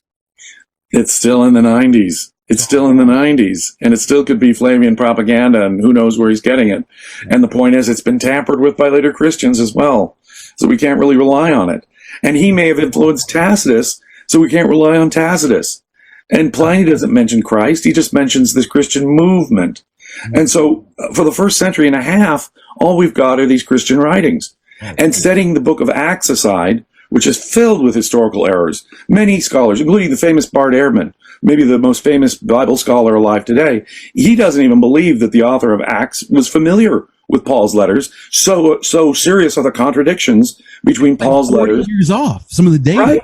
Exactly. So all we have to do is remove Acts, which is all we really know about Paul's biography, except from his own letters, in the first century and a half. That's all the references we have. So we really don't know anything that's credible about Paul outside of the book of Acts for the first maybe century and a half, outside of Paul's own letters. So the clues about Paul himself and the clues about Jesus' historicity really hinge on some reference. Jesus is mentioned as a historical figure. He was the son of a woman, in effect, but like an idiom, an old phrase. He's just an ordinary man, the son of a man, son of a gun, son of a human. And in that way, he refers to Jesus as an earthly man. He also refers to Jesus as being a son of David, as, in effect, being this royal Jew. And he also says that he had a vision that Jesus had been buried, and after his death, was resurrected, and that there were visions of him that people like Cuius and James, and finally himself, had of Jesus. But with these vague references, and there's one reference in Galatians where Paul says he had an argument with a fellow named James, the brother of the Lord. In Josephus, we're told about a fellow named James, the brother of the aforementioned Christ, who many assume to be our Jesus Christ. So the thought is, well, if Paul is having an argument with James, who's a literal brother of a historical Jesus, we're hooked into history. If Paul was writing about such a movement in the middle of the first century, then he's interacting with people who actually knew Jesus. And finally, if he's actually treating him like a historical figure, the son of a real woman, right, then Paul believes in a historical figure who's relatively contemporary to himself, and he's interacting with people who must have known him, like his brother. And that's how the logic for the historical Jesus goes, and it hinges, because nobody believes the historical reality of the Gospels. People don't believe the miracle stories. People know the trial stories, pure fiction. In fact, the Jesus Seminar, just 20, 30 years ago, famously proved that some 85% of what Jesus is quoted as saying simply could not have been said by a historical Jesus. So the vast majority, maybe 90% of what the Gospels quote Jesus is saying simply could not have been said by a historical Jesus. Since we know the Gospels to be unhistorical and largely mythologized, it's these letters of Paul where the argument between mythicists and historicists is won or lost. And you make an excellent point. For if the letters of Paul, at least the ones regarded as authentic, 6 or 7 of them are regarded as authentic. The others that claim to be written by Paul, most scholars agree were written later and by other people, maybe Paul of the Pauline school, using Pauline language, but by later people because of the subject matter of those letters. In any event, by placing at least some letters of Paul in the middle of the first century, say the 50s, which is when most scholars place these authentic Pauline letters, is in the middle decade of the first century. That puts him much closer to a historical Christ. That means he's interacting with people who might have known Jesus Christ, who was born in the flesh, as he says, and so forth, or a brother of Christ that he maybe have interacted with. That is altogether different than if we think of Paul's letters having been written in the late 80s or in the mid 90s, as I'm beginning to believe is the case. Yeah. And it's also kind of interesting that if there's this huge bloody war is taking place, and there's Paul just is peacefully writing his letters about, blah, blah, like never mentioning like, oh yeah, there's literally like this place is on fire right now. You would think that there would be some tones of like the war. He does say that wrath is happened. That a terrible wrath has occurred to the Jews. Yeah. And he says, I am currently undergoing a certain persecution with some of my friends. And I thought about this, like, so if you go, it's ancient history, but it's first century compared to like Herodotus' time is not that old. Cause it's like people like Plutarch, you could see like his life is. Plutarch is contemporary to Josephus. That's what I'm saying. Like you could see his sculpture, you can see what his face looks like. You know where he lived. You know what cities he was in. You know the greatest of ancient biographers, Plutarch. And it's like, so okay, you could track down all these people easily in first century, but then for some reason, Paul, this guy who's very high up, who has all these places that he can go to and stay and eat for free, but like you can't track down his historical. In the book of Acts, it says he appealed to Caesar right in front of Agrippa. Well, there's no shred of anything that says that some guy named Paul went in front of Agrippa. I think we have to dismiss Acts as history for many reasons. Right. Acts, although Paul is the hero of Acts, Acts is written well after the letters of Paul, and yet Acts contradicts the chronology that Paul's letters suggest for himself. And many scholars have observed that, like, as I say, no less than Bart Ehrman. And given the contradictions between the letters and between Acts, a book in which Paul is the hero, the first book in which we're given substantive biographical information about Paul, the only real conclusion we can reach is that Acts is intentionally misleading us about the career of Paul. In fact, Professor Eisenman has convinced me that, for example, James, who we know to have been the leader of the Christian community before the war, is being written out of and downplayed in the book of Acts. Things that happened to him have been rewritten into St. Stephen. I'm convinced of that part of Eisenman's argument. Yeah. And more than that, it recasts Peter in an unbelievable way, having these dreams about kosher diet that are just not credible. So when you put it all together, Acts is a work of fiction. Acts is a second century work of fiction designed to mislead us about the true nature of Paul and Peter. And not to tell us the history of Peter and Paul, but to mislead us about who they really were. The reason why I'm laughing is that when you read Peter's vision of these foods that you can all it just sounds just sounds so perfect for these Gentiles. Like, oh, I just had a vision. It's okay now. You guys can do what you want. It just sounds. And the guy's no less than a Roman centurion. Not just a Roman, but a Roman centurion, just like the centurion Jesus interacts with in the Synoptic Gospels. It says has more faith than any Jew. Yeah. Not just a Roman, but a Roman centurion. Jesus says has more faith than any Jew in no uncertain terms in the book of Matthew. You know what's strange, though, and I don't know if you know much about this, is that Josephus's life is eerily similar to Paul's life. They both are slaves. They both get shipwrecked. They both appeal to Agrippa. They both appear to be on a shipwreck at about the same time in history. Like, what is that about? Around the year 62, 63, they're both on a shipwreck in the Adriatic from Judea to Rome. Yeah, they're just waving to each other. That's a strange coincidence. Hey, how you doing over there? I see you. I know that in the ancient world, shipwrecks may have been more frequent, but simply for the fact that within a year in the same sea, the same part of the sea, they're both Jews coming from Judea to Rome, and they both have a shipwreck. It is extraordinary. Now, Paul gives us, Acts gives us why. Why do they give us those numbers?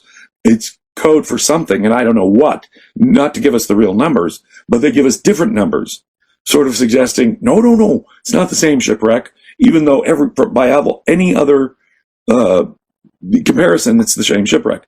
Both claim Pharisee credentials. Both claim to have Essene connections. Both claim to be critical, though, of the demand for circumcision. So both share an anti-circumcision, anti-Torah theology. Both are messianic. Both are Pharisaical, even though they're anti-Torah, is what they claim. Both have visions. Josephus has prophetic visions about Vespasian. Josephus watches an exorcist expel demons in front of the Emperor Vespasian. So he has mystical visions, just as Paul has mystical visions. And he believes that God has gone over to the Romans. Romans 13, Paul says you have to obey the Roman state as God's agents on earth. Josephus says God, the Jewish God, has gone over to the Roman side. Right. And I'm still a good Jew. So they share politics. They share a criticism of Torah and circumcision. They are both messianic, however. One believes in Vespasian. The other believes in Jesus. But both share a pro-Roman orientation, but paradoxically a messianic orientation and an anti-Torah orientation. Both claim similar ideological lineage, and both have this crazy shipwreck that appears to be almost the same thing, but for the number of passengers. So, yeah, there are extraordinary parallels between the two. I don't believe them to be the same person. I think that the author of the authentic Pauline letters, maybe all the Pauline letters, is a different author than that of the Jewish wars and the antiquities. So do you think on the other hand, then? You think it's just a coincidence that they Oh no, I think they're connecting themselves. So I think it's also Acts is allegorical. too. I think Acts is the one primarily, even though Paul references shipwrecks of his own in his letters. And I think Acts is connecting the two. There's also the Stephen being stoned, and then you look at the death of James in the book in Josephus's War. Right. It looks there's a lot of weird parallels between different characters, which I think is strange. That's it. It's really hard to miss when Josephus, tells the history of the violence and messianic activity that built up to the Jewish war. It's hard to not see numerous echoes that will appear in the life of Jesus in the Gospels. There is a Jesus in the years before the Jewish war who warns that the temple in Jerusalem is to be destroyed. Woe to Jerusalem. Oh, to me. Jesus. And he gets killed right before the war, we're told, by a giant stone. Maybe he's just stoned by the rebels. And they also torture him for 7 years, and they say in Josephus that during those 7 years, he never let up, and he just prophecy against them. They torture him to the bone, and then they release him. Right. Woe to me, and then he dies. Woe to me, and then he dies. But woe to Jerusalem until then. But he's given a similar prophecy to Jesus' central prophecy in the Gospels, right? Or take there are several. There's no question Josephus, for example, whitewashes John the Baptist. He whitewashes James the Just and puts the heroes of the New Testament, in effect, in a different light that he does the other rebels. But the other rebels themselves are the Egyptian. And in the book of Acts, they're confusing apostles with, aren't you like the Egyptian? Aren't you that rebel guy? And it's strange. So it gets, the more you look into it, it just gets all weird and it's like messy, because the way he portrays Herod in book number 1 of the Jewish War is like the greatest king ever. Like he's basically King David. Then you look at the Bible and he's a baby killer. He's horrible. He wants to kill. Well, even Josephus is critical of Herod as an older man. Even Josephus says that he went nutso and he started rotting with worms because he went bad. That's right. He killed his own sons. He did some terrible things. Yeah. And Josephus says he got what was coming to him. So Josephus, the Flavian propagandist, doesn't like Herod the Great and believes Herod the Great got what was coming to him, just like the book of Matthew does. Right. Yeah, that's interesting. Christianity, and we say, well, wait a minute. Being anti-Nero means you're anti-Roman. No. The Flavians were the authors of the anti-Nero propaganda. Oh, Being anti-Herod means you're anti-Rome. No. Flavius Josephus says that Herod the Great and Herod Agrippa both had horrible deaths that they deserved. Who said? Because that? Why do you think the Great Civil War broke out in the year of the 4 emperors? Rome was at war with itself back then. Of course. Yes. So for someone to say, "Oh, look, they hate Nero, so that means it can't be," no. No.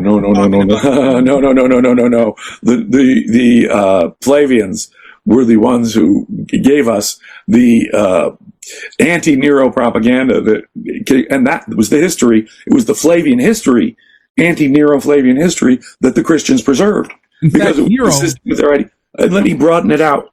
Flavian literature generally is what medieval Christians preserved. Pliny the Elder, Quintilian, Tacitus, Suetonius.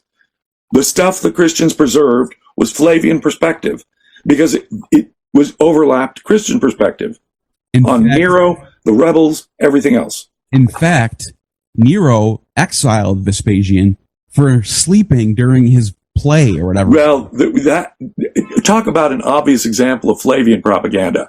Exactly. In my view. Vespasian is now boasting that during one of Nero's musical performances, he fell asleep. So, see, I had the nerve to fall asleep while Nero was... That's Flavian propaganda on the face of it. Right. No, in fact, had Nero been pissed off at him at that time, he would not have appointed him in charge of Judea. Now, is that Tacitus or Suetonius? I can't remember which one wrote. Suetonius tells us that story. Okay. Suetonius makes it seem like, so he had the nerve to fall asleep against Nero. Nero exiles him, but then Nero needed him for the war. Immediately it names him the proconsul in charge of the whole a major chunk of the Roman army, and in charge of putting down the Jewish war. Trying to put Vespasian as always above Nero. He was greater. That's what basically. Look, during Nero's reign, Vespasian and his brother were kissing Nero's ass the whole time. And any propaganda to the contrary is Flavian propaganda written after the fact. Yeah. That's how Vespasian and his brother kept getting promotions under Nero. They kissed Nero's ass. That's just common sense. It's right. Caesar. He's the king.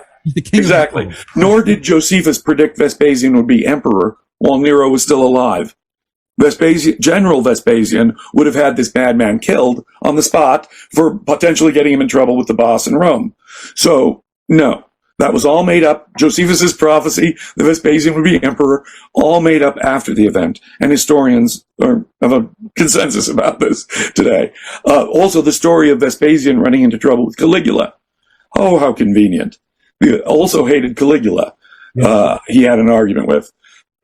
Yeah, it just happens to be all the damned. Yes, those unpopular guys. Yeah, but they all clash with the Vespasian, the Flavians. Right, who's always on the right side. Yeah, it just sounds like a story. It sounds like it's all mythicized. Myth. Yeah, and that's what's so fascinating about history. That's what my YouTube channel. I make a lot of videos about my theories on history. I love the Greek Alexander romance is a prime example of taking history and just adding whatever you want to it. Here, right. With dog heads. So the story's embellished over time, right? Yeah, it's a fascinating thing. I love it, man. Alexander was a god. He conquered the Persians. Yep. My God. He became larger than life. And kingdoms, his generals carved up his empire, and there were whole kingdoms that looked back to his legacy. And the book of Daniel was prophesied about him. It's so crazy how people actually think that. And I don't want to sound rude because I get it. People have faith. People are afraid of dying. Think of if it comes down. This is what it comes down to. People are afraid of death, and they want to feel better about. Am I going to live forever? And that's a really sensitive subject. So I don't want to be like, oh, these idiots. No, it's not that they're idiots. Well, I confronted a choice early in my own life about that. I said, look, if it's sort of Pascal's wager in reverse, right? Look, if this is my only life and it is this very, very finite time, and I've only got this very limited number of minutes and days and hours to this finite life, I'm not going to take any chance with having any extras afterwards. It's about this life for me and making the most of it. And if I were to believe in an afterlife, it would, to that extent, diminish me squeezing the most out of this precious life and every now that I have. So I regard the religious metaphysics as hostile to a full enjoyment of life on earth. Yeah. I actually like the Taoist philosophy on it, where it's like, listen, you didn't ask to be born. You're just here. So just take what you can get. Just flow with Dharma. Flow like water. It is this. The one of the things that is appealing to me about that is that it is about this. And if anyone tries to impose some external religious idea on you, and the original even Buddhist idea is appealing, that is suspicious in itself. In other words, Buddha said himself, don't follow me like a religious guru. Yeah. That's the first lesson. And that's interesting because it's all, if you think about it, okay, so this is what they want you to think.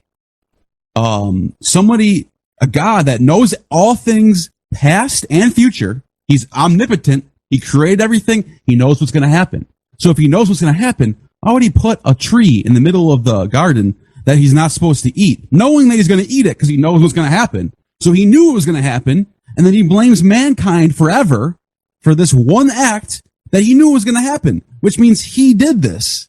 You can't blame human free will for a choice when he set up all the things and knew how it would come out. To God, it was a totally deterministic exercise, a mathematical equation. When he created it, he knew the outcome already. The book of life. As if it was inevitable. Right.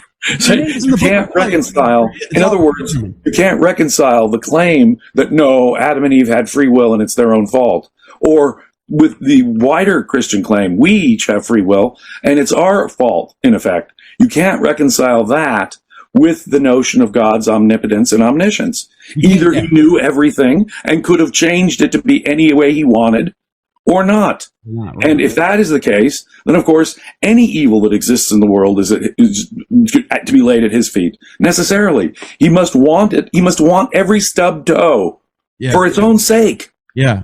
Couldn't he have accomplished some other goal without that stub toe? Of course, he's omnipotent.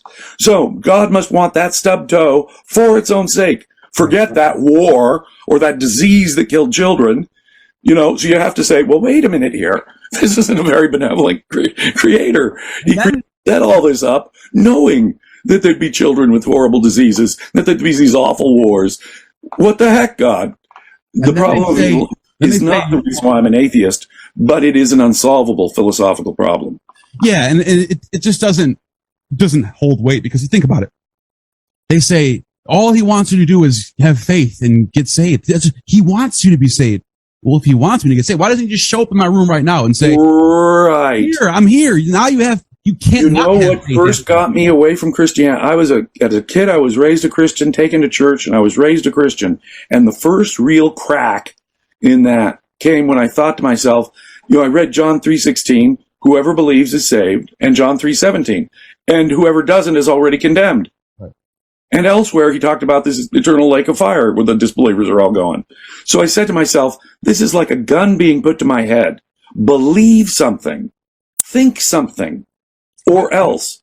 And I thought to myself, wait a minute, belief shouldn't be a matter of a threat. It should be a matter of logic and evidence. Not only it should that, be a matter of my judgment. Right. Not only that. So if I showed you, if I was like, okay, that 2 + 2 is 4. Right. If I came to you and said, if you don't believe that 2 + 2 is 5, you're damned to hell. You better believe it.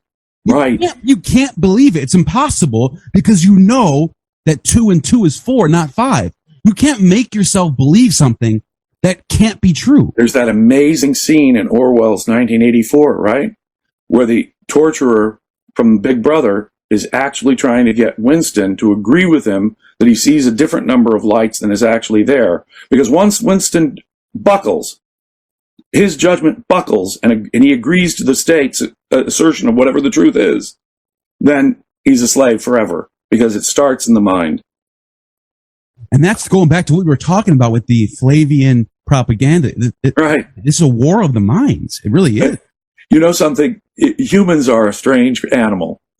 Their beliefs, their philosophical beliefs, I believe, are sure, there's famines and weather events and meteors that can hit or whatever, earthquakes, whatever. But I think the single most important causal force in human history are their philosophical beliefs. If they become deeply religious, they'll go into a dark age, whether they're Christians or Muslims. If they believe in the power of reason and they love life on earth, they will have a renaissance and secular art and science, technology. You know what's crazy about that? Yeah. When I was a Christian, I used to always say this. Oh, Christianity is what shaped the West, and it made all these technological advancements are all because of Christian philosophy and flourishing in the West. That's why the West is the best. But then I started actually researching history, and I found out that in the 500s BC, they were already coming up with atomic theory. Yes. Epicurus, yes. Democritus. The ancient Greeks No. The ancient Greeks for centuries before Christ. Right, and they're like, were developing the scientific methods, science, amazing scientific insights. And it's like greatest physicist until the modern times was Archimedes.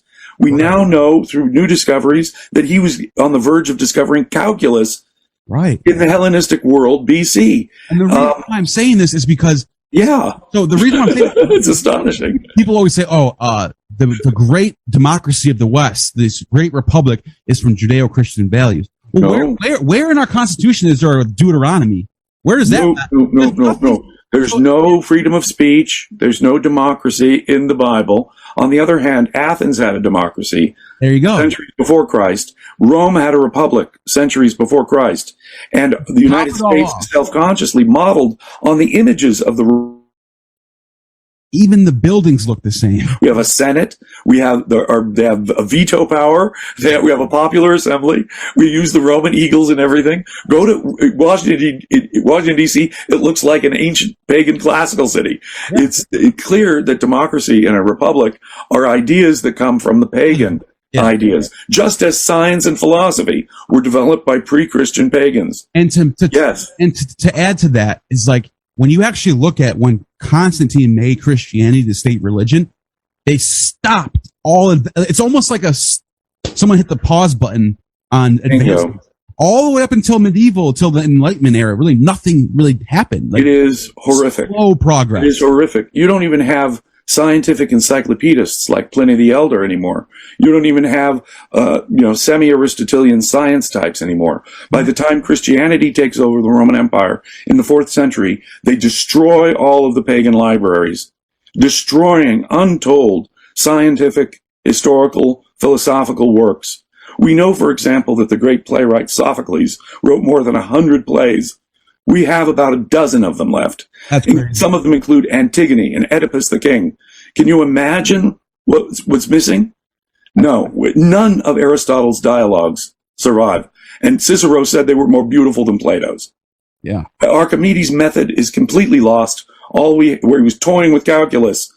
And all we have is an outline form of it in palimpsest form. No, we are still learning how much classical scientific and historical and philosophical knowledge that the Christians destroyed. We're still learning how much they made us forget. Right. Frankly. And it's pathetic. I made a video called From Roman Imperial Cult to American Imperial Cult. And I sort of make a timeline of like how it all progressed into what we see today with these Baptists holding the God hates fag signs. And I sort of made the whole time, I sort of laid out how it all started from this Roman Imperial cult. And I tell you, my jaw dropped the other day when I saw modern politicians, again, citing Romans 13. Obey the state. I mean, God, to justify, when they run out of a logical argument to justify their political tyranny, what are they going to turn to? Let me ask you this. Romans 13. How many, in our Senate and House of Representatives, how many of women and men are either not a Muslim, a Jew, or a Christian? Oh, you can't get elected. And I don't think any of them. I think Andrew Yang's the only one. Right, yeah, and he's brave to even say as much as he does. That's what I'm saying. But the point is that I don't think you could be elected president and not say you believe in God. You'll never get to vote. No, not in America. No. America's far too still Christian and religious to think about having an atheist president. Yeah. But think about it. Only a little more than 100 years ago, atheists had no legal rights. They couldn't testify in court. They couldn't defend their own property. That's wild. Wild to think about. If you and I doubted the existence of the Judeo-Christian God, we were not permitted to testify in court. We couldn't defend our legal interests. That's the legal discrimination that existed against atheists only 120 years ago. Yeah, and then just in the 1950s, you saw this resurface of like this preaching and this whole like Christian new. The Pledge of Allegiance didn't have under God until they were fighting the atheist communists in the 50s and added it to it. Wow, I didn't know that. That's fascinating. No, when my mother first took the Pledge of Allegiance in school, it never had under God in it. That's fascinating. It's almost like our religious, not everybody, mostly the conservative Christian Baptist. It's almost like they got more dogmatic over time. The more consistent in an ideology will tend to prevail, won't they? Look at it over in Afghanistan. ISIS-K looks like they're going to be the winners, even though they only have a small bit. They're the ideologically consistent ones. They're going to be the ones who will, in the end, set the agenda. This can work for the good or this can work for the bad. But the ideologically consistent tend to be the more powerful. Yeah, and like you said, the mind. It's a battle of the mind. Isn't it? It's a battle of... The real battle is not in the streets. That is the effect. The real battle is the battle of our ideas in the mind. Exactly so. That's why I regard philosophy as indispensable, as the single most important topic of any of the sciences, because it sets the epistemic agenda for all the other sciences. How do we know what we know? How is logic valid, for example? are the senses? How do we use the senses and evidence to draw our conclusions? And then basic ethical principles, normative principles. These are inescapable. And it's frightening to me that an ancient ethics of Christianity is now governing a society with the technology of nuclear weapons. Wow. So our technology has advanced way out ahead to the point of nuclear weapons, and we're still using primitive thousands-year-old ethics to help guide us in our public policy. Utterly terrifying to me. And for all the faults of Christianity, imagine how much worse it would be if we were a predominantly Islamic. Well, see, at one time, the Greek science was dominating the Islamic world. They were the leaders in mathematics and science 1,000 years ago, 800 years ago, in the days of Averroes. Algebra.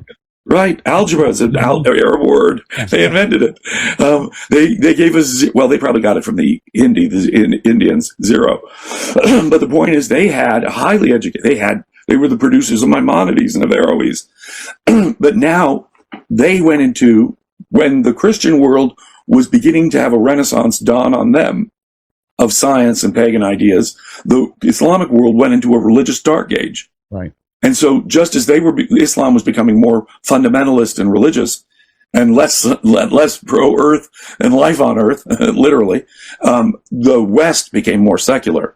And since the Renaissance in Europe, sort of religion has been in slow retreat until at least the 20th century, when I think it's been staging a horrible comeback. And the Catholic Church, with the Pope Francis, just decided to change some things in a progressive light, where he's now saying that gay marriage is okay. Now all the gays can get married now, and ever since Vatican II, they've been throwing the real doctrine in the toilet. Atheists might even get into heaven now. And all the Baptists and conservatives they all think he's the devil. He's you gotta be. And conservative Catholics have all thought that the popes since Vatican II have all been anti-pope. So, but I have to say this: if the Catholic Church decided to yield their scepter in a good way and say, you know what, let's just follow science. This will never happen, by the way. I don't think so. If they did to say, you know what, we don't know. This is all just an allegory. Look, the Catholic Church opposed anesthesia when it was introduced by doctors. Why? Well, because Eve's punishment was pain during childbirth. So if we were to give people anesthesia to relieve pain, we'd be interfering with the plan of God. My God. When they invented the first vaccines against smallpox, which wiped smallpox, right, and then polio off the face of the earth. Yeah. Pope was against that. Yeah. Against vaccines because they interfere with God's plan. And look at Galileo, for example. It was always the church that was trying to interfere with scientific. They burned Giordano Bruno at the stake. Right. Even now, in the middle of the 20th century, they said even birth control used by married people is a sin because it interferes with God's plan. Can you believe the medieval primitive doctrines that the Catholic Church, anti-science doctrines that the Catholic Church has constantly put over? They've been opposed to liberal democracy, too. They were opposed to the American Revolution. They were opposed to the freeing of slaves. Let us not forget that the Catholic Church has been consistently on the wrong side of every scientific and political issue for the last 500 years. I mean, even other Christians, Tyndale wrote a Bible in English. They killed him for he wrote a Bible. Yeah, he decided to translate it into English and got killed for the... That's insane. And the reason why I brought during Henry VIII, a noblewoman named Anne Askew, who was tortured, a woman, was slowly tortured on the rack because she was more of a Protestant than Henry. That is how whacked out those folks in the 16th century were. Crazy. And the reason why I brought up the whole, what if the church decided to go the Gnostic route and just be like, whatever, we don't know. And the reason why I say it, people have faith in things because there's a million reasons why people want to have faith. They want to see their ancestors again. They fear death, or they just want something to fill up the void inside themselves, and then religion is the answer. Well, there could be like a Gnostic-y, put science first and fill in the gaps with your own theory type thing, and that would be fine. If the Gnostics were to win out in the Pauline or the Well, if anyone tells you to put any authority above your own judgment, above your own reason, just run for the hills. Yeah. They are announcing that they're gaslighting you.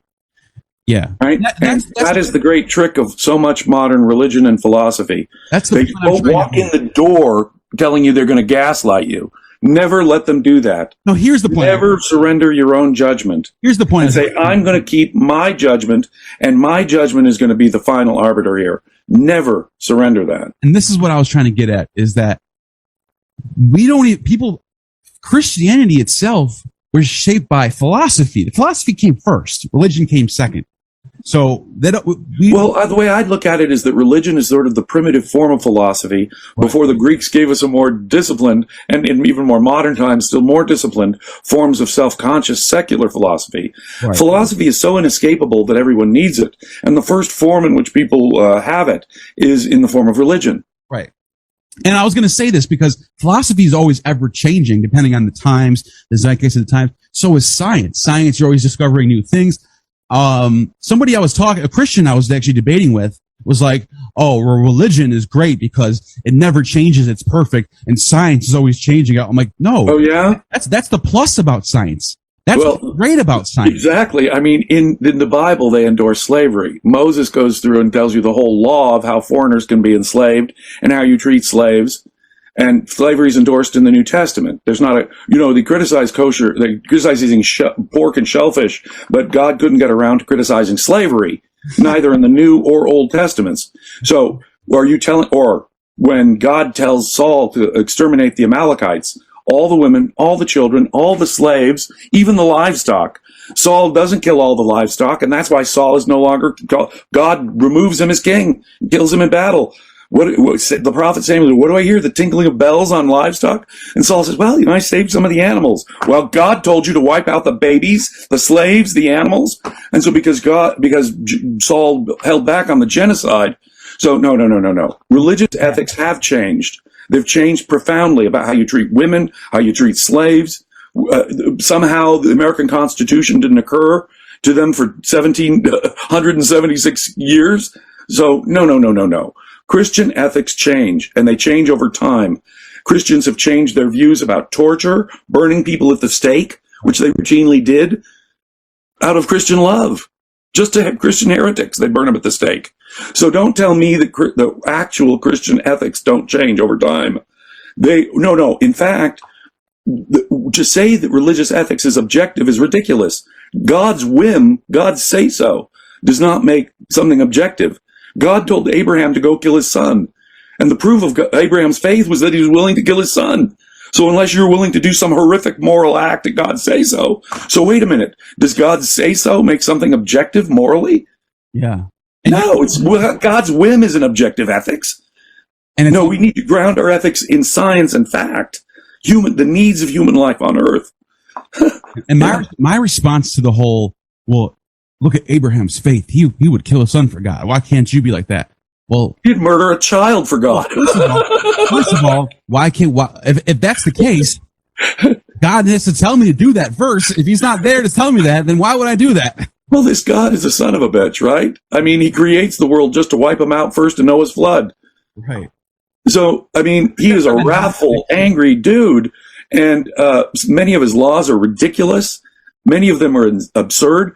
Executing people for stoning people to death is in this Torah for blasphemy, for sex crimes, for premarital sex, for adultery. Kill him, execute him. Picking grain on the Sabbath. Woo!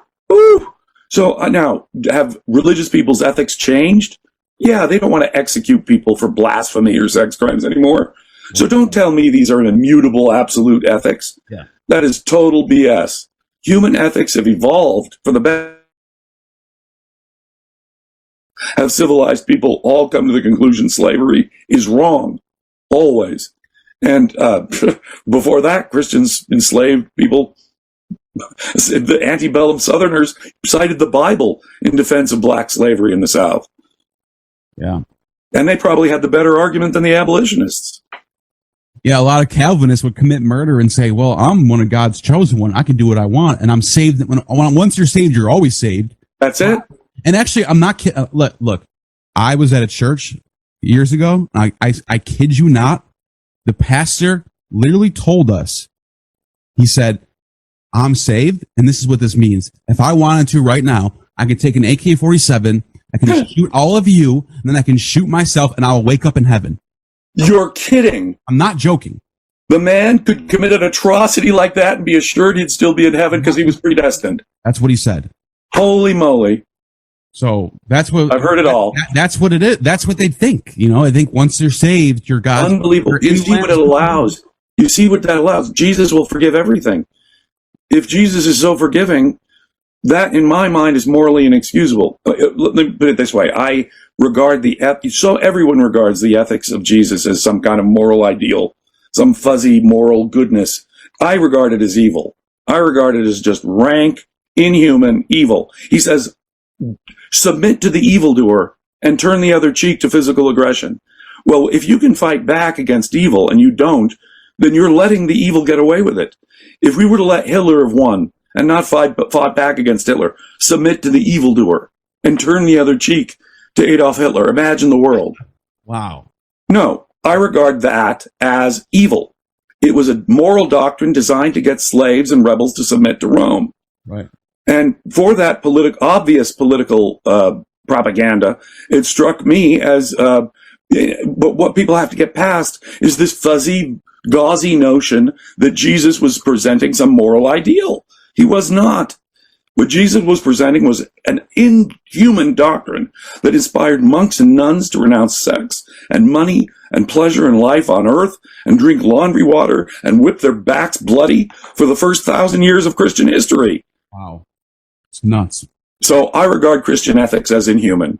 And I do not give truck for 1 second to the idea that Jesus was pronouncing something beautiful or lovely in ethics. And I would have to concur with that, you know, and it's just there are certain things that Jesus said I could take out of context. You know, for example, what would it profit a man to gain the whole world but lose his own soul? I interpret that in an entirely different way. I don't mean gain my immortal soul. I'm an atheist. I mean that in a moral way. Yeah. What would it profit me to chuck my bigger principles in to gain $1 million, say, if it meant the principles by which I lived? You know what's so fascinating about Jesus in the Gospel is that he's so almost anti-religious in a way. The way he goes about the Pharisees. He was certainly anti the Judaism of his time. Right. He was engaged in an ongoing rhetorical joust with Pharisees, scribes, Sadducees, with the Jewish authorities of his own time. And it was the Jewish authorities of his own time that he was arguing with. He would argue over Mosaic law with them. His disciples would be caught working on the Sabbath, and they'd say, hey, your disciples are working on the Sabbath. And he would come back with, the Sabbath was made for man, not man for the Sabbath. Or they would confront him with something about unclean food. And he said, no, nothing you put in your body is impure. It's what comes out of your body. Kind of a gross metaphor, but it was what comes out of your body that's impure. Eliminating kosher diet altogether. Yeah. And strict Sabbath observance altogether. So what he was doing was, but he was also defending Roman law. He said, go the extra mile for the Romans. Render unto Caesar for the Romans. So what I would say is Jesus was not against law and order or any religious order. Jesus was opposed to the contemporary Jewish order and in favor of the Roman order. Yeah. Yeah. And he said a Roman centurion, and that's what the centurion part is so important. It's not just some Roman schmo. It's a Roman army officer in this age of rebellion. He says that dude has more faith than any Jew. Right, and that's why they say send a centurion to be the one who sees Jesus and says, oh, he really is the Messiah. Isn't that crazy? Yeah. The way the couple Gospels actually end with the centurion saying, surely this was the Son of God. Wow. Because that's the most important conversion is the army, is the military. Bingo. That's the most important one. Because once you get the military to be aligned with you spiritually, mentally, then they'll do anything. They'll go to war. Well, look at the whole passion narrative. Look at the whole passion narrative. Jesus and what all four Gospels share. Let's look at the outline that all four Gospels share. Jesus is betrayed by one of his own, Judas. He is tried by the Sanhedrin, the Jewish authorities, for violating Mosaic law and is convicted. Right. He is taken to the Roman governor, who in all four Gospels flatly pronounces him to be innocent. In all four Gospels, it is only a Jewish crowd which demands Jesus' death 3 times that finally gets Pilate, the Roman governor, to relent and say, okay, you guys win. And he melodramatically washes his hands. And it's the same governor that slaughtered thousands of Jews when he brought in the statues. There's only one way to look at it. The gospel for some reason. Right. So there's only one way to look at this parable. They were blaming the Jews for the death of Jesus, and those passion play performances in the Middle Ages that set off so much anti-Semitic violence in the Middle Ages really were based on this theme that's really in the Gospels. We don't need the Gospel of Mark, which has the crowd say in unison, "His blood is on us and on our children." Yeah. It's plain that whoever constructed this story, and the story's fictional. Yeah. Come on, the crowd didn't demand things 3 times in unison. Well, we have no record of this. The cursing of the fig tree. That's what it is. More than that. We know that if the Sanhedrin had convicted Jesus, they could have just stoned him. As St. Stephen, it was stoned after Jesus. Yeah. And so when they go and say we have no law, that's reflecting a post-war reality anyway. I would actually argue that could be Christianity's greatest crime is what they did to the Jewish people. Oh, yeah. Anti-Semitism is built into the New Testament. Right. For the next 1,000 years, if you were living in Roman area. It didn't reach its climax until the Holocaust in the 20th century, when 6 million innocent people were slaughtered by Hitler. In the 13th or 12th century, I can't remember which one, the Roman emperor at the time, or the Holy Roman Emperor at the time, swept through Germany and France and made everybody convert or die. Or die. So that's what happened. Like and then you got there were several expulsions. I'm afraid medieval Christian history is filled with really bad treatment against Jews. 2 different times. Oh, get this: the King of England invites the Jews in because he wants to borrow money from them. He becomes heavily indebted to a bunch of Jewish bankers, so he expels the Jews so he doesn't have to pay back the debt. Then he invites the Jews back in and gets himself again in debt to the Jews so that he can expel them. So this is the sort of reasonable treatment that Jews got at the hands of Christians for centuries. And then he would add to that. He would say, "Oh, these Jews are coming in and trying to take their take over by lending money and taking everybody's and getting everybody in." Well, Jesus had forbidden Christians from charging interest to other Christians. Right. You don't charge interest. And until the Renaissance, where the Catholic Church started looking the other way at Christian bankers like the Medicis and stuff, until that time, Christians had to rely on Jews for banking purposes because Christians couldn't charge interest. Right. And so poor Jews got the reputation for being these greedy bankers. Yeah. And Yep. And so totally unfair. And frankly, Christian insanity is what opened the business opportunities for the Jews. So, I don't know how long we've been going for. This is pretty. I don't know. We can keep talking religion all night. I can talk religion till the cows come home. I am so fascinated by this stuff. Like, and then you got we didn't even talk about the double standards. Like Paul, we were talking about Paul, where he calls Peter a hypocrite for being one way to the Jews and one way to the Gentiles. He ate with Gentiles before people from James came. Yeah. Later on, in a different book, he says, "I'm one way to the Jews and I'm another way to the Gentiles. I'm all right. Literally all things I become. I am." What? He literally says, "I'm under the law to those under the law, and I'm not to those who are not, so that I can win as many people as possible. I'm all things to all men." But then he says that would be a statement of complete dishonesty and hypocrisy in any other context. In other words, I tell this group of people one thing because it will appease them, and I tell another group of people this other thing that's totally contradictory to appease them, so I can win them both over. Yeah. Well, that's the very definition of being a two-faced, fork-tongued, hypocritical rat. And then to have the nerve to call Peter a hypocrite for doing the same thing. But Paul proudly announces that.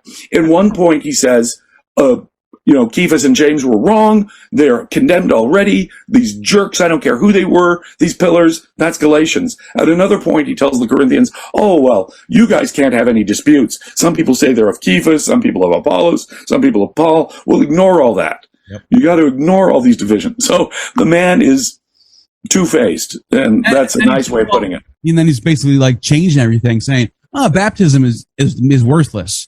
Yeah. why did Jesus get baptized then? Well, see, that's it. The gospel writers actually have to do some serious backpedaling on certain things that Paul says. For example, no, there was a physical resurrection. And no, we have to, the law, Matthew says, the law does play a role in salvation. And no. Some of the things that Paul says, I want to really clarify. So the gospels come along and do cleanup, if you will, on some of the more radical ideas that Paul had propounded, and modifies them, or at least softens them. Yeah, that's a good point. It softens them. It's a very good point. Yeah. No, this has been a great conversation. Yeah, and I really enjoyed this. I really enjoyed this, and I really the basic point that Jacob wanted to make, and we've been ignoring poor Jacob all night. I know. I told Jacob, jump in at any time, man. But he has convinced me. He is a brilliant young guy, and he's way too modest, and that's why he's quiet right now. Yeah. But he is the one who has principally convinced me of that it is far more probable to believe that even the authentic letters of Paul were written in the late first century, more likely the 90s, than in the 50s. And it has to do with the very kind of evidence that scholars have used. The names that Paul mentions, the hooks, they're far more credible to go with late first century names than they are with mid first century names. And more than that, the churches that Paul is talking to, this missionary activity that's going on, makes far more sense in a Flavian late first century context. Yeah. And as I say, that pushes the Gospels into a later period. Mark cannot be credibly written until the mid 90s too now, in my mind. So I want to thank Jacob and praise Jacob for his brilliant work.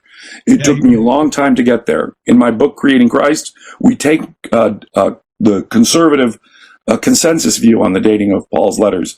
And I'm going to have to modify that in some way. I don't think it changes. In fact, it only improves.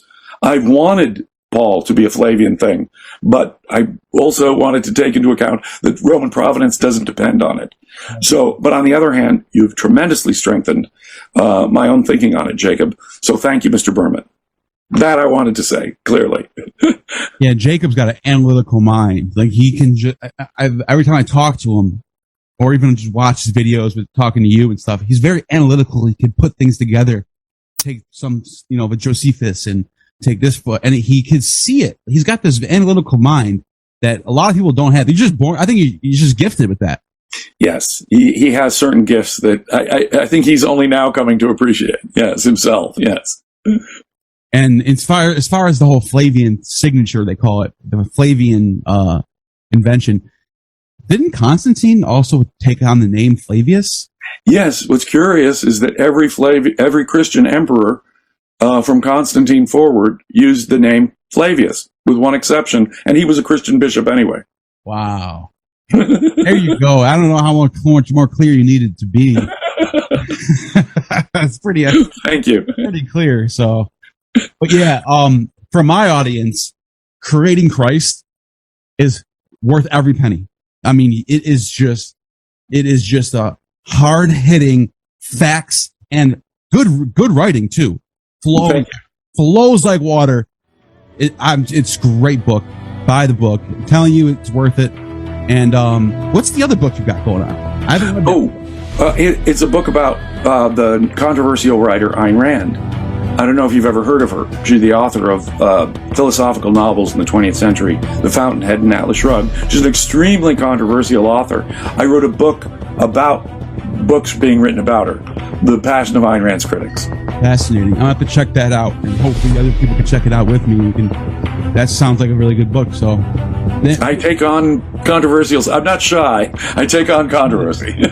See that? That's great. That's awesome that you're. More people should be like that. If everybody was just said what they believe and not try to. I gotta please everybody. I gotta please all the. Exactly. Be yourself and let everyone else deal with it. That's my philosophy. And if you're wrong, you'll learn. Someone will. I am grateful when I learn. Right. And at least I'm by making the assertion, even if I'm wrong, in the proof that I am wrong, human beings will learn. And it's that dialogue that's so important. Is Amen. Yep. A civil, rational dialogue focused on the evidence rather than feelings. Nice. Yeah. It was nice meeting you, man. And very nice meeting you. What a fun conversation. It's been great. So all right, guys. Catch you guys. Take care.